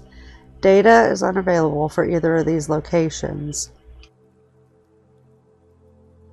So, as you can see, this design has some major effects that are recordable, repeatable, and observable to us on the surface. I hope this helped everyone to understand the effects of the principle Walter Russell used when he was given this information by an angel.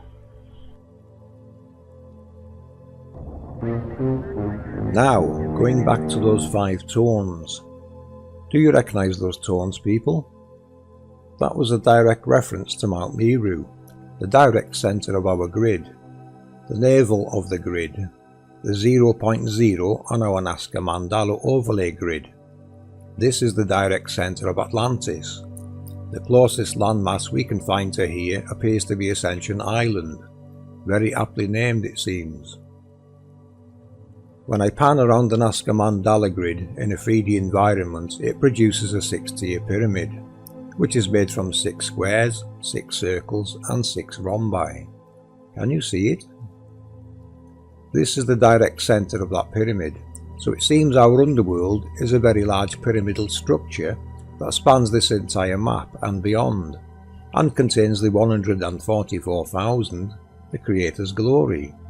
The descriptions found in all holy books of amazing places are references to what is in the underworld and beyond those international date lines. These are descriptions of the Creator's glory and references certain locations as in the book of Enoch, and his descriptions of the gates and their angles to one another.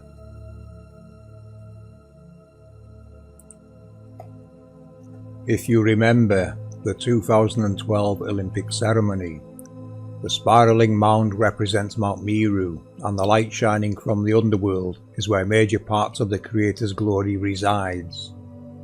Then man comes from the underworld and starts the industrial and technological revolutions, the tree of life decoded and plundered. It has very obviously never stopped. Today they boast they can project their own sun and moon. We can find references to the underworld in every culture's beliefs. Here's Jack's dreaming.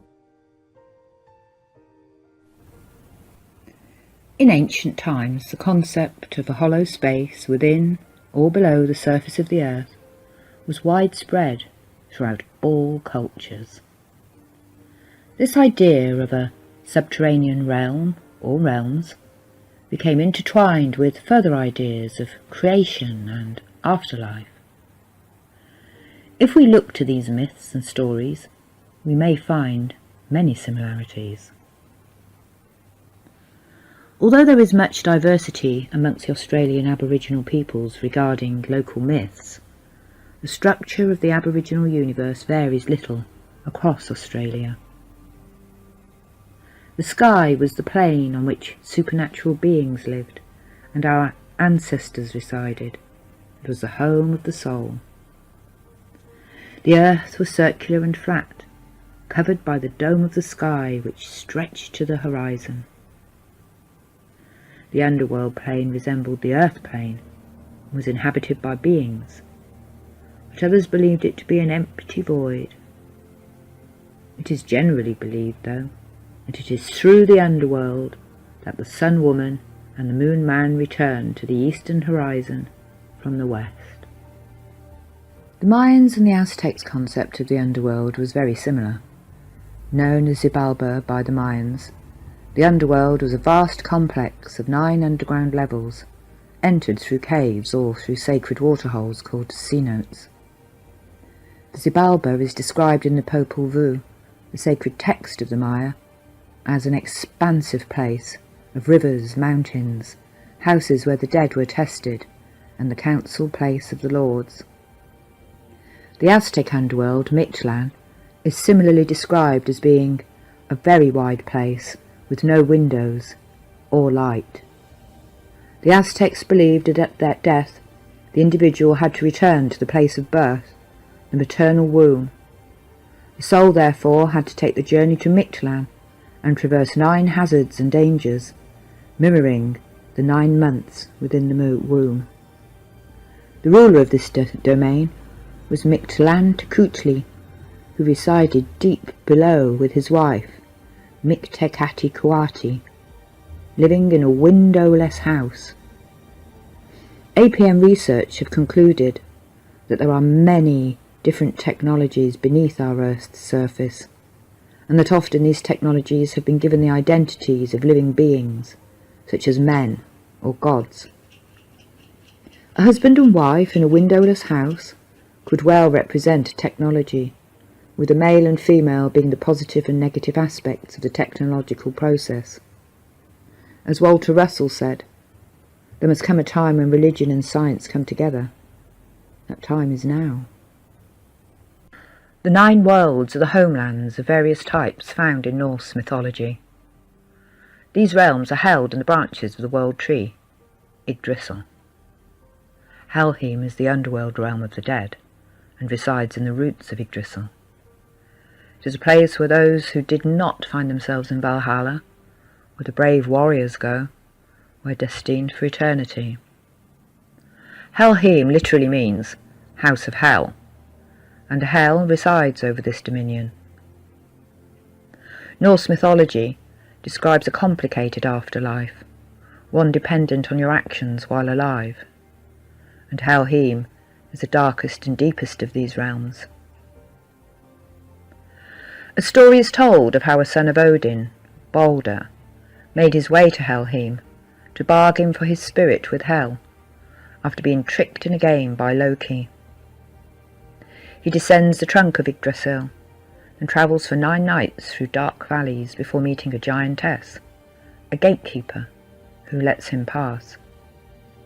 He then arrives at another gate, guarded by a fearsome dog, Garm. He eventually reaches Hel, but to no avail, and even Odin cannot bargain for his son to be returned to Valhalla.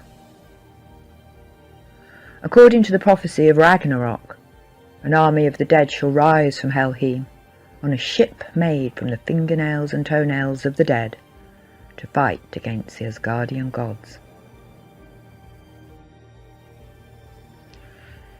The ancient Mesopotamian underworld, most often known in Sumerian as Ker, Ikala, Arali, or Kigal, was said to be a dark, dreary cavern located deep below the ground, where inhabitants were said to live a shadowy version of their earth lives. Unlike many other ancient afterlives, in this Sumerian underworld there was no final judgment for the deceased, and the dead were neither punished or rewarded for their deeds. The ruler of the underworld was the goddess Ereshkigal, and her husband Nergal, the god of death. Her home, the palace Ganzir. The 7 gates of the underworld are guarded by a gatekeeper named Neti in Sumerian. The dying god Dimuzid spends half of the year in the underworld, while during the other half his place is taken by his sister, the scribal goddess Geshtinana, who records the names of the deceased. The entrance to the underworld is believed to be located in the Zagros Mountains in the Far East. The underworld is lower even than the Abzu, the body of fresh water that the Mesopotamians believed lay deep within the earth. The Sumerian texts describe gates to the underworld, through which one may descend to the below or ascend to the heavens. In Enki and the world order, the weather god Iskar is said to open the bolt of heaven. Thus clouds, winds, and other atmospheric phenomenon enter through these gates. In other accounts, it is the sun, moon, and Venus who are charged with opening this bolt of heaven. In their cosmology, the ancient Egyptians believed the earth to be flat, oval-shaped, and surrounded by oceans. Beneath the earth lay the vast expanse of the underworld, the Duat, through which ran the primordial waters of Nun. The landscape of the Duat was similar to that of Earth, but far more malevolent. Its ruler, the god Osiris, previously the king of the earth. There are 2 Egyptian texts that describe the belief systems of the Egyptians in regard to the Duat. These are named Guides to the Hereafter and consist of the Book of the Dead and the Book of the Amduat. These texts describe the nocturnal journey of the sun god Ra from his entry into the underworld with the setting of the sun until he arises the following day on the opposite horizon. This journey is the same that the deceased take after burial. The journey is divided into 12 hours, with each hour representing an obstacle that Ra has to overcome. These include searching for the tomb of Osiris, facing his enemy Apep, navigating through the difficult realm of Sokar, and fully regenerating to emerge as the rising sun. For the deceased, each hour was a portal into the next, with gates in between, each gate guarded by a demon, whose name must be correctly recited. If successful, one would then pass into the Hall of Judgment, where you would recite the confessions of Mart, declarations of innocence from sinful deeds. You would then pass into the Hall of Mart to have your heart weighed in the weighing of the heart ceremony. Anubis takes the heart of the deceased and places it upon the golden scale balanced against the white feather of Mart, a symbol of truth and balance. The gods present within the hall would then counsel, and should the deceased be justified before Osiris, he would cross the heavens to the field of reeds by boarding the ship of Ra and sailing safely through the dark underworld. Should the heart weigh heavier than the deceased, would be devoured by the monster god Amut. Sheol is the Hebrew underworld. According to Job, it is a dreary, dark and disorderly land from which return is not expected. Here the dead, rich and poor, master and slave, all meet without distinction. Silence reigns supreme, and the dead merely exist without knowledge or feeling. In many respects, the Sheol is rather like the Babylonian Aralu and the Greek Hades. In fact, Sheol is often referred to as Hades. The view of the Sheol is that it is somewhat like a huge grave, and very much like a grave. It is protected by gates. The Old Testament describes the Sheol as the opposite of the Promised Land. It is the exilic wilderness and the bunker of the enemy Satan, the great dragon who was cast into this grave to eat dirt for eternity. Hidden deep beneath the earth and ruled by the god Hades and his wife Persephone, the underworld was the kingdom of the dead in Greek mythology. A sunless place where the souls of those who died went after death, watered by the streams of 5 rivers, the Styx, the Acheron, the Cocytus, the Phlegethon and the Lethe, It is divided into at least 4 regions: Tartarus for the worst transgressors, the Elysian fields where only the most excellent dwelled, the fields of mourning for those hurt by love, and the asphodel meadows where the majority of mankind end up. According to Homer, the underworld, or Hades, as it can bear the name of its ruler, is beyond the earth-encircling river of ocean at the western end of the world, and there were entrances in the known world through which one could enter. A cavern near the ancient town of Teneros, the bottomless lake at Lerna, and the volcanic lake Alvanus. Upon death, the soul was led by Hermes near the entrance to the underworld, where a ferry awaited to carry it to either the Acheron or the Styx. The ferry is rowed by Charon, the infernal boatman, and only those who paid the fare with coins placed over their eyes or under their tongues when buried were granted passage. The rest remained trapped between 2 worlds. Following the boat ride, souls enter the gates, guarded by the multi-headed dog Cerberus, who allows souls to enter, but never to leave.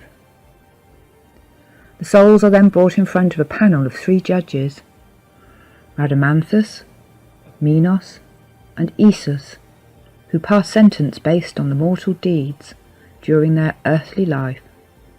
Most end up in the neutral zone, the asphodel meadows. So we can see that stories of underground realms occupied by gods pervade mythology. These homes are not always found deep beneath the earth. They are sometimes in mountains or deep beneath the waters. Access to their domain is usually through a cave, although sometimes it may be through a waterhole or a lake. The inhabitants of these realms do not desire to be visited by unexpected or unwanted company, yet certain individuals are granted access. These underground domains are filled with houses or vast halls, rivers of fire flow, and there are many gates often guarded by monsters or demons. Enki's home is described as built of silver and gold and lapis lazuli. The overwhelming impression is that the underworld is not a place for the living, but rather a supernatural space for the dead, whereas in actuality it is the home of the workings of our realm. The rooms below, the gates, the levels, all indicate a remarkable technology personified in myths and legends as the home of the dead, inhabited by miraculous gods. The sign on the door of the underworld says very clearly, "Keep out."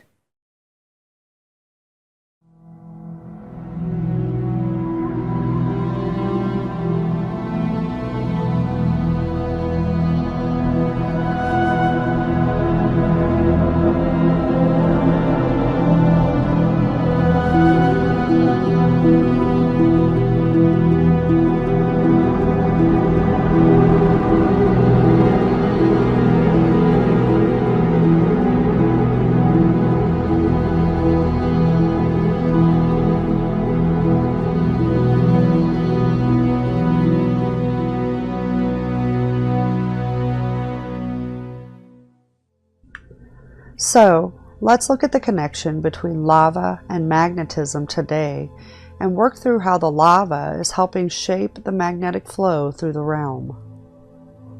So science, which let me say, I normally disagree with due to the misinformation they portray, says the Earth's magnetic field source is the molten iron and metals in the core. They also say the spinning of the Earth produces the same effect as electric current in a coil, which then produces our magnetic field. Now, if lava itself flows under the surface in different layers of our world, this lava is consistently moving and mixing with different metals and minerals of the Earth as it does so. One of the main minerals is magnetite, which is now mined as iron ore. The magnetite is a mineral and one of the main iron ores, with the chemical formula Fe3O4. It is one of the oxides of iron, and it is ferromagnetic. It is attracted to a magnet and can be magnetized to become a permanent magnet itself.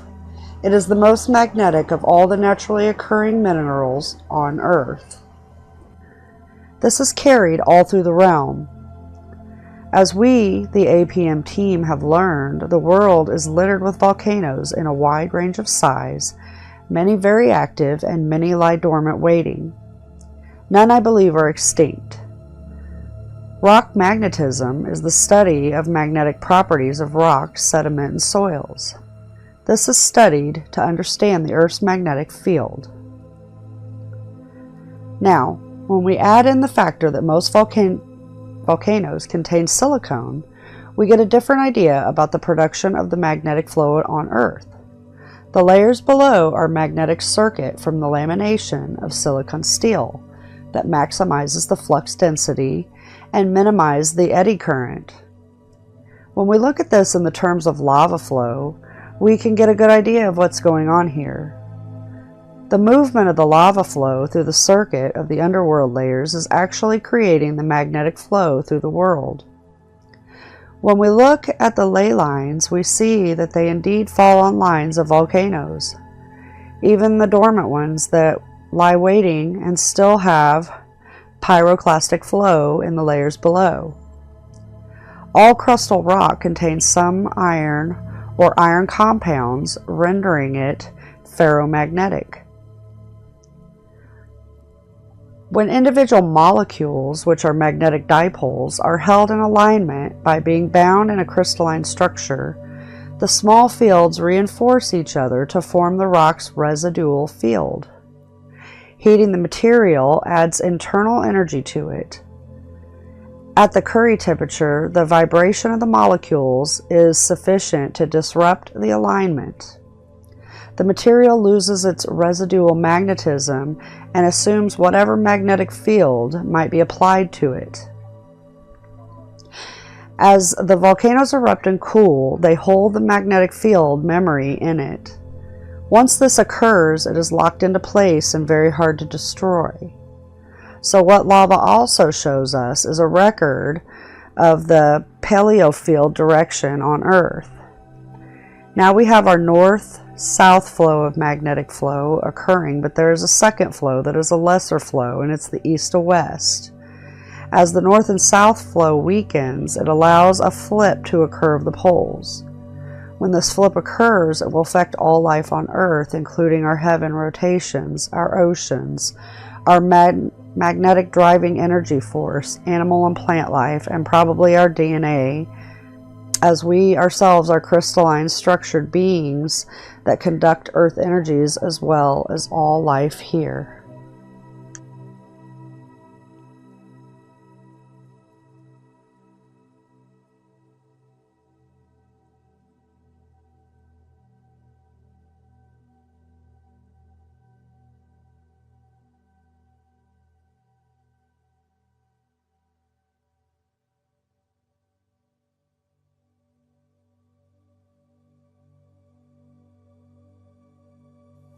You will have heard us speak of star halos previously. These 6 are just some of the ones that exist. Today we will concentrate on star halo Polaris. It probably has a different name, but this one will do for now. I made this animation to match what our stars and star trails are doing. Polaris is node 1 on this star halo. Its opposing node is Polaris Australis in South Antarctica. All that I need to make this correct now is to find out how many star trails there are between Polaris and its southern counterpart, and each one of those is a star. We then double that number to make the correct amount of stars or nodes. Stars are actually nodes on these star halos. I give this one a rotational speed of 666 revolutions per minute, and this is the effect that it created. Each node is a positive and negative in sequence. This is why they illuminate differently. These are the sons and daughters, brothers and sisters, etc. that is seen in some holy books. It is this family connection is referencing. Now remember, we don't see the halo, just the stars or nodes.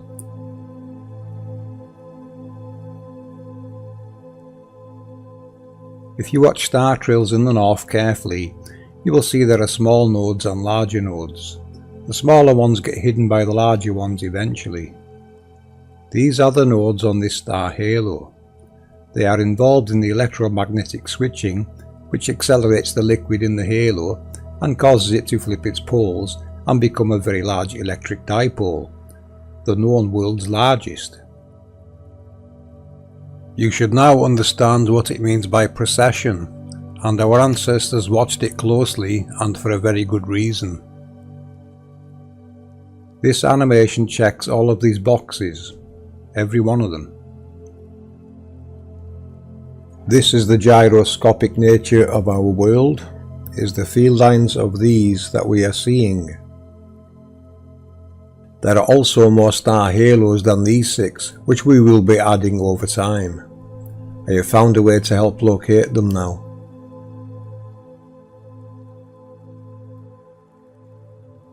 In our End Times 2 video, we revealed how these star halos were involved in the receding ocean events of 2017.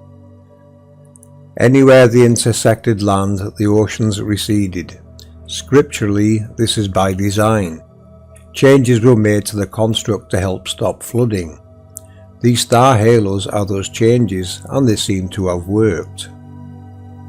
In this video, we identified one of the halos as Noah. You will also find the atomic symbol and the flower of life in these patterns. It is the gyroscopic motions of the nodes of the angels' halos that create these patterns. We find this everywhere in sacred geometry. We have always known what this represents in ancient times. It is depicted everywhere, and that knowledge has been stolen from us. But we are here to give it you back.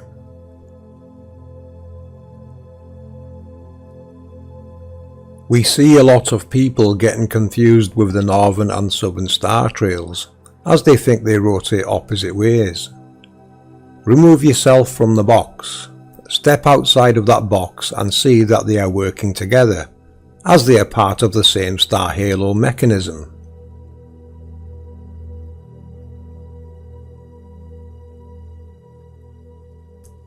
Here's another surprise. When I slow this star halo down, watch what happens. It is actually revolving west to east.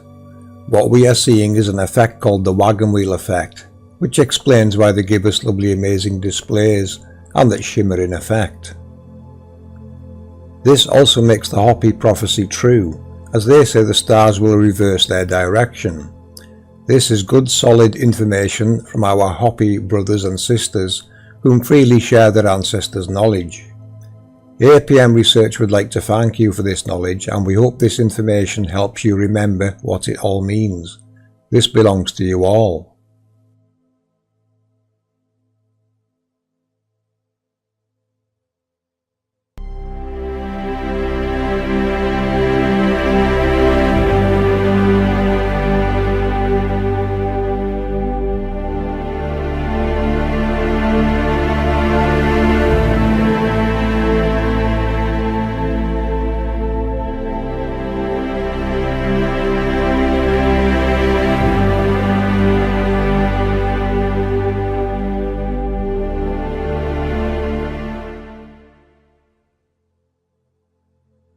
This brings us to the reset. The reset event is one or more of these very large torus fields collapsing and showering our world with masses of electrical discharge as the field collapses. Remember, they create, maintain and destroy their fields, which is a repeating cycle. Locally, we see them from our smaller angels' halos, and we call them lightning storms. The fields around our star halos completely engulf most areas of the map. The biblical destruction we see in history is this event, and our generations will witness it. Mainstream will try to tell you it is an alien invasion or some other nonsense, as you will see nodes collapsing into the ground and seas, and even starting electrical fires on a scale we've not seen before. On this scale, the whole world is going to be affected. Famines, communications, the electrical grid, everything will be affected and more than likely destroyed by this event. The seas and oceans will have no choice but to react to these collapsing electromagnetic fields, and tsunamis and tidal waves will be common. Famines will be a very big problem, and mainstream are currently trying to make that worse. We need our farming, fishing and food at maximum production right now so we can prepare for hard times ahead, including a mini ice age. The data we've seen in our End Times Decoded videos gives us an insight what to expect. The lights in the sky they call Starlink are one of these collapsing fields. A change has happened and we are now seeing parts of the construct revealing itself as it goes into these changes. The previous reset was in the 1600s, and in the 1800s there were more destructive events. The 1800 events were more than likely one of these fields rebuilding itself or another mechanism involved. This is the nature of the angels. They create, maintain and destroy, and now you know it relates to building and destroying their electromagnetic field, which is part of how they are involved in creation processes. These are the Creator's glory, and this is how they operate. The eyes around about it, as described by Ezekiel, are our stars or nodes on these star halos. We modeled this from a level Earth perspective, showing different comet trajectories. These comets are prominent nodes from various star halos. Their paths show us roughly which star halo is creating them depending on when they were first noticed. This animation helps us reveal the field. This is also why meteor showers are timed events as well, because they are timed with the motion of the star halos. What we consider the showers to be are elements being converted to matter by this electromagnetic technology. This is the alchemy of the technology, the positives and negatives of the creation, and it follows the rule of 8 just as semantics. It is the universal law in this construct. Let's talk about bow shocks from an APM perspective. A bow shock occurs when the magnetosphere, which is the area surrounding our luminaries, in which the magnetic field is the predominant effective magnetic field. So when this magnetosphere of a celestial object interacts with nearby flowing opposing forces in its path, such as the solar wind, it is the boundary at which the speed of the stellar wind abruptly drops as a result of its approach to the magnetopause. A common complication in astrophysics is the presence of a magnetic field.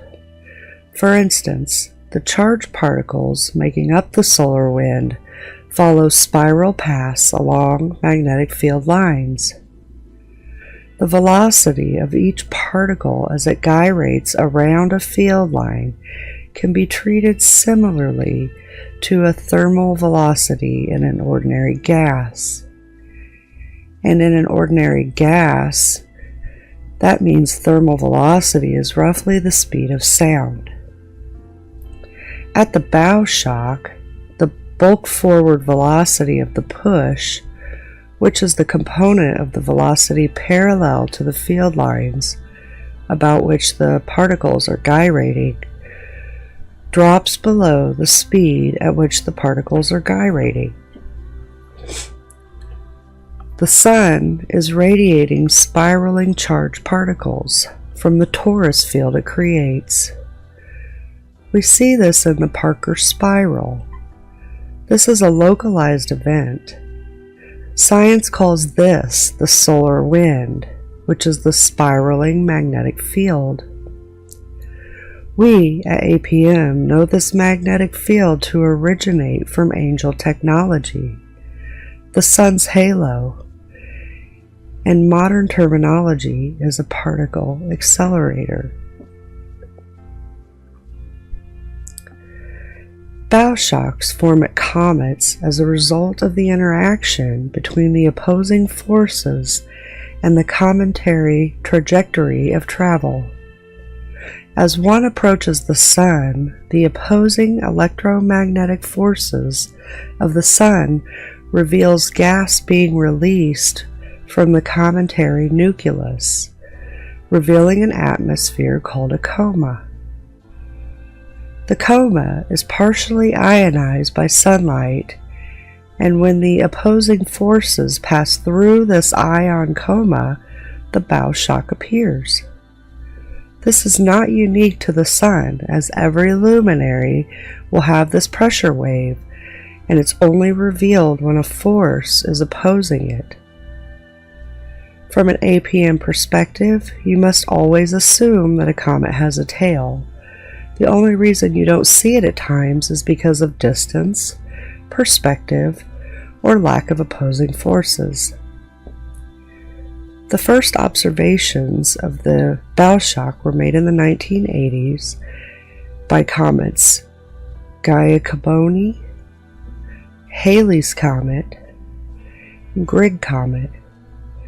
It was then found that bow shocks at comets are wider and more gradual. These observations were all made near the perihelion, when the bow shocks became visible due to the opposing force. The perihelion is when the comet comes to the closest point to the sun that it's going to get.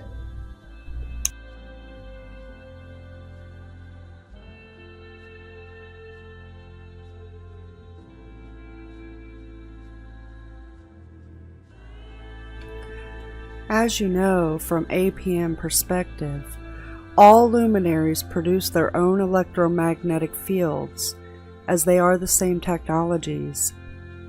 The only difference would be their frequencies, their perspective layers, and the products that their layers allow them to interact with. Using this information laid out, I hope you have an understanding of what's going on with bow shocks, and see the given information as more substance that our realm is a technological creating realm. We are truly seeing Creator's glory in all of this realm. Glory meaning magnificence and great beauty with great pride.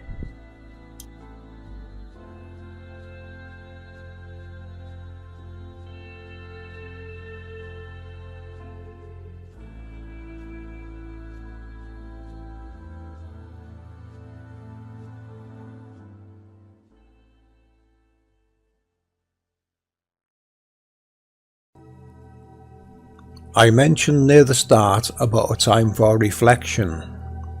If I could give you any advice, it would be this. Do not gaze into the vortex too long, as it will consume you, as it has done to these people involved in hiding and stealing this. However, even for them it is not too late. Everything within this construct is recorded. Even Walter Russell tried to warn you about this. Man has to know when to stop, and these people have crossed the line. They've opened Pandora's box and are now hell-bent on hiding what they're involved in, hence your world falling apart right now. Anyone going down this path becomes the enemy of humanity, as they try always to hide the Creator, their glory, and all that they have done in their attempts to steal it. I have felt their burden, and oh, what a burden to bear, to be born into a false lifestyle and having to lie to the world. Is this the future you really want? You are making the same mistakes your ancestors made, and in history you will find people like us, giving you warnings. You see, when you understand how all this works, you become something of a Time Lord. You see the past, the present and the future, and we are at a point in time where we still have a choice. Do you want the New World Order or the True World Order?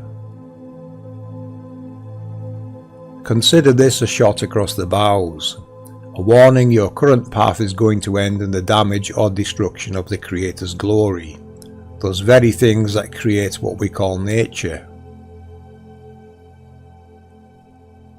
Here's one conscience with the safe zones map the CIA created. We don't know if it is 100% correct, but it does beg the question, why did they make one? Let's talk a little bit about this map. This map was put out there by Ed Dames. He's an ex-CIA agent, and this is the map of what's going to occur with our world after a pole shift. So the first area we're going to look at is the red zones. These are our safe zones, which, as we can see, we have some in the United States, South America, Greenland, and part of Europe, and a little bit in Australia and New Zealand. Next, we'll look at the dark blue. This is where the coastal subsidence will occur.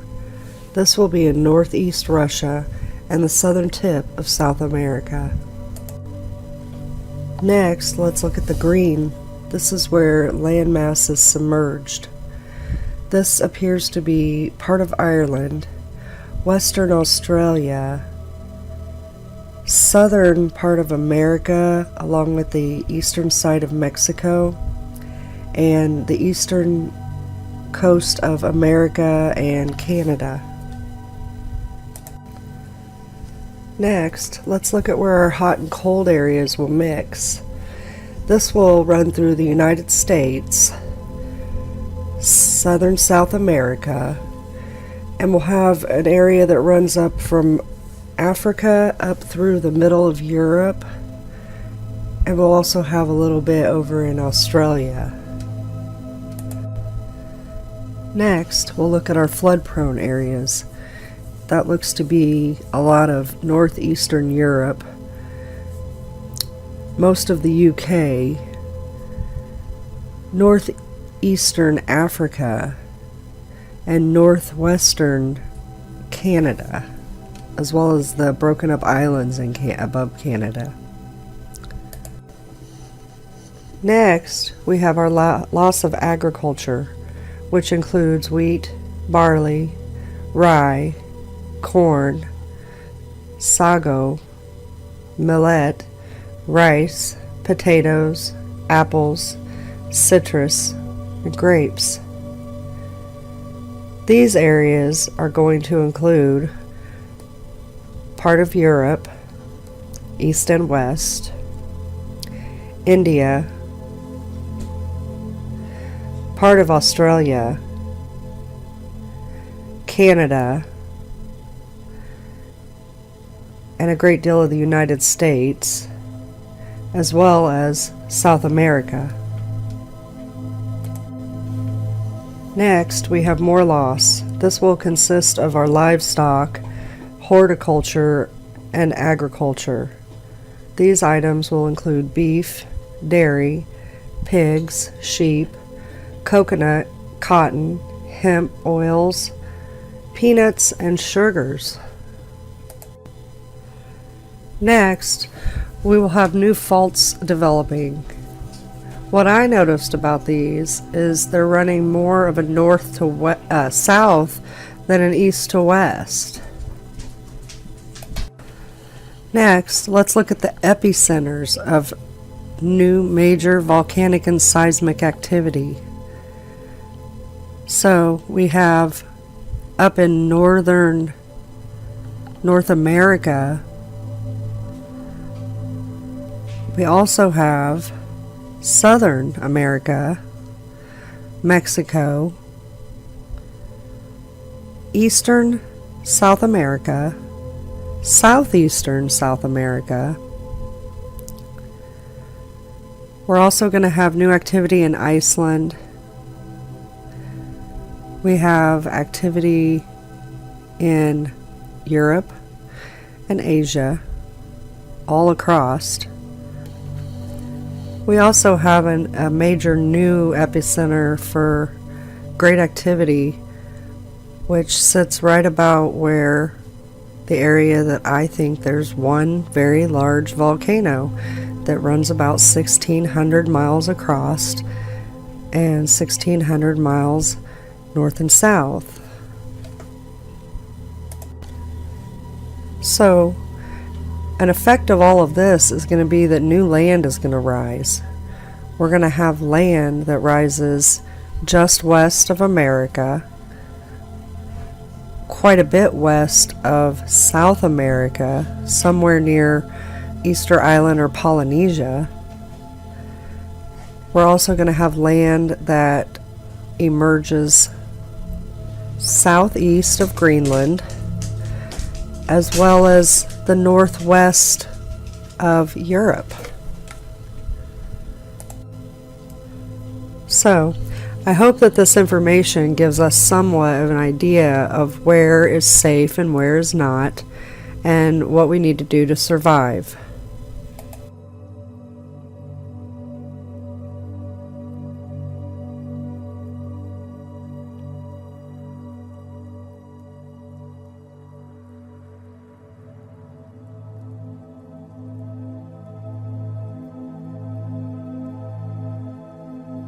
This is where we are with our research. Who do we report this to? Who do we speak to that can start an investigation into these findings? Our military and police are under the control of the very people involved in hiding and stealing the Creator's glory. If they told you this, would you still work for them? As you can see, people, we have some very serious times ahead, and it is going to take a combined effort to get through this. Good luck, people, and share this everywhere. The future depends on it.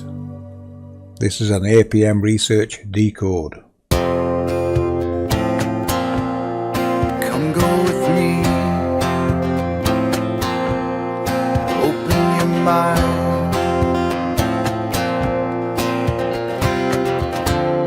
Skeptical mind was all I ever knew. Finding the knowledge of the real world starts with the point of which has no parts.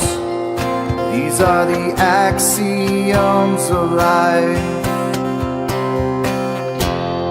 and I'll take my chances with the old ways, finding the proofs in geometry.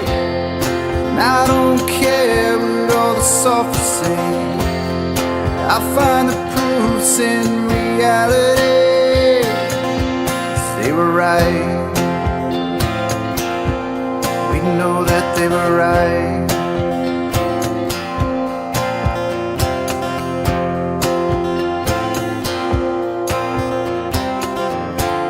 Starting with circles and lines alone, constructing the nature of what's known. Conclusions are clear and the evidence seen. This 3D space works perfectly, and I'll take my chances with the old ways, finding the proofs in geometry. And I don't care what all the sophists say, I find the proofs in reality.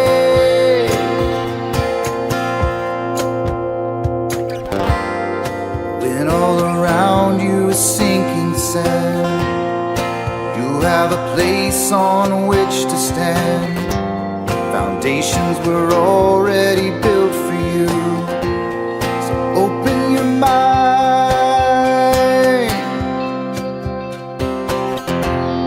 And I'll take my chances with the older ways, hearing the words of what the ancients said.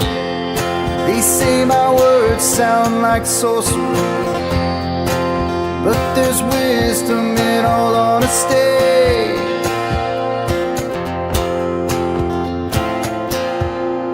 Come go with me.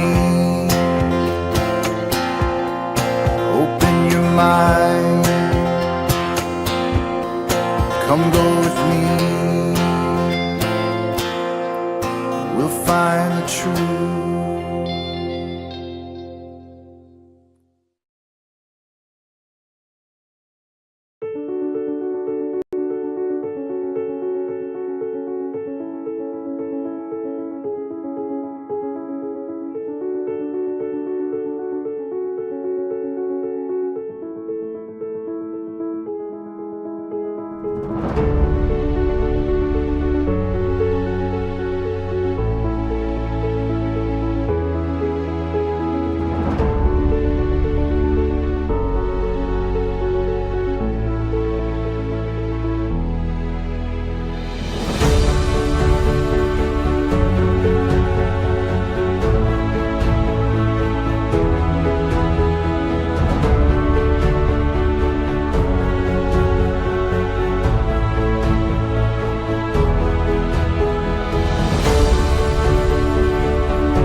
Tribes of the world, I bring you the most amazing news and information.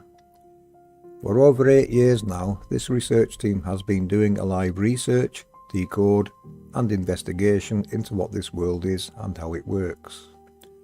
What we have repeatedly been finding is evidence that this world is governed by technology. By that, I mean technology below ground that is responsible for all of the effects of nature. These effects include rain, snow, lightning, winds, earthquakes, volcanoes, storms, tornadoes, waterspouts and many other phenomena.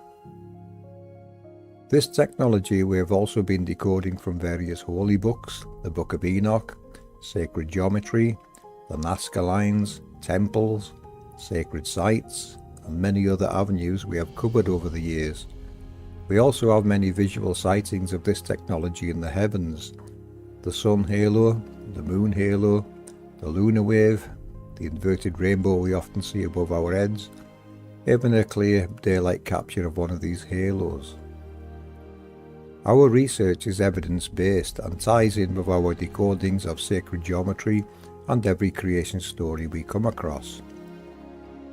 You see, what they have done is personify this glory over time to help explain its workings. That message is easily lost and confused with our ancestors being accused of worshipping false gods, when in reality what we can see is they were actually glorifying the creation and the angel technologies that helped create this world. They were all explaining how it works. This seems to have stopped 2,000 years ago, and ever since it has been systematically erased and replaced with other theories.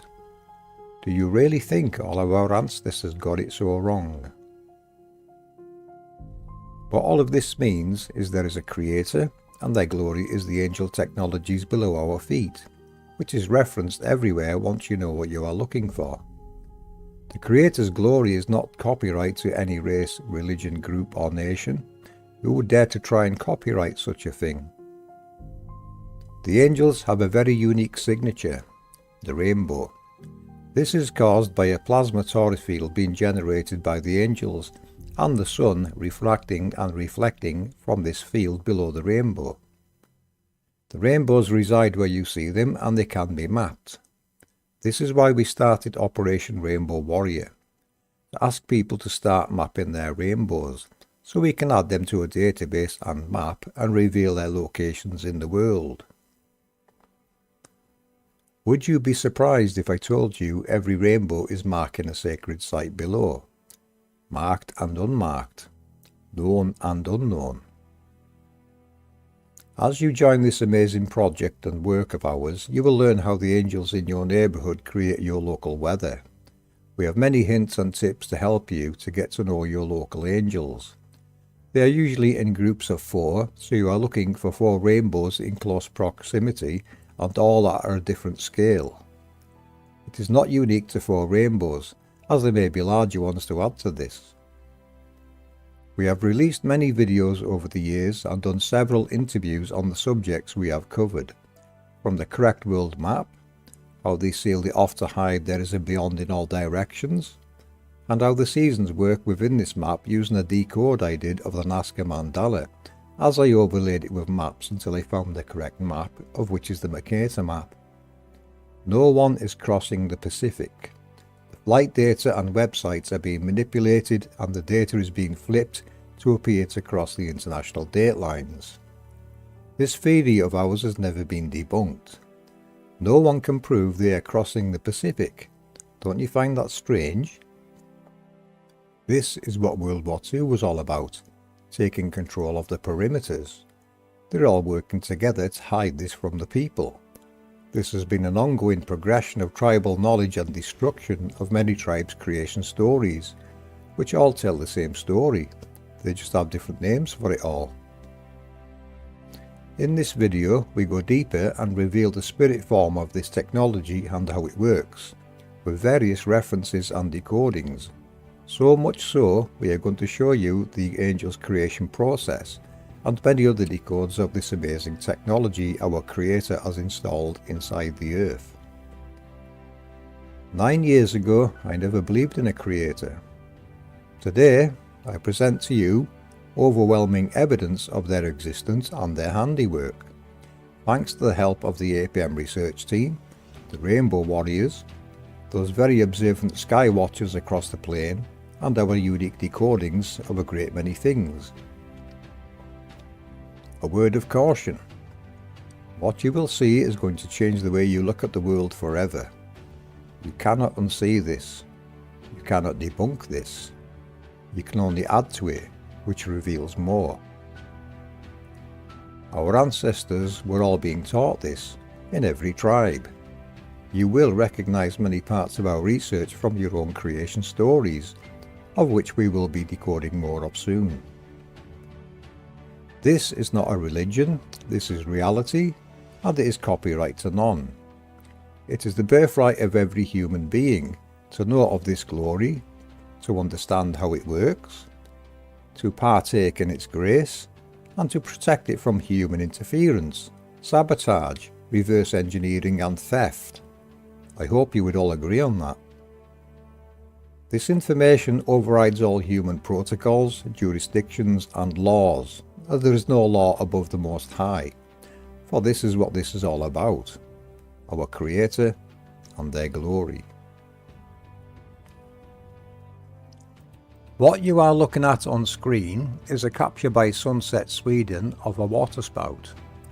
This is one of the most amazing things you could ever witness in your life, and that is a very big understatement. This waterspout was recorded in Tylösand, Sweden. What we are witnessing is an interface event between the physical angel below and its spirit form above. The interface event takes place through the Vesica Pisces overlap of the two halos or coils, which represents the female vagina. The male penis is often depicted using obelisks. It is this process they are referring to, the interaction of the angels and how they create. The personifications we see in stained glass windows, sacred geometry and more are referring to this process. You will come across many sexualized depictions that actually refer to this process. This is the way the angels create. It is a two-way interaction. This is creation before your very eyes, and exactly how the angels create the noble gases and elements from the spirit world above to the physical world below where they reside. These interactions take place every day. They are more common than you think, as creation never stops. We are showing you how to locate your local angels and record these interface events. We will be highlighting more sites across the world where this is very obvious. Some shape the land where it takes place and some do not. Tornadoes, waterspouts and dust devils are signs of this interaction taking place. It can be worded like this: that by the angels of God ascending and descending, it is to be understood that a perpetual intercourse should now be opened between heaven and earth. Dros Cymru dwi'n rhoi'r ddawn o weledigaeth rhaid mapio'r enfys. Castell Dinas Bran. Mae'r llygad yn ffenestri risfyd. Mae hwn yn chacra y rhymwyneb Vesica Piscis o Anghelion. Castell Dinas Bran. I remembered this tor from a previous visit to this site. Like Glastonbury Tor, it is an interface site. The castle on the top will be built on top of older Celtic forts. It is not what is upon the surface that is sacred, it is what is below. If anyone lives near this area, do look out for the rainbows. I'm not sure if this one is real, but do let us know and help us mark them on the map. This is a Vesica Pisces overlap of two halos which has shaped the land. Shout out to drone pilot Ed Jackson for allowing me to use his aerial captures of this site. This one has spectacular views of Llangollen and an Eisteddfod is sometimes held here. There are more of these sites than meets the eye, and we are going to reveal them to you. Why do they build castles and forts on top of the same sites over and over? What does all of this sacred geometry mean? I have decoded the front of the Valley Crucis Abbey, which you will see later in this video. It all refers to the Creator's glory below these sites. Just locate their rainbows.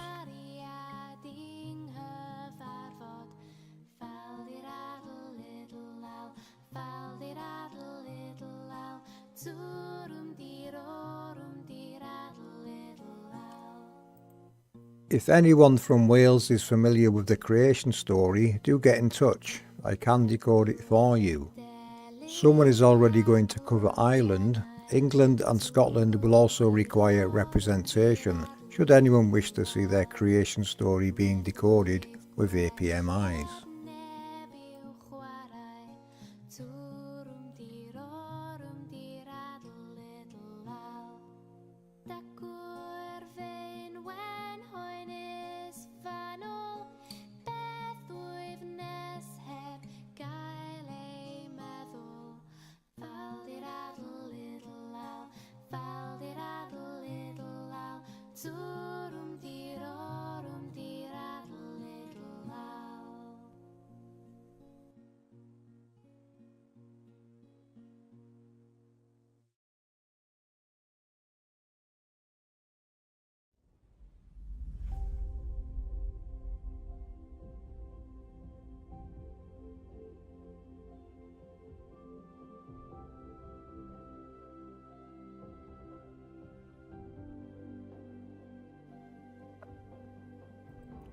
This is a capture of a rainbow over a wind farm in Allenby Bay, Cumbria, on the Solway Firth, England. Captured by a Ms. CRW. She said it was right over the wind turbines. I decided to have a drive up there and meet her and try and record it myself. I didn't capture the rainbow that day, but I did capture an event to the left of where it was. This event I recognised as an interface event. I also decoded that this is Medusa. Medusa is a personification of this process, seen here in a Vesica Pisces depiction. I was gazing at Medusa.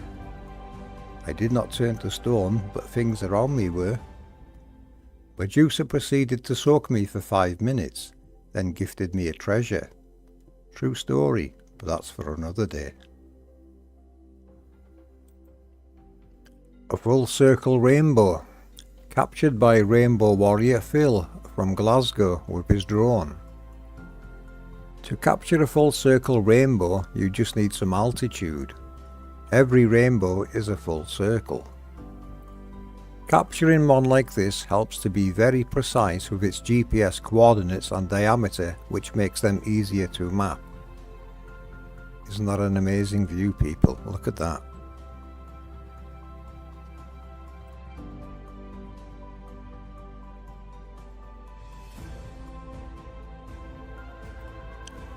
This is a capture by Rainbow Warrior Seeker. Pay attention to the small tree on the left.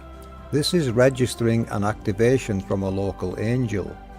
You will notice the winds rushing towards it, which helps locate them. On the opposite side of the tree, we always notice a bare patch, which may be caused by the winds rushing through from that direction.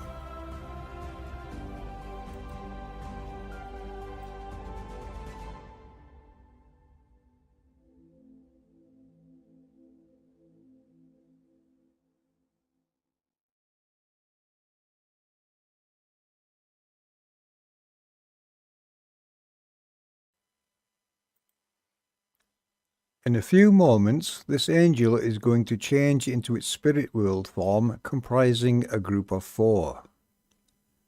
I did this decode several months ago, which helped decode a great many other things which will follow.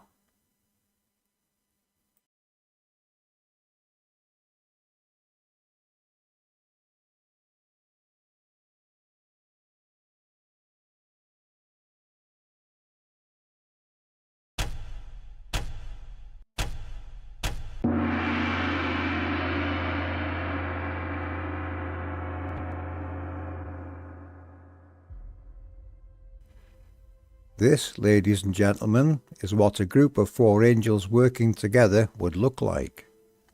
This is how they grace our world in their spirit form. Some are moving, many are stationary. They glide across our world every day doing their roles and processes. Sacred geometry also tells of their story.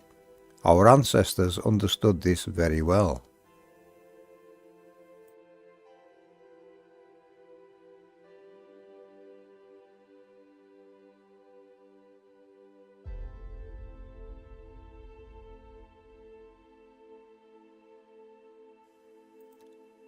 Do you recognize this? You should. This is Saturn. Saturn's rings are actually its own rainbow. Mama Angel had never seen Saturn before, so I recorded it on my P900 for her. This one's for you, Mama Angel. They say it is 886 million miles away. I don't think so.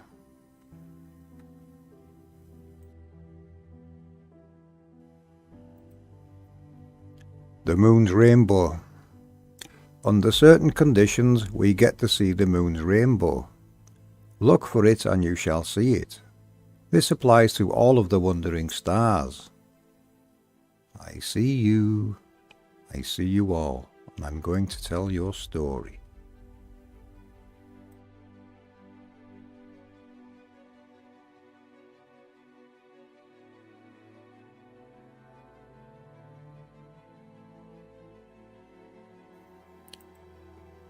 First, we will deal with the base layers of 4. This is how I see their configuration and naming convention. Doesn't cutting Medusa's head off make more sense now?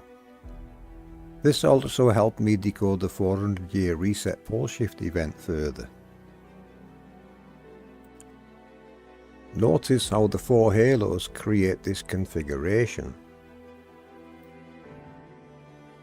Now I'm sure you have seen tornado events where the tornado is able to lift very heavy objects. This is due to the elevated North Pole of Eve, the largest halo. The spiraling process elevates its poles above itself. This is a localized shift in the North Pole from a passing angel. So do be sure to send us your waterspout, tornado and dust devil recordings, please.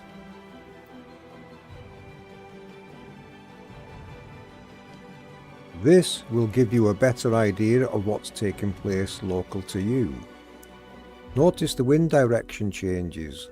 The Walter-Russell decode at the top confirms this is what takes place with their north poles. I will be able to make a better animation now with this information, which will be out later. Eve compresses the ether and passes it to Adam. Adam expands it into his layer. There is a two-way interchange taking place here, including voltages and elements. Layers and anvil clouds. You can see now why aircraft use the tropopause. They will be flying just above the male spiraling pressure waves where the air is calmer. The image in the lower left is an anvil cloud. You can see how the top of it gets flattened by the male's horizontal waves, creating the infamous anvil shape. The Vesica Pisces is also clearly visible. Time-lapse cumulonimbus clouds and you will capture this event. There are interactions also taking place above these ones. Also notice the 4 layers in the Schumann resonance chart and the coherent and organized structure they can obtain. With anvil clouds you will also notice smaller cumulus clouds rising from nearby in a supporting role. These are from smaller halos and don't appear to reach the heights of the larger halo's column. Now we know the reason we see clouds travelling in different directions in different layers. They are all localized angel events taking place at different altitudes of operation.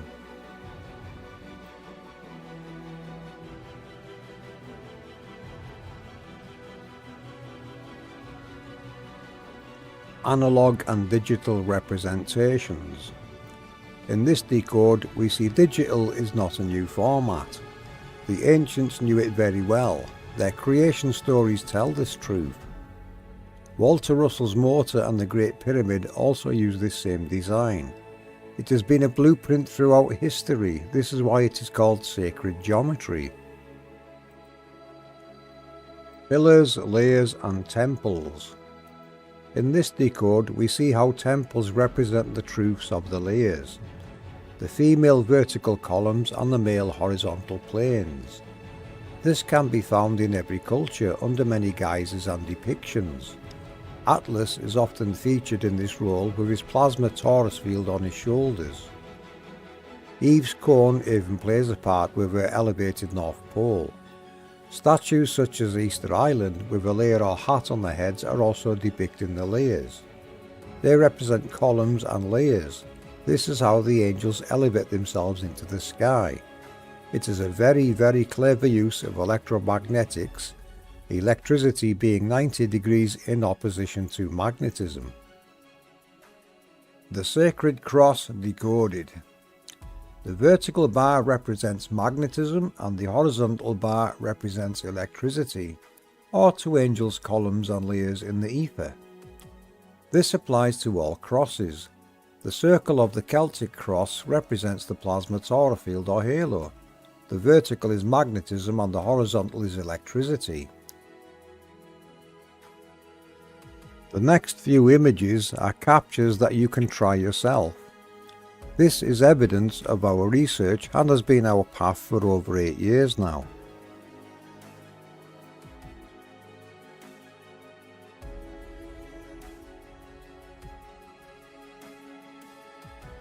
There is an order to the creation of elements and the noble gases. This chart made by Walter Russell shows the order things are created in. All motion is curved. All curves are spiral. All spirals are from the halos of angels and are pressure waves. As a group of 4, we create these 4 divisions, 2 male and 2 female, each one representing the 4 spirit angels operating within the ether. These are the 4 faces of the angels. When all 4 angels are operational, this is the Trinity. They will assemble themselves into the sky above that location. This is then their spirit world form. The first 3 spirals do not produce any elements. The creation process starts after that, as the Queen's spiraling cone tightens and rises. The King's cone will come from the duality that is created above this location and will meet with the Queen's cone through the Vesica Pisces. This is often depicted as an angel with a sword. The sword represents the interface event. This is why the king must ask the queen for permission to use the sword. The interface process starts and ends with the queen. When we start up, you will notice a difference in wind speed. As this increases, so do the magnetic and electric pressures that can be witnessed upon the surface, as they register as winds and waves. These are our spiraling pressure waves of electromagnetism. They modify the ether into a coherent form that is structured and can be manipulated. It is also alternating current due to the polarities constantly switching from our halo's poles. I am the cathode. And I am the anode.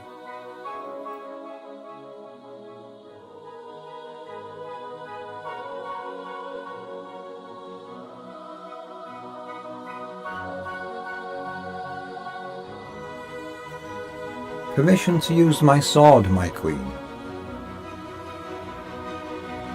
Yes, let's show them the process. Permission granted, my king.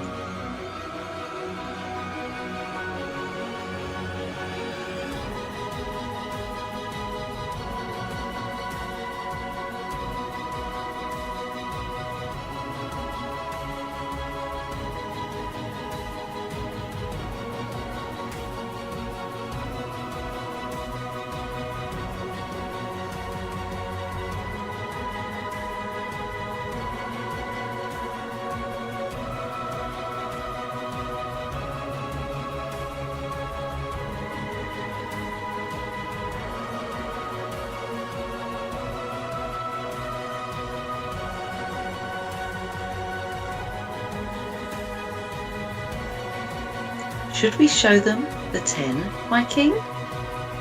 Of course, my queen. Hold tight, we're going in.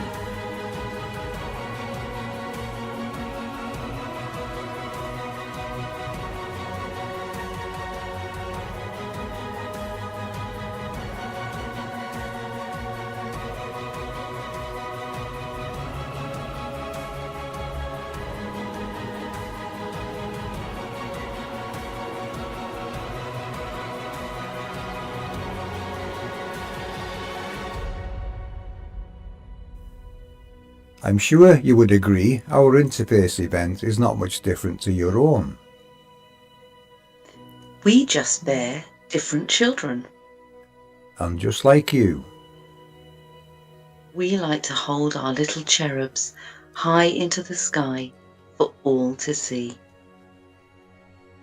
Ladies and gentlemen, it is a great honour to present to you Jacob's Ladder. I command stations 1, 3, 5, 7 and 9. And I command stations 2, 4, 6, 8 and 10. I am the Alpha. And I am the Omega. I am the beginning. And I am the end. Forever. And ever. And ever. And ever. And ever.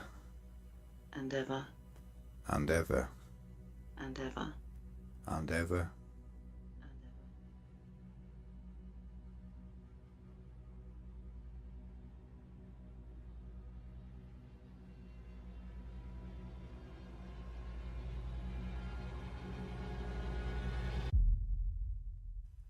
This now brings us to the layers. With these decodings and knowledge, we can now structure the layers accordingly. This is not final, as there is more to add, but this gives us a lot to work with, and gives the reasons for the causes of the events we witness in the heavens. This is how the angels structure and configure the layers. Expect a future update on the layers at some point, but for now this will work fine and answers a great many things.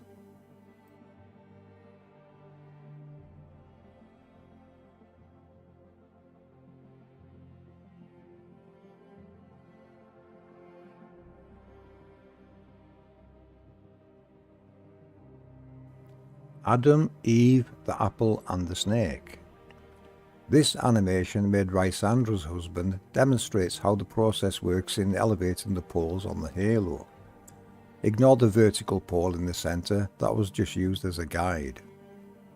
The spiralling process elevates the poles above itself, which is what creates the torus field, which in turn creates the rainbow. Adam is the smaller halo, Eve is the larger halo. The apple is their plasma torus fields, and the snake is the interface event of their creation process.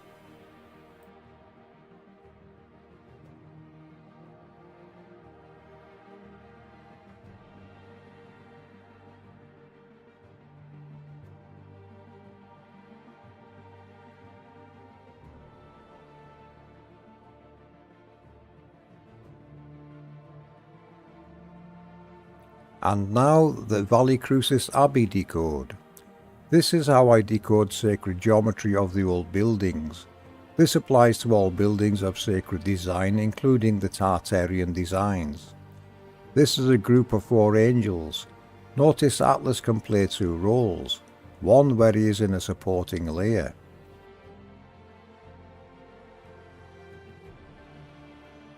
Here are several ways I can decode this same group of 4 angels using different expressions. I hope we have explained this in an easy to understand manner and given the Creator's glory some justice, and of course given you answers you have been long seeking. As always, if unsure, ask us questions. We love questions. You are all welcome to join our Discord and our Operation Rainbow Warrior program. We have a great team of people working there and more are joining. With this knowledge you will have revelations of your own. Enjoy them as we do. We should be taught all of this in school like our ancestors were. This knowledge is the birthright of every human being. It is the story of the creation of our habitable world and the luminaries by our Creator and their angels. We give you this knowledge freely and honestly, and trust you will share it and not profit from it. We are showing you the glory. You can go outside and prove this to yourself. Get to know your local angels. For the record, no one on the team is suicidal, and all are in good health.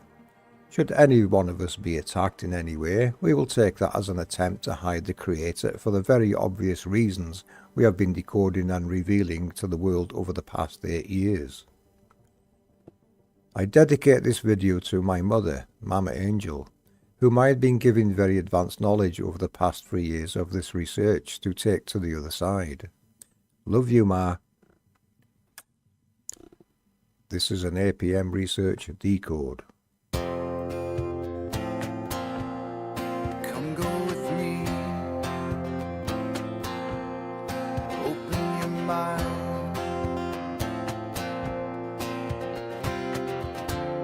Skeptical mind was all I ever knew.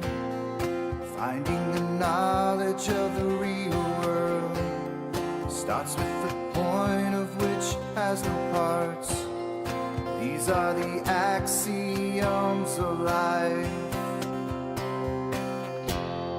And I take my chances with the old ways, finding the proofs in geometry. And I don't care what all the sophists say, I find the proofs in reality. 'Cause they were right, we know that they were right.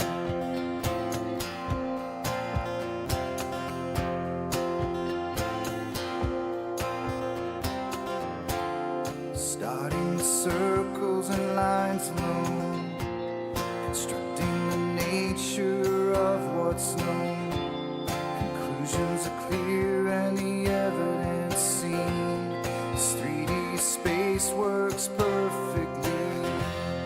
And I take my chances with the old ways, finding the proofs in geometry. And I don't care what all the sophists say, I find the proofs in reality.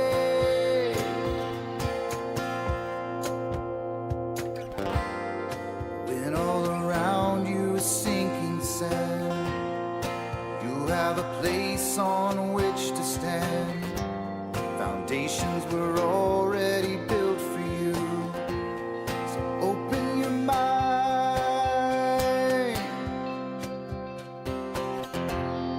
And I'll take my chances with the older ways, hearing the words of what the ancients said. They say my words sound like sorcery, but there's wisdom in all honesty.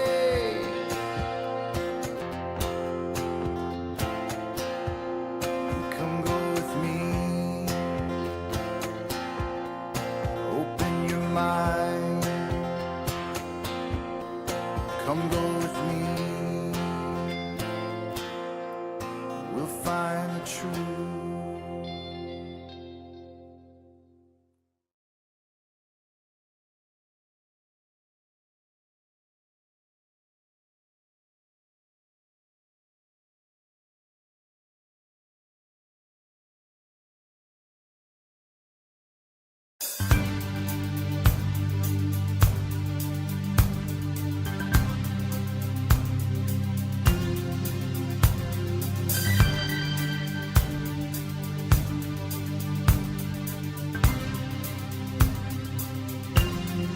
You turned me on, you lit me up like the sweetest cup I share with you. You lit me up, don't you ever stop, I'm here with you. Now it's all or nothing, 'cause you said you follow through. You follow me, and I follow. What you gonna do when you think it's going on? What you gonna do when it all backs up? What you gonna do when the love burns down? What you gonna do when the flames go up? Who's gonna come?